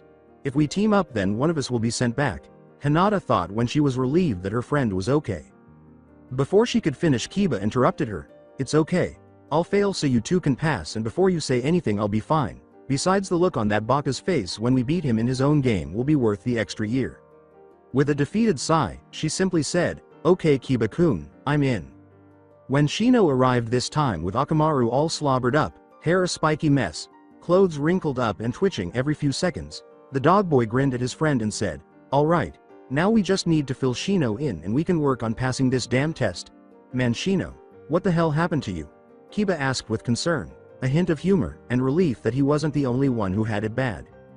"Nowhere one flag is, traps everywhere, strong stink bombs, bright stage lights, beautiful lights, lost most of colony due to beautiful lights, stay away from the light, why? 'Cause it hurts. Sensei will pay," he said, barely able to speak because he was still a little dazed from being zapped by the enormous bug zapper. Fearfully, the other two and their mascot are retreating. If there's one thing they know about their smart friend, it's that he never lets go of a grudge until he gets his retribution. He was bullied by the treble threesome, as everyone calls them. When he first started the academy, they squashed some insects he was observing, later contracted lice, and were bitten by a horde of fire ants for years. Every time they saw him, they would cower away in terror. The lesson is to never kill any bugs close to Shino because doing so will turn him into a dangerous foe. In a way, being bullied brought them together. It's ironic that this is how Kiba came to respect him, and when they became best friends, Hinata hung out with them because they shielded her from the awful threesome because she had been their target before she knew them. Everything in life is funny, isn't it? Kiba, who had finally found his voice, muttered, "Oh okay, lead the way." Not far from where Shino discovered one of the flags. "I can't go any further. Why you ask?" "Because of the light, the horrible light that kills of my beloved insects. I say Hinata-san is the only one that can go any further to accomplish," Shino said, holding out his hand, causing the trio plus puppy to stop. But why me? Wouldn't it be better if all three of us go?" Hinata interrupted the person before he could say anything more. "It is a good idea to stick together, but there are stink bombs to block Kiba's sense of smell and those killer lights that prevent me from progressing further due to how it can kill off my hive, but despite all of that there is nothing to blind you in there as I suspected." Shino usually dislikes being interrupted when he is speaking, but since Hinata had a good question, he allowed it. "They might be at the location of the other flag in place of one of the other obstacles in the way. As you gather the flag we will engage Sensei." "Why?" "Because he will be too busy to intercept you as you retrieve our target." That sounds nice and all, but what the fuck did you say?" "As I didn't understand one word of what you just said," Kiba asked, looking bewildered, after Shino had explained his plan to his team. Before Shino could lose his temper, Hinata intervened, saying, What Shino-kun means Kiba-kun is that while I go get the flag you and Shino-kun distract Sensei so I can get it without getting caught." Shino began to express his frustration with a red face and a tick mark on the right side of his forehead. The puppy barked in agreement as Kiba blinked once, twice, and said, "Oh, well why didn't you say so? I was itching for a rematch, right Akamaru?" Shino calmed down a bit because he decided to save his anger for that blonde Kakaichu killer and teach him that you don't mess with the Aburame clan's bugs instead of venting it on his foolish teammate. As the rest of the team prepared their stances, Hinata nodded and hurried to the danger zone. Naruto appeared just as the Hyuga had vanished from view, asking, "Well, ready for round 2? To everyone's astonishment, Shino charged with a fierce hatred that the assailant felt, saying, "You murderer, I will kill you. Tell me Shino, how long do your Kakaichu live for? And who was it that ran into the bug zapper? If I didn't know any better, It seems like you are accusing me for something you're guilty of. The blonde would always move out of the way when the bug user attempted to hit him, his hands in his pockets as if he was bored. This made Shino even more upset. Shut up. They were like family to me. Before I had friends, they were all I had. And you have no idea what it's like to lose someone like that. Then, as if a switch had been flipped, Naruto grabbed Shino by the wrist and crushed his bones. He scowled at Shino so intensely that he unintentionally revealed his intent to kill and said in a sinister tone that would haunt the bug user's dreams for a long time. You don't think I know what it feels to lose someone? Tell me that when you lost everyone that you ever cared for by a madman, you little piece of shit. And on a side note, your taijutsu sucks. He then struck him in the head, sending him flying into a tree that broke in two when he struck it. Knocking him out, he avoided the two cyclones of death that were said man and his partner before he could confront Kiba. He then adopted his upbeat demeanor, saying, I'll give you kudos on trying to sneak up on me while I had my attention on Bug Boy over there, but too bad you were too slow, Kibble. Two primal-looking Kibas were on all fours when the cyclones subsided, and one of them yelled, Shut up, you bastard. I will defeat you if it's the last thing I do, now Akamaru. The other Kiba clone grunted, and they charged again, Gatsuga. They spun in the air, creating a cyclone, and drilled into Naruto's motionless form, collecting dust that blocked everyone's view. Naruto didn't bat an eyelash as he was struck. Yahoo, we did it, Akamaru. We took down that punk. Now all we have to do is, Kiba and Akamaru, who had resumed their drilling rampage, stopped to look at their work without sniffing to see if Naruto was present. However, before he could finish his familiar whine to get his attention, the puppy yipped a little, receiving a startled response from his master. What do you mean you can't pick up his scent? Akamaru's master asked. What do you mean you can't pick up his scent? In an attempt to repel the next attack, Kiba searched for his opponent. Now where is he? He asked above, below, right, and left. 4 hands appeared from the ground as he was looking, seized the two people's legs and, to their surprise, pulled them into the ground so that only their heads were visible. Then, just in front of them, 2 Narutos appeared out of the ground, and the one in front of Kiba said, Got to love the Doden. Shinju Zanshu no Jutsu. It subdues the opponent by sneaking up to the place that not only hides my scent but also the one everyone thinks of last or not at all. I got to admit, you completely exceeded my expectations.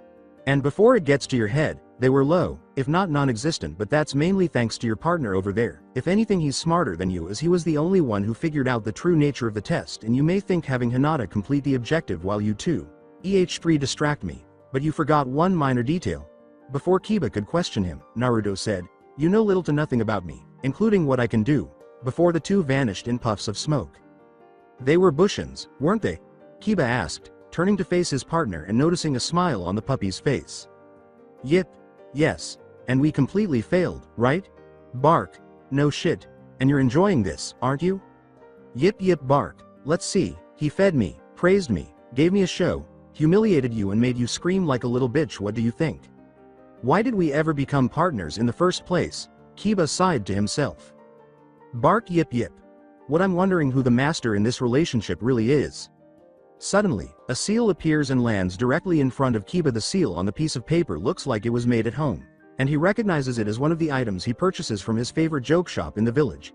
A paper stink bomb. Even though he doesn't fully comprehend the mechanics of Fuinjutsu, the fact that it was right next to his face, combined with his keen sense of smell and his inability to flee, meant only one thing. Just before it turned on, he swore, Oh, you've got to be fucking kidding me. Before he and his partner passed out, his screams were heard throughout the village. Hinata at the same time. Hinata carefully avoided the beautiful light that Shino was referring to as she made her way to the location where he had discovered the flag. She took it and pocketed it. When she turned around, she saw Naruto smiling and standing there. Congratulations. You managed to get a hold of a flag. Unfortunately, it cost you your 2 other teammates and you still have to get to the posts in 45 minutes with myself and to a current extent cure Senpai with her genjutsu that she uses to scare the crap out of perverted males by showing them neutering some poor animal. Well, you get the picture. The only question is, what are you going to do now? He placed his hands in his pockets, but he was ready for the impending genin attack as she assumed her clan's stance and used her Byakugan. She then departs the battleground following a protracted stare down between the two before realization struck. Naruto blinked once, twice, and 3 times. She had been using her Byakugan, which has X-ray, telescopic, and nearly 360-degree vision. For a long time there was only one meaning to that. He fell for it when she tricked him into getting the other flag. Did she simply act as I believe she did? He questioned Kurama. Yes, the fox said, if you mean outwitting you by employing one of the oldest tricks in the book. There was a pause, and then Naruto grinned and said, that was so hot. It even turned me on, I believe. Why are you standing there like a horny dog in heat when you're testing your future genin?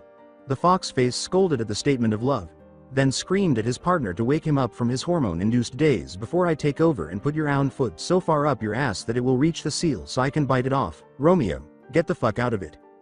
Thanks for that, Kurama, but did you really have to go as far as threaten to take over my body after the last time you did so? He said, grabbing hold of himself as if soaked with icy water. He was talking about how, as a thank you for all that Kurama had done for him over the years, he had allowed him to enjoy himself for a day while they were in Amsterdam.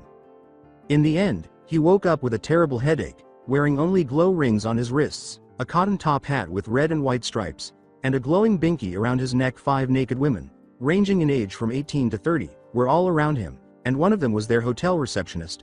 I'm still shocked that you revealed my virginity in such a way. I'm still unable to identify the issue. Kurama justified his careless behavior that evening by saying, I mean, you got some sexual experience due to the nature of the seal, and no matter how many STDs they had, your healing factor protects you for that, and best of all it was legal. But for Christ's sake, you gangbang ped all 5 girls using cage bushins. They were too embarrassed to even recall what had happened and express gratitude that I had a new hooker on the job rather than a wrinkled crack addict. What the hell, man, one of them was a hooker. How does that make me feel any? Actually, there were 2, but that isn't important. We give the Hyuga girl more time to finish the mission the more we quarrel about the past, so chop chop. We will talk about this later, Naruto tells Kurama as he heads after her, shaking his head. Alongside Hinata. Okay, it's 2 meters ahead buried in the ground, but due to the lights preventing me from safely using my Byakugan will make this harder as Kurenai-sensei probably has a genjutsu set up around here hiding it and I don't have a lot of time left before sensei finds me.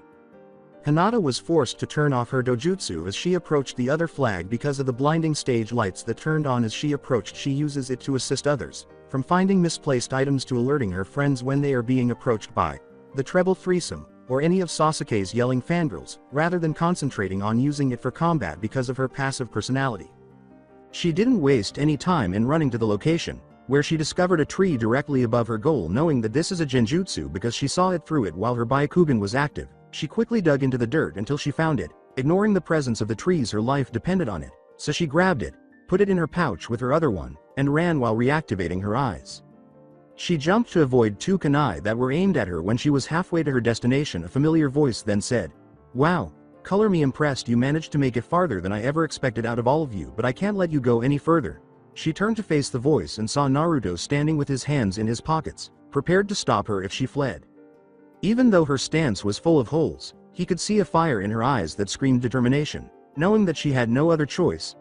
I will pass your test for Kiba-kun, Akamaru-kun, and Shino-kun, and no one, not even you, are going to stop me, she said. She charged at Naruto and attacked, but he just dodged, so he didn't attack. If it lasted less than 15 minutes, the buzzer would sound, and he only needed to get her to tire out and knock her out. Kit, what do you notice about the Hyuga's taijutsu? He asked, continuing to watch her fighting style. It appears to be connected to the Baguazhang fighting style that I was briefly instructed in following my ascent of the Wudang Mountains in China. Yes, but what else? That she targets my shoulders and the locations of my vital organs, such as the kidneys, liver, and heart. What does that tell you, then? She can see right into me with her Byakugan active. If she ever gets close enough to touch me, she's probably using chakra to cause internal damage and paralyze me. Very good, now you realize how dangerous she could be if she knew how to do it. However, she appears stiff when using it, and even her strikes are sloppy. Her stance also appears out of place. However, what interests me more is the expression in her eyes. She isn't really suited to be a shinobi. As far as I can tell, she appears to be so delicate that even a slight breeze could topple her. I can't comprehend what you see in her. No matter how many times she is knocked down, she always gets back up because she has an unbreakable will and a strong spirit. She is so devoted to her few friends that she will stop at nothing to support them, and she is quick to lend a helping hand to anyone in need. According to Kurenai-senpai's account of her early years, any other child would have already broken and turned into the ideal Hyuga that they desire her to be. Losing your mother at a young age and being abducted at the age of 3 can explain the stutter and reserved demeanor. I see it even though I know no one else does, not even Kurenai-senpai, I think. No, I know she can outshine all 4 cages, and after this is over, I'll show the world and give her the respect she so richly deserves. After a half-minute of silence, Kurama uttered the words, "Shit, that was deep. Although I knew you fell for her, I didn't anticipate how difficult it would be if you don't claim her right away. It will negatively impact your performance in the field, and there's a chance that someone else will take her place. I know, but I want to take it slow with her and first become her friend so I can get to know her instead of jumping into a relationship that is bound to fail." Naruto sighed inwardly. The last thing I want is to scare her away, so I want to do this correctly and avoid making a mistake. Just don't take too long, or else you run the risk of breaking the Hyuga's heart in addition to your own. Thanks, Kurama. I will. In order to complete her mission, one of the 2 shinobi aims to subdue her opponent, while the other tries to avoid being hit in order to exhaust herself and stall until the allotted time has passed. After 10 minutes of continuous taijutsu, Hinata is beginning to show signs of fatigue, but her eyes remain unwavering in their resolve. Naruto is impressed by her strength of will, but he fears that if she continues, she will overwork herself and hurt herself. For this reason, after he ducked her next attack, he countered and gave her a roundhouse kick to the solar plexus, which knocked her out cold and sent her flying into a tree. She was too exhausted to move after the adrenaline in her system subsided, and she was also exhausted from being knocked out. Despite your sloppy stance and inexperience, you managed to get this far. Don't focus on the negative comments and be proud that you came as far as you did, her sense told her before she passed out. Training posts at 10:03. Don't you think you were a little too hard on them? Naruto asks his senpai, who is berating him for his hard work on their test, as he leans against one of the trees. To be honest, I think I should have been a little harder on them, he said, gesturing to the 3 unconscious genin leaning on their own posts, with the exception of Kiba, who was chained to the middle post, and Akamaru lying down beneath him. This startled Kurenai, but before she could become enraged and beat the closest male in the area, who is himself, he added, "They did far better than I had anticipated. Hell, they even figured out the point of the test. After one encounter with myself, Hinata got as far as captured both flags before I managed to stop her. In my mind they already pass, but they still have one more thing they have to do before we can pass them." She became slightly enraged, though, and said, "You still didn't have to use that jutsu. Be thankful that I didn't stick my finger up his ass, because I refuse to do that to any man," he replied as his county sensei glared at him. "Or anyone for that matter, unless it's someone I'm in an intimate relationship and my partner was into that sort of thing. Tisk. Whatever, just don't let me catch you using that jutsu on anybody ever again, or so help me Kami, I'll put you in my newest genjutsu made especially for you," she said, maintaining her glare for a few seconds. "And what would that be?" he asks, almost fearing the response. With a sweet tone that foreshadows suffering in the future, she asks, "Remember the nightmare you had in the middle of the day when I was teaching you about the founding of the village?" When he mumbled, "Dear Kami, not the ramen monster, its only purpose is to eat me to avenge all of its fallen brethren. You are one twisted shrew of a woman." Naruto knew she had figured out what he was talking about during one of her dull lectures. He then smiled slyly and said, "I didn't know you had it in you. Just wait till I tell Anko Ne-chan. She will be so proud of you." When it was Kurenai's turn to go, Naruto simply grinned more and said, "I have a reputation to uphold." His grin grew so large that he had to close his eyes to make room for it, and the whisker-like birthmarks gave him the appearance of a smiling fox, conveying to Kurenai what he wanted. Kurenai sighed, "All right, I'll forget about using the ramen monster genjutsu if you keep this between us." The art of blackmail is what helped Naruto survive around Kurenai. Whenever she threatened him with a genjutsu, he would threaten to reveal something embarrassing, like her collection of stuffed animals that is still growing, or something that Anko would never allow her to live down, like right now. Naruto lost the fox grin but maintained the big smile, saying, "Pleasure doing business with you, Kurenai-senpai." Additionally, he still has more secrets about her that he hasn't revealed to her, so he isn't concerned about running out of them anytime soon. He even teases her by knowing about her obsession with the Sandame's son. Her tone was straightforward, concealing her annoyance at being blackmailed once more. "Sooner or later you will run out of blackmail material and I'll finally have you in one of my genjutsus," she said. Though technically he has planes and choppers that he can get a pig in and fly with, he will never tell her that. "And that's the day when pigs fly," he said in an even drier tone. Kurenai watches and follows Naruto to the Genin Plus mini canine after he heard people waking up and said, "It looks like it's finally time to get this show on the road." When the 3 realize what's going on around them, Kiba is the first to yell, "What the? Where are we? What time is it? And why the fuck am I the only one tied up to a fucking post?" When he sees Naruto, he becomes enraged and homicidal, saying, "You fucking asshole, I'm going to kill you after the stunt you jolt on me. It's thank you that I can't smell shit right now." What the fuck did you even that horrendous papper stink bomb? Ignoring that he was shouting, Naruto responded to the final question with, rotten eggs, dead skunks that have been sitting in the sun for 10 days, fruit that sat in a dark container for over a month, shit from the Akamichi toilets, Apollo Ono's spandex suit, Hacksaw Jim Duggan's lucky underwear, and a year's subscription of the National Enquirer. Getting the underwear was regarded as a suicide mission because he never removed it, and when he dispatched a cage bushin to do the task, the terrible stench the undergarment produced always dispelled in order to obtain the item. He had to jeopardize both his life and one of his senses. He barely survived. Kiba became enraged at the mention of the Akamichi restrooms, even though no one knew who these Apollo and Hacksaw were or even what the National Enquirer was. According to rumors, the Akamichi clan's restrooms are so foul-smelling that cleaning them is an S-rank task that only the most courageous, or punished, ever undertake. Since any member of the Canine clan entering is regarded as sudden death, it is even illegal for an Inuzuka to accept the mission. But this is only a rumor even though there is some truth to it. There is also a lot of fiction because if it were true, Kiba and Akamaru would have died by now nevertheless. Kiba continued to scream at the top of his lungs. What the fuck? Are you trying to kill me? The blonde asked rhetorically, you're alive, aren't you? Which made the dog boy lower his head as if to accept responsibility. The only thing holding him back was the fact that he was currently restrained. Now that you just woke up and that one of you is tied down when it's past 10 without a flag means you failed the exercise, he said, seeing everyone's terrified expression. He went on, but the point of the test was not to pass. They looked shocked, and he explained that it was more to see if you could work as a team to finish the task you were given in spite of the situation. Since she is the one teaching and not Naruto, Kurenai then used the opportunity to seize control of the legion. Naruto's right, the whole point of the test is to see if you can work together in a 4-man cell.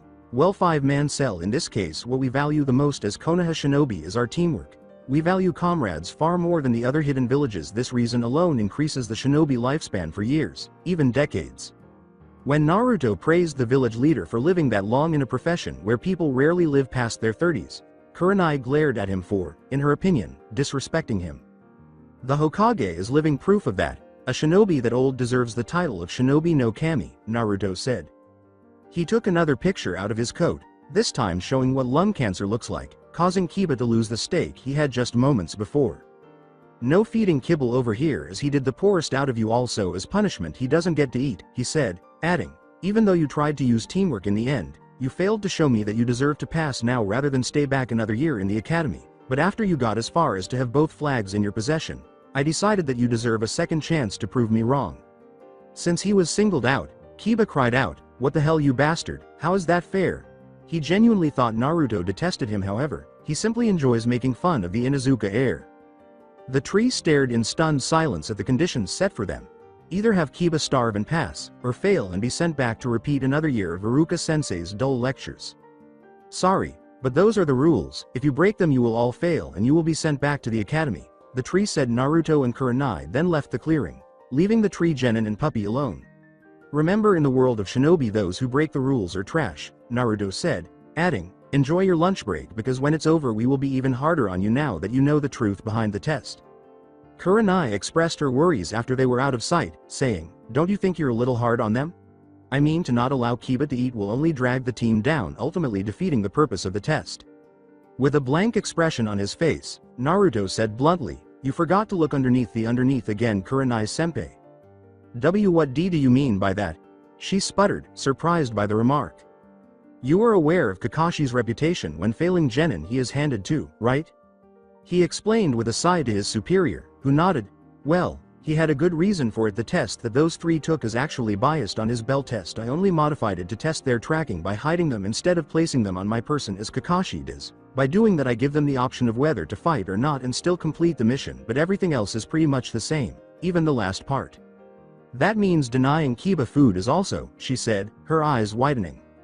Yes, and what they do now will determine whether they will pass or not. We can only wait and see, he said with seriousness. His personality then completely changed, saying, and when I give the signal I need a menacing thunderstorm, then after I give the other signal have it replaced by sunshine.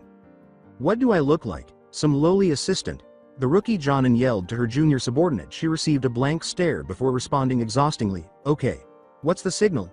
He then showed her, and they waited. At the same moment as the Genin, please for the love of Kami give me something or I'll wither away to nothing. is what Kiba's hungry eyes are screaming as Hinata and Shino examine their lunches, debating whether or not to eat them. It was a heartbreaking sight. They stood firm to obey the rule their sensei had set for them, even though their guilt was keeping the other two from eating the food that was placed directly in front of them. I know sensei said that we can't feed Kiba-kun, but I can't leave my friend like that, Hinata said, feeling overwhelmed with guilt as the minutes went by. Is it better to be a good friend or a good student? Then, without warning, Shino handed Kiba his bento and said, "Here, before sensei catches us." As the last person he would expect to assist him in this way, Kiba watched in wonder and said, "But why? I don't understand." "Why you ask? It's because that if you continue without any sufficient nutrients you will only slow us down, leading to our inevitable failure, and I owe you for aiding me in my times of need. I don't care what sense says. Despite our differences you are my friend and I will stand with my friends above anyone else," Shino clarified as the bound young man. "If you don't eat you will not have any strength, causing you to drag the team behind, and we're friends," he said with a sigh. As Kiba began to realize, he made a pitiful effort to regain what little pride he still had by saying, "I don't need to eat to take down sensei, plus you'll get in trouble if you feed me." Hinata recalled the day her knight in shining armor saved her from the monster. Shino-kun is right, Kiba-kun. Why you need your strength if we have a chance against sensei? Besides, he was holding back. I can know because I saw him fight Mizuki. Even though he held back on him, he's holding even more back for us, she said. It's not like he had a problem with Shino, apart from his bugs, but he did not play for the other team. Thank you very much, Kiba sighed in defeat. Okay, but someone is going to have to feed me, seeing as I'm tied up at the moment. He looked at Hinata, hoping and expecting her to feed him. Unfortunately, Shino pushed food into his mouth, causing him to choke for 30 seconds before swallowing it and glaring at his stoic friend. Dude, what the hell? He said. The bug boy pushed food down Kiba's throat as quickly as he could while Hinata was feeding Akamaru her half. Shino explained to his teammate, "Time is of the essence." Why? Because sensei may be back any minute now, and for once, the teammate understood what he was saying. What have you done? I told you that you couldn't feed him and you did, he cried at the top of his lungs as a thundercloud formed over the blonde, seemingly expressing his rage for him, which is further demonstrated by the lightning that shoots out of it. However, Naruto and Kurenai interrupted their lunch by entering the scene. In a display of bravery, Hinata, Shino, and Akamaru then moved in front of Kiba's bound form to protect him from their furious sensei. Shino shouted, explaining his reasoning, "We don't care, because he's our friend and I'll put my life on the line for all my friends. And I don't care what you do to us as long as we stay together. I won't let you separate us like this," said Hinata. As he perspired, Akamaru yelled, "Arf arf arf." Yeah, what they said, but only Kiba could hear him. Their teacher yelled, "Is that your final DESISSION? Kiba yelled, "If you dare touch one hair on either my friends I'll rip out your insides and hang you with them," before they could respond in the affirmative. When the tied-up boy declares a dark threat, Naruto raises an eyebrow but dismisses it as unimportant, saying, "Well?" They both yelled, "Yes, ARF, yeah," simultaneously. When the thundercloud cleared and a gorgeous sun emerged, the blonde said, "Well, then I have no choice than to let you pass." The three genin stared at him in such shock that I appeared amusing, with their eyes the size of beach balls and their mouths hanging open. "What?" I asked, the one who always strikes up a conversation. He reiterated, "Like I said, you pass," and his future students continued to give him shocked, perplexed looks. He sighed and clarified, "Lesser shinobi would bend over and do as they are told, and those people are too stupid to look underneath the underneath. This village needs people who can look past deception and think outside of the box. It is true that I said that those who follow the rules are trash. But you know what one of my friends thinks? Those who abandon their comrades are even worse, and you held yourselves together protecting your friend over there, and despite the fact I was just toying with you he threatened me if I ever hurt either of you, and that shows me that you're truly strong. I may take power to kill but it takes strength to protect." Those are the words that came from someone who was precious to me. At the end he sounds devastated but Hinata and Kurenai ignore naive. After briefly discussing his past, Naruto falls silent, and Kurenai goes on for him, saying, "So starting tomorrow Team 8 will start working for the village, congratulations." Hinata grinned at her achievement, which brought her one step closer to her father's approval. The joyful buzzing from Shino's hive spoke louder than his quiet demeanor. "Hell yaeh, I'm one step closer to becoming a badass," Kiba exclaims, but his joy is cut short when he realizes Naruto has vanished. Kurenai-sensei. Where's Naruto-sensei? He asks. Kurenai and the others search everywhere but are unable to locate Naruto. The genjutsu expert said, "I don't know but I'm sure we'll see him tomorrow," so as not to alarm the children. Is Sensei going to be all right? Hinata asked hesitantly, worried for her crush's safety. The older woman assured her student, I'm sure he's fine Hinata, so don't worry yourself over it, but she was also uncertain about the blonde. Why were you so sad Naruto-kun? The two girls worriedly thought. 1041 Mount Hokage's summit. Naruto was kneeling on the stone face of the Yondaime Hokage, tears streaming from his eyes as he repeatedly muttered, it's all my fault, even though he had lost his family more than a year prior and was still grieving. Even though he may be improving, occasionally when he thinks back on a memory of them, he finds himself reflecting on that day and how he broke the vow he made to himself on his 6th birthday. In addition to not being good at consoling people who are upset, Kurama simply lets him cry all he wants until his eyes are dry. He sobbed for the next 2 hours to keep people from feeling sorry for him because that's the last thing he wants at the moment. However, the only one observing is the Hokage, who has sorrowful eyes that are understanding rather than pitying. 11:35 June 8th, forest outside Konohagakure. Team 8 is hunting a fugitive of the Hai no Kuni dynamo in the normally peaceful forest. This dangerous and cunning fugitive has been apprehended numerous times, but always right after he makes his getaway as he takes advantage of the wildlife and the environment. She is familiar with the forests for Team 8. This makes it the ideal mission. All they need to do is locate the target, capture it, and deliver it back to the client so they can get paid. Even though it seems simple, doesn't everything sound that way? Kurenai's voice came over a radio. This is Red Leader, is everyone in position with the target? To his commander, Naruto reported, Red 1 is in position. The radio said, this is Red 2, in position, from Hinata. Shino said, Red 3, in position. Then Kiba's loud voice caused the others to flinch, hoping the target wouldn't hear and would flee. Reds 4 and 5 are ready to kick some ass, he concluded. The blonde said harshly to the departing Inuzuka, Red 4, you had better calm down because if the target flees because of your large mouth, I'll put a cap so far up your ass that you won't be able to sit for a month. As Akamaru silently chuckles to himself over his master's misfortune, the said boy went pale and covered his butt. Knowing that he would be struck by another Senin Garashi, he whispered, SSS sorry SSS sensei, trembling from fear of being struck with that technique. Red 2, visual on the target? Naruto asked, remaining silent as he allowed Kurenai to continue with the mission. They said, hi, 2 meters north of my position, to her team. Red 3, are all the possible escape routes covered? Asked the Genjutsu mistress, nodding. Through the radio, Shino's monotone voice said, hi, there's nowhere the target can escape. As she asks her remaining subordinates, Reds 1, 4 and 5, ready to intercept the target?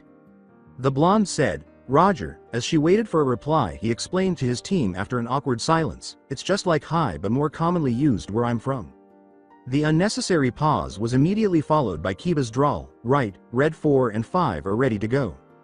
The squad leader commanded, okay and move, as Naruto, Kiba, and Akamaru pursued the target while it fled, dodging the swarm of insects that hindered its escape. Then, as Hinata catches it in her arms, it crashes into her. After capturing her, they were able to get a clear view of it, and what they saw was a cat. The dynamo's wife owned the cat, and it wasn't just any cat. When it calmed down and purred, the team gathered where Hinata was holding it and caressing its fur. Kurenai asks the team, wanting to confirm that they have the correct cat, are you sure that's the target? To confirm that his senpai had the correct one, Naruto took a closer look at the cat and noted its distinguishing characteristics. Brown fur, light brown marks on her head and the pink bow on her right ear. Yep, it's Tora alright. She gave the order, good work team. Mission. Search for lost pet Tora is accomplished. Now let's head back and deliver Tora to Shijimi-sama, as her students followed her. However, Naruto intervened and managed to keep Tora comfortable while gently removing her from Hinata's arms. You guys go ahead. I'll catch up to you so I can get to know Tora, that way I can solve the problem she has with escaping her owner daily. I would have recommended Kibble for the job, but you know, he said, trailing off with a clear and spoken message that everyone understood. Being called by his nickname once more and hearing that he was taking care of a cat, which, incidentally, wouldn't have gone well, made Kiba twitch a little. Shino understood Naruto's logic and reasoning when he suggested that if Tora managed to escape with less money than what was spent on her capture, the money could be used for other areas of Hai no Kuni that were in greater need, such as expanding the number of farms to help feed the nation's growing population. The idea made Hinata's heart skip a beat when she witnessed the blonde's kindness toward the cat, even though it was said to be the village's shinobi's worst enemy. She sighed, okay, but you better be there when we arrive, realizing that she couldn't control her special Jonin. He waved with his other arm while holding Tora, saying in a happy, kid-like voice, "No worries, Kira-senpai. Tora-chan, and I'll see you there." After 2 weeks of getting to know him, the entire team simply sighed at his behavior. They were accustomed to it, but it still made them feel ashamed to even be connected to the young man, Hinata, for various reasons. He can be extremely happy and immature at one point, then suddenly turn serious and dark while discussing some harsh truth that despises humanity. At other times, he shows empathy for a select few and imparts some very wise advice as if he were an elderly man who had seen it all, and whenever someone brought up his past, he would either quickly change the topic or vanish into thin air. He is the epitome of bipolar disorder. No, he is the epitome of polypolar disorder. Everyone on the team, including Kurenai, is curious as to how he passed the physical evaluation without him. They made their way to the Hokage Tower. "You don't like the palace, do you?" Naruto asked bluntly, setting Tora down on a nearby rock. As soon as he was unable to hold her for 5 meters, the cat shook her head no and spit out at the mention of the palace, saying, "I don't understand why you hate living in a place of lavish and luxury." Kurama was giving Naruto his next wound as Tora continued her unintelligible tirade. "Your next lesson is to get you to understand animal tongue. The problem with all animals is that they used to be able to communicate with one another because they could speak human language, but after seeing how badly humans had ruined their homes in the fields and forests, the majority of them began to despise and hate humans.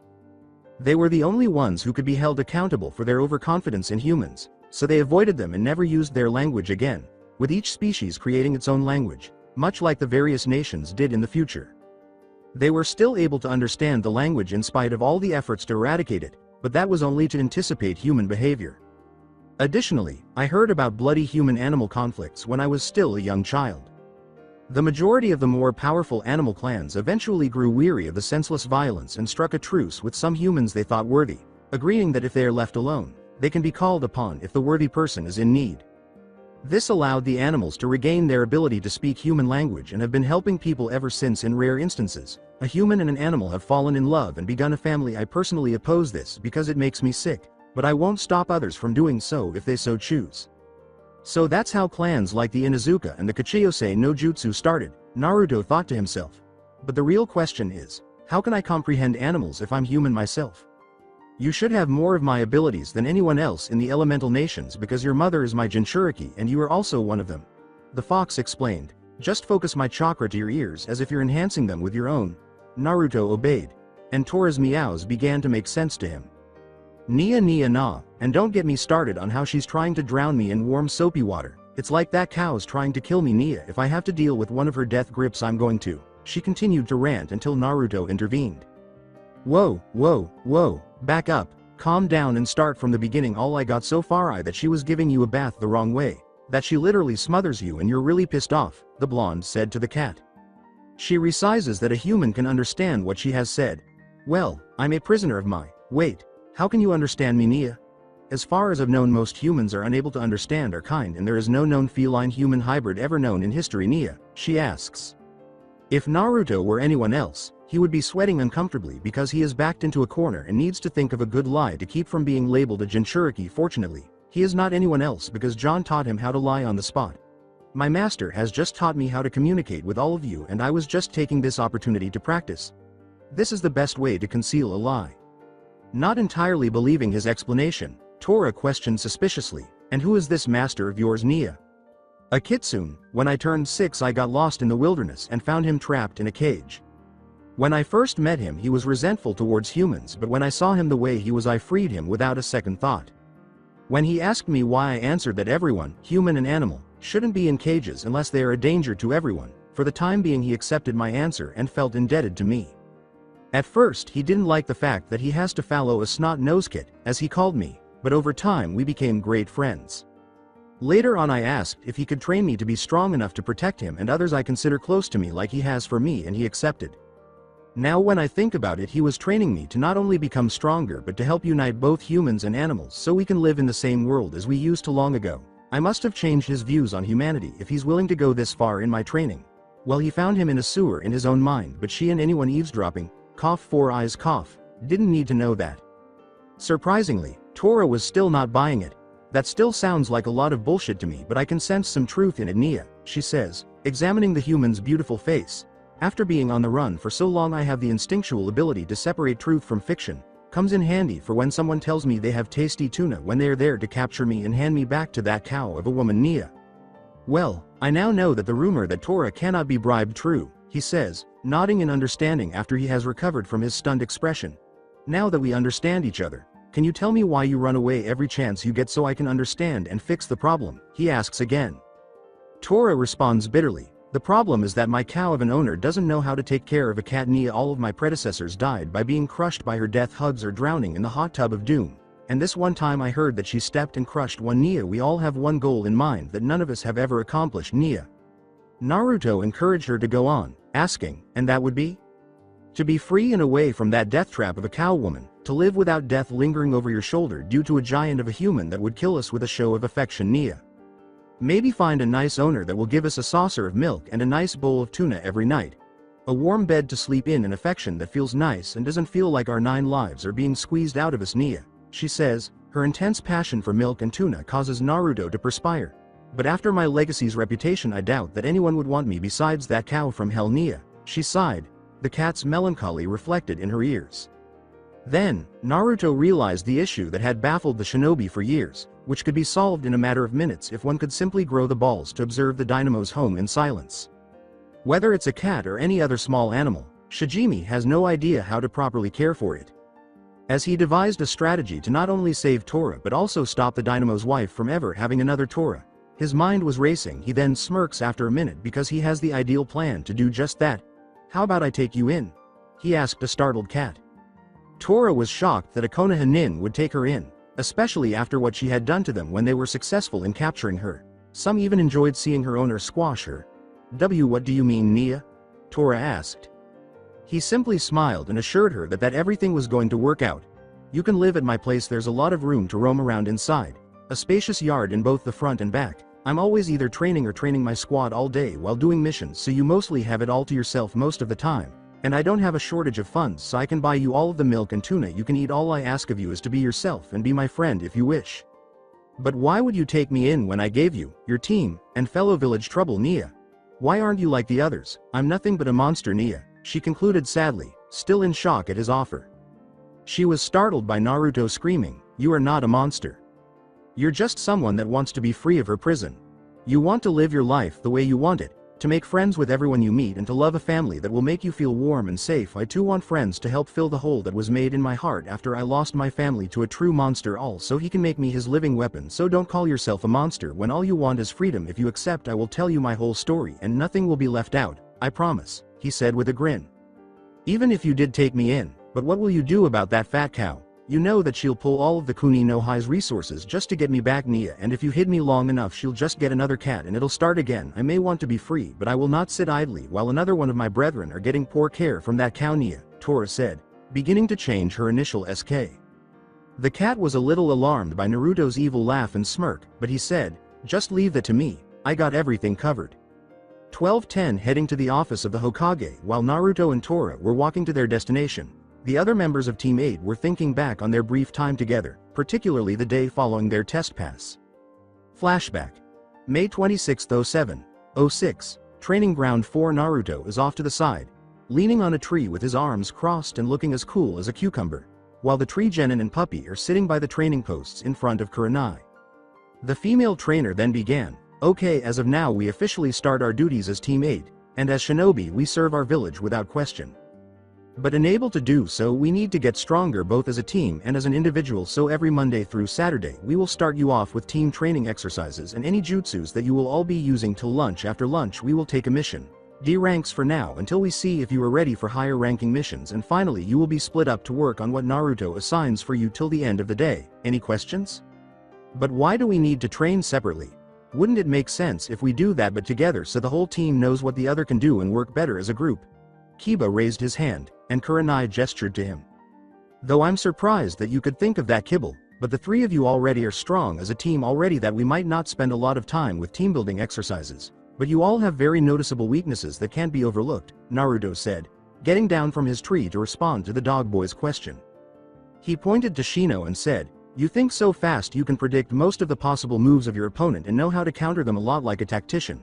But what good is that when your opponent gets too close when you have very little skill with taijutsu that you will be bested no matter how much you calculate? Shino was quiet, but he understood the logic of the statement and didn't take it personally. He then gestured to Kiba and said, "You and your partner work so well in sync that you might as well be the same person, and you have the strength and instincts to overcome most obstacles. But those will only get you so far in a battle as you don't think before you act. I'm not saying you should be as smart as Shino over there, but it would be nice if you thought about the consequences of your actions so you don't make anything worse for you and the team." Kiba gave him a frustrated look, but after giving it some thought, he realized that his other sensei was correct, but he wasn't going to talk about it. "You are by far the most balanced person we have on this team, and with your strong spirit and unbreakable will I can see a vast amount of potential within you. But your low confidence, poor instructing, and outdated traditions are holding you back," he said, pointing to Hinata. She looked at the ground in shame, but then remembered that the advantages he listed outweighed the disadvantages, and she looked up, blushing slightly and smiling. "As a teacher, it is my responsibility to bring out the best in my students and to make them as strong as they can be.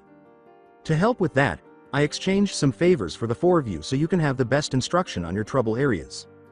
If they are away on a mission, I will have a clone go over what you went over so far. And once you can show me that you are good enough, we will not only leave you alone to work on what you want during that time, but I might teach you something awesome," he said, grabbing everyone's attention. Based on his performance the other day, they knew he was taking it easy, but he still demonstrated that he knew a lot of ninjutsu that he could teach them. Yeah, when pigs fly, Hinata is the one he would most likely teach any of his jutsus within the next 6 months. All he would need to do is find a pig to launch out of his medieval catapult that he borrowed from a museum in Germany, and he would be cooking in peanut oil. Kurenai briefly looked alarmed at what her partner would teach them, but she recovered before the others noticed. Naruto, on the other hand, smiled triumphantly at her, as if he had accomplished something worthwhile, and she simply returned the smile with a scowl that said, "Shut up. Now that we briefed you on the schedule, we will start off with some sparring as to familiarize yourselves with how each of you fight so you can coordinate with each other as a team more effectively. One at a time each of you will be facing Naruto. But don't worry, he will go easy on you so you last long enough to improve," she told everyone, but the final part was directed at Naruto because he occasionally gets carried away.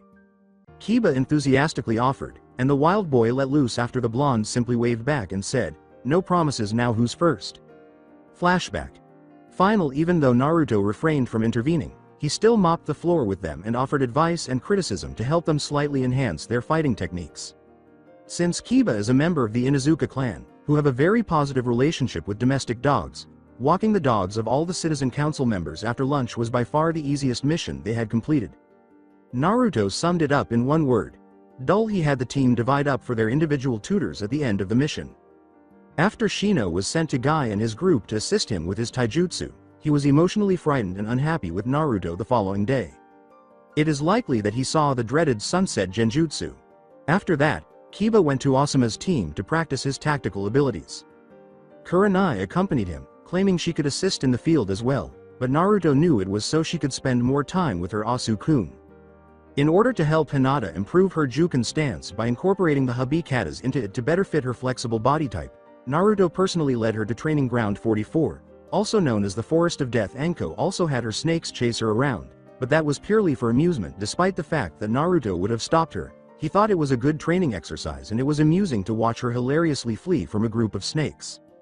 In their sparring sessions, Shino can stay as long as Kiba for 2 weeks. Kiba tries to vary his moves rather than settling into a pattern, as if he's actually planning his next move. Hinata has improved her speed and stamina, likely from Anko's cardio workout, and she performed better with her newly created Juken than with the traditional stance, though it's still not perfected. When Kurenai recovered, she attempted to murder the blonde for helping Hinata after nearly fainting from shock at Naruto and Anko of all people. Additionally, if he hadn't brought up the fact that the naive Hyuga was spared the negative influence of her slightly crazy and cruel friend and had vowed not to become Anko's mini-me the way Lee is for Guy, Anko would have pouted afterward because she truly desired her own mini-me. Naruto wants his own mini-me. Hell, however, how many people in the village, let alone the elemental nations, have blue eyes and spiky blonde hair? I rest my case.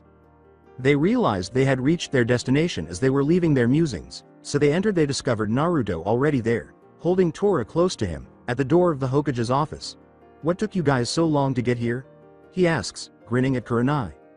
You might think that the genin would be shocked that he arrived here first, but they grew accustomed to it after he separated from them a few times to grab a bite to eat or something. and then arrived at their destination much earlier than they did.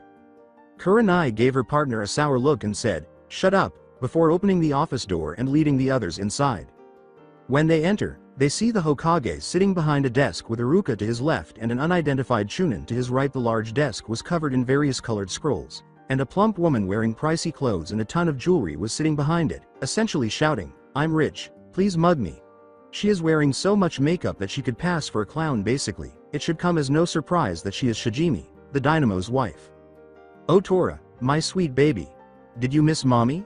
"Oh yes she did. Oh yes she did," she exclaims as she rushes over to take the cat from Naruto's arms and smothers it in a bone-crushing embrace while coddling her, while Tora herself is struggling to get away once more.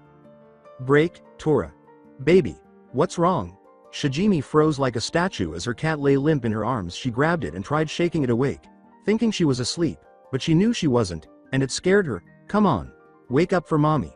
Please wake up Tora," she cried as reality set in. The other people in the room remained silent in remembrance of Tora's bravery. Even though Kiba and Akamaru detested cats, they believed that they shouldn't die that way. Shino remained silent like the others without giving it any thought. Even though Hinata had only known the cat for a short time, she had grown attached to it, and she was taking it the hardest. With tears threatening to spill from her eyes abruptly, she threw herself at Naruto, buried her head in his chest, and sobbed. The blonde wrapped his arms around her, embracing her. On the other hand, Naruto felt bad for her tears, but he knew that they were essential to the plan's success. All he had to do was apologize to her privately and calm her fears. Shijimi sobbed for what felt like hours, even though it had only been minutes, as she repeatedly muttered, "Why does this always happen to me?" so that only Naruto could hear her. "I take it that this isn't the first time this has happened?" Naruto said after letting Hinata go and gently approaching the kneeling Dynamo's wife. He then placed a hand on her shoulder to get her attention. "How?" Shijimi asked, looking surprised because she had kept quiet about the frequent mishaps involving her cats out of concern for her husband's reputation. He said, "I could hear you mumbling to yourself asking why it happens to you, and I can probably help you in that regard, Shijimi-sama," which made her eyes widen.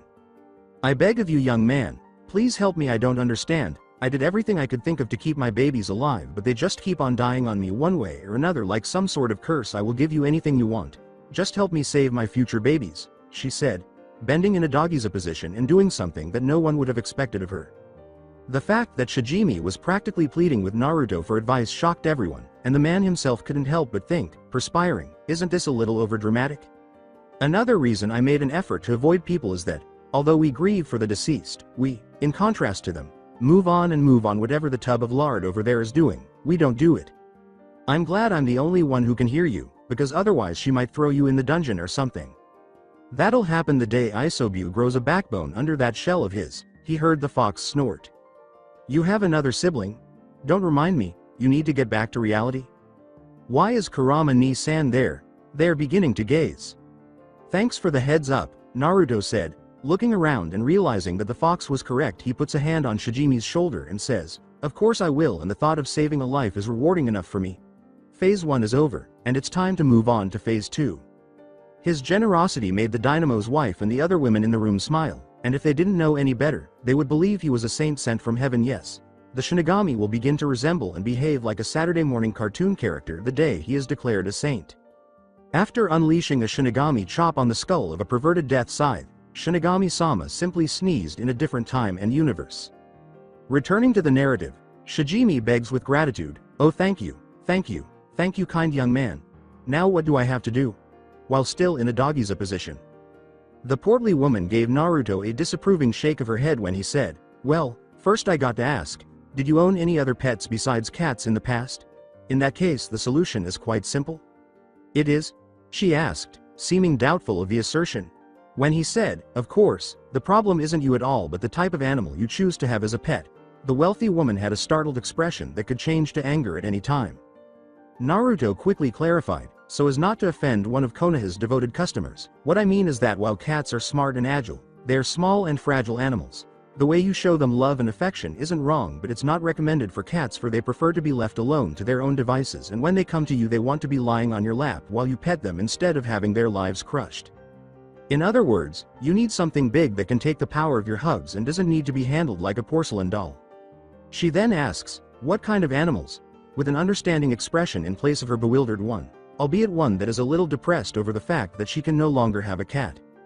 Around this time, Hiruzen's old shinobi instincts told him that things were not as they seemed when he saw the smile Naruto had on his face. It only confirmed his suspicions that Naruto wasn't very good because it wasn't a sentimental smile but rather a smirk he had seen in pranksters who failed to pull a practical joke on him as a fellow practical joker. Kiba also saw the smirk, but he would just observe the events from a distance, knowing that he was not the target this time. Well, you can get a big dog as they're very affectionate and loyal, or if you're into the more exotic, a bear. I'm sure that if a circus had a cub available they would sell it to you in a heartbeat, he replied without pausing. What the fuck, and a bear of all things? The elderly shinobi exclaimed, almost having a heart attack. The village will be like, up shit creek without a paddle, to get it back to her if she gets one and it flees. Are you crazy, you annoying jerk, or are you merely attempting to pile more paperwork on my desk? The blonde then gave him a bigger smile and said, and I forgot he can sense emotions. Isn't this for all the times I didn't let you go on a mission that was more than a C rank? Alright, save this moment because I will get my revenge someday, he thought crazily as he added Naruto to his list of potential Godem Hokage successors. Shijimi sounded uncertain about the bear as the elderly man was going through a mental panic. I don't know, aren't bears supposed to be dangerous? At least that was his reaction until Naruto opened up. They actually can be very friendly if they're properly trained at a young age and you take good care of it.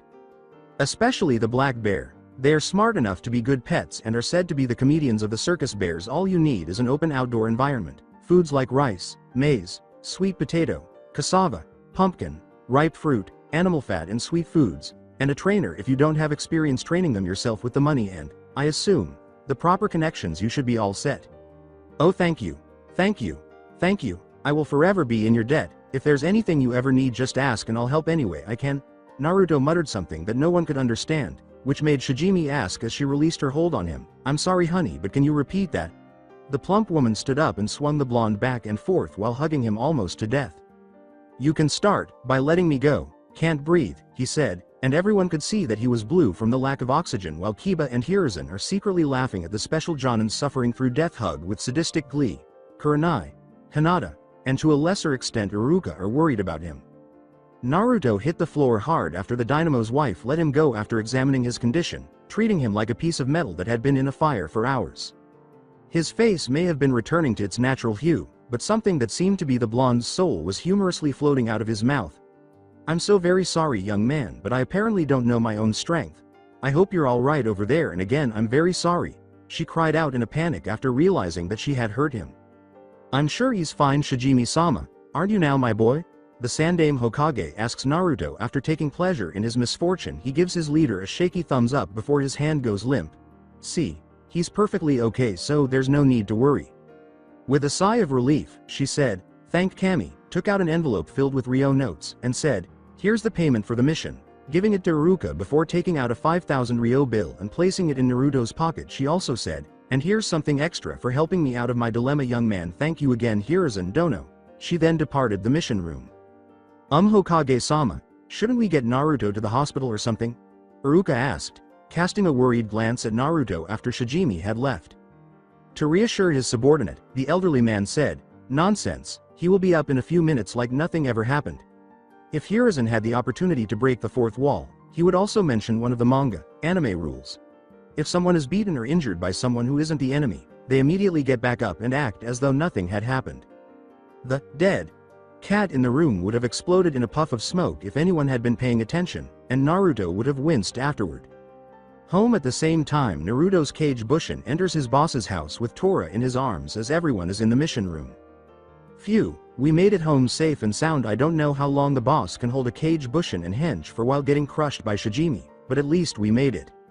Anyway, after the meeting I'll buy you the tuna and milk you need, then unseal some cat furniture and toys I got on a random spending impulse I sometimes can't resist.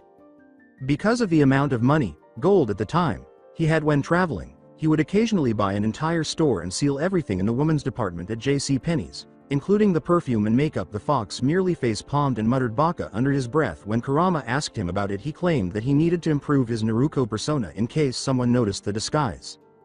Tora leapt out of his arms and exclaimed, wow, you have a beautiful home Naruto-sama, Nia, in awe of her new owner's home, which was much cozier than her previous one despite being smaller.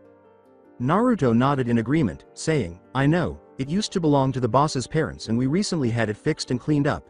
He then felt a pull of his chakra, warning him that he would be dispersed shortly. Okay Tora, I have to go, the boss should be back in a little while. If you need to use the restroom, just go outside by using the front door that I kept open for you, and please leave the koi fish alone. They don't taste as good as you think. While she waits for her new owner, Tora simply gets up, curls up into a ball, and takes a nice cat nap in one of the chairs. 12:55 Hokage's office, Academy. Now that little drama's out of the way for today, what shall I have you do next?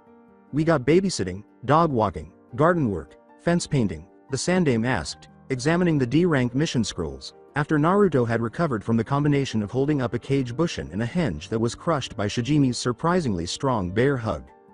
Kiba became increasingly agitated about constantly performing D ranks as Hiruzen listed all of the exiting D ranks he had available. He is aware that they aid in enhancing the team's collaboration, but their initial teamwork was so strong that they nearly passed the flag test, and their performance only improved in the 2 weeks since they joined the team. In order to eventually take on a C rank mission, they even completed twice as many D ranks as were required. What the hell, OG, haven't we done enough of those chores already? We should be getting a C rank for the recognition that we completed all of the missions you've given us. So what are you waiting for? Give us a C rank already. He stomped his foot on the floor to get everyone's attention because he had had enough. As Kurenai was about to reprimand her student for such behavior, Naruto beat her to the punch by giving Kiba the infamous, in the future, Gibbs head slap, and Shino and Hinata are silently agreeing with their boisterous teammate. With a slap on his head, the dog boy screamed, "Ow, what the hell was that for sensei?" before grabbing hold of the spot. That is no way to speak to your Hokage like that, he deserves more respect, he said. But you call him that all of the time, Naruto reminded him of the most humiliating way to fail a mission. But unlike you, I'm familiar enough that I can call him that and not offend him. And another thing, we didn't complete all of the missions, or did you forget about the first gardening mission we had? Kiba unsuccessfully defended himself by saying, in my defense, that woman was crazy and had it out for me.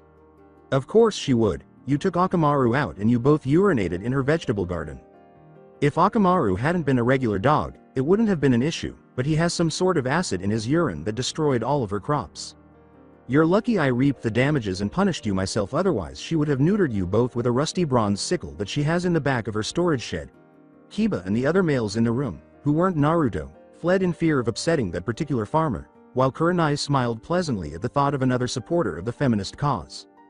After taking a few deep breaths, Naruto replied, but as much as I hate to agree with Kibble, I think we are ready for a C rank. They proved to me that their teamwork is the best out of the other graduates, even Team 10, and if anyone's worried if they are too inexperienced for one, unlike other teams we have an additional Jonin level shinobi, so if it is too much for them to handle we can step in to assure that everyone will make it out alive. For various reasons, everyone fell silent after that. Kiba was shocked to find his male sensei in agreement with him. When Iruka declared that the special Jonin's words made enough sense that he was at a loss for words to convince the Hokage otherwise, his voice died. Iruka had intended to argue that they weren't prepared for a C-rank mission. Kurenai remained silent because her ko-sensei is the more shrewd of the two, and the child can use his silver tongue to avoid being arrested for murder. However, she was unaware that he had already done that multiple times before returning to Konoha. The fact that Sam had to watch Law and Order, CSI, and every other crime drama on TV every week was at least somewhat enjoyable.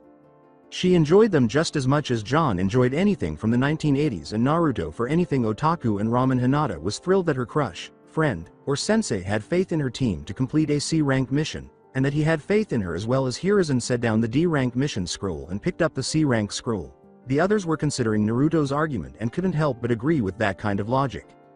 His words, "You're right Naruto-kun, and I think I have just the one for you," excited the genin, who were hoping to venture outside the village. You will escort a caravan headed into Katabami Kinzen in Kawa no Kuni. And who is our client Hokage Ojii? Naruto inquires, assuming he has heard of the location. The old man answered, that would be Sancho, who placed the order via messenger bird. Now I know. We're delivering the secret ingredients for the curry of life, right? Hiruzen nodded in agreement with the blonde's statement after recalling the location with a snap of his fingers. But doesn't Bushy-Brow Sr.'s team normally take this mission every time it comes up for the promise of free curry? He asked, recalling where he had heard it. In a slightly agitated tone, the village chief said to them, normally they would. but Guy has informed me that something came up and would be late to accept the mission. Let me guess, penalty game? The elderly man asked, wanting to confront them despite already knowing what had kept them. He said, yeah, you could say that, in an attempt to avoid discussing the unavoidable image he had seen. With a shrug, Naruto addressed his team, saying, okay, you have 1 hour to meet Kurenai and I at the village gate. If I don't see you before the hour is up, I will find you and drag your asses over here myself. Ready or not? Do I make myself clear? The 3 genin stood up in attention, shouting, Hi sensei, and giving him a 1-finger salute. At ease, was his response, and they relaxed their posture and hurried home to get ready. Kurenai's side at her junior taking over her team, but this time she wasn't as upset because he explained to her why he is so harsh with them. Flashback. May 26, 12:06, Training Ground 4. Naruto yelled to his students, okay, that's enough for now, you get 30 minutes for lunch, then you will be brought to your tutor, and they halted their work, appearing worn out. Following their sparring session, Naruto had them perform fundamental exercises such as push-ups, sit-ups, squats, suicide sprints, and so forth. He asked them to complete them for as long as they could in order to gauge their strength, speed, and endurance. He can use this information to decide what to give them for their morning warm-up. As well as of right now, he is not surprised that Kiba is the team's most physically fit member, second only to Hinata. However, he was shocked to discover that, despite his incredibly bad taijutsu from yesterday and today, Shino was the one who felt the least exhausted after the workout. Kurenai approached her ko-sensei while they were all eating and expressed her disapproval of his methods of instruction, saying, weren't you a little harsh on them on the first day? He responded without looking, no, what the hell's wrong with you? There are only children, for God's sake, and you force them to do something that could harm or even kill them. Do you care for them at all? He yells at him, frustrated by his apparent disregard for their health. I understand your concern, Kurenai-senpai, and I respect you for your compassion, but if you want them to be strong enough to stand on their own, you can't be holding their hand all the time. You have to push them to their limit, and when you do that, you keep pushing beyond that. They may hate you, they may despise you, but in the end they will thank you once they realize how strong they got. I wouldn't have had them do all of that if I didn't. Naruto simply let her vent on him, knowing that she would feel better later. But what happens if you push too hard? What if they? Kurenai insisted, despite her stubbornness. I know about Yakumo, he said, and she froze. I know that OG assigned her to you despite her frail body, but despite that she had great potential for the field of genjutsu, and like Lee, she believed that she could become one by focusing on that one skill, but instead of encouraging her, you simply gave up and sealed all of her powers, crushing her dream. She became irate and screamed, but she was a danger to everyone. If she were to be left alone, it would put Konohagakure at great risk, after bringing up her unsuccessful teaching attempt. At her partner's accusation, she tensed up in shock and said, no, the danger, which you helped create, is the Ito inside her. Due to her silence, he continued, the Ito in her mind was created due to the id part of her psyche, which contains the drives present at birth, you know. Wants, needs, impulses and desires. She desired to be a shinobi and to make her parents proud of her. Unfortunately, due to her weak body, the physical requirements for such a job were out of her reach. But she was inspired by the bushy brow duo of all people to continue her dream by excelling in the only art she has talent for, genjutsu. When the day that the tutor her father convinced OG to get her came, she couldn't have been happier that day. She looked up to you during that short amount of time you taught her. But the day you forced her to give up her dream, her world came crashing down, and due to that gave birth to her Ito's malicious personality, which in turn blamed you for her pain and by extension her parents for getting a terrible tutor. A little while after you sealed her abilities, it broke the seal and took control of her body long enough to cast a genjutsu of her home being put ablaze that ended up killing her parents. Do you know how hard it is to remove such self-doubt and hatred inside her heart to get her to listen to reason, especially with her thinking that OG ordered her parents' death? At this point he was fuming at the way Kurenai handled Yakumo. He did understand that she cared for her, but she could have handled it better. The Jonin herself was taken aback by the results of her deeds, asking herself, did I cause all of that? Fearfully, she asked herself. He calmed down and said, you're starting to blame yourself, so I'll give you some helpful advice. Don't. It's already in the past and you can't change it no matter how hard you try. The only thing you can do is learn from your mistake and move forward. You may have failed once, but you have another chance to succeed, and this time you're not alone. He stood up and extended his hand for her to take, knowing that his senpai would blame herself. She sheds a few tears as she accepts the extended hand and feels as though a burden has been removed. She couldn't help but smile and give the boy a hug when she was pulled up. Thank you, she murmurs in his ear. Naruto responds with a hug. No need to thank me. I just like to help out anyone that needs it even if they don't ask. Flashback. Final, she has been more understanding of Naruto's training methods ever since their conversation, but she still keeps him from pushing himself too far. One day, she even went out and apologized profusely to Yakumo for her behavior as an instructor. At first, the Kurama heiress felt uneasy because no one ever expressed regret to her, but she eventually came to terms with it. To her surprise, Yakumo declined Kurenai's request to become a kunoichi once more, preferring to pursue her career as a painter and entertainer, using her genjutsu skills to create plays for an audience.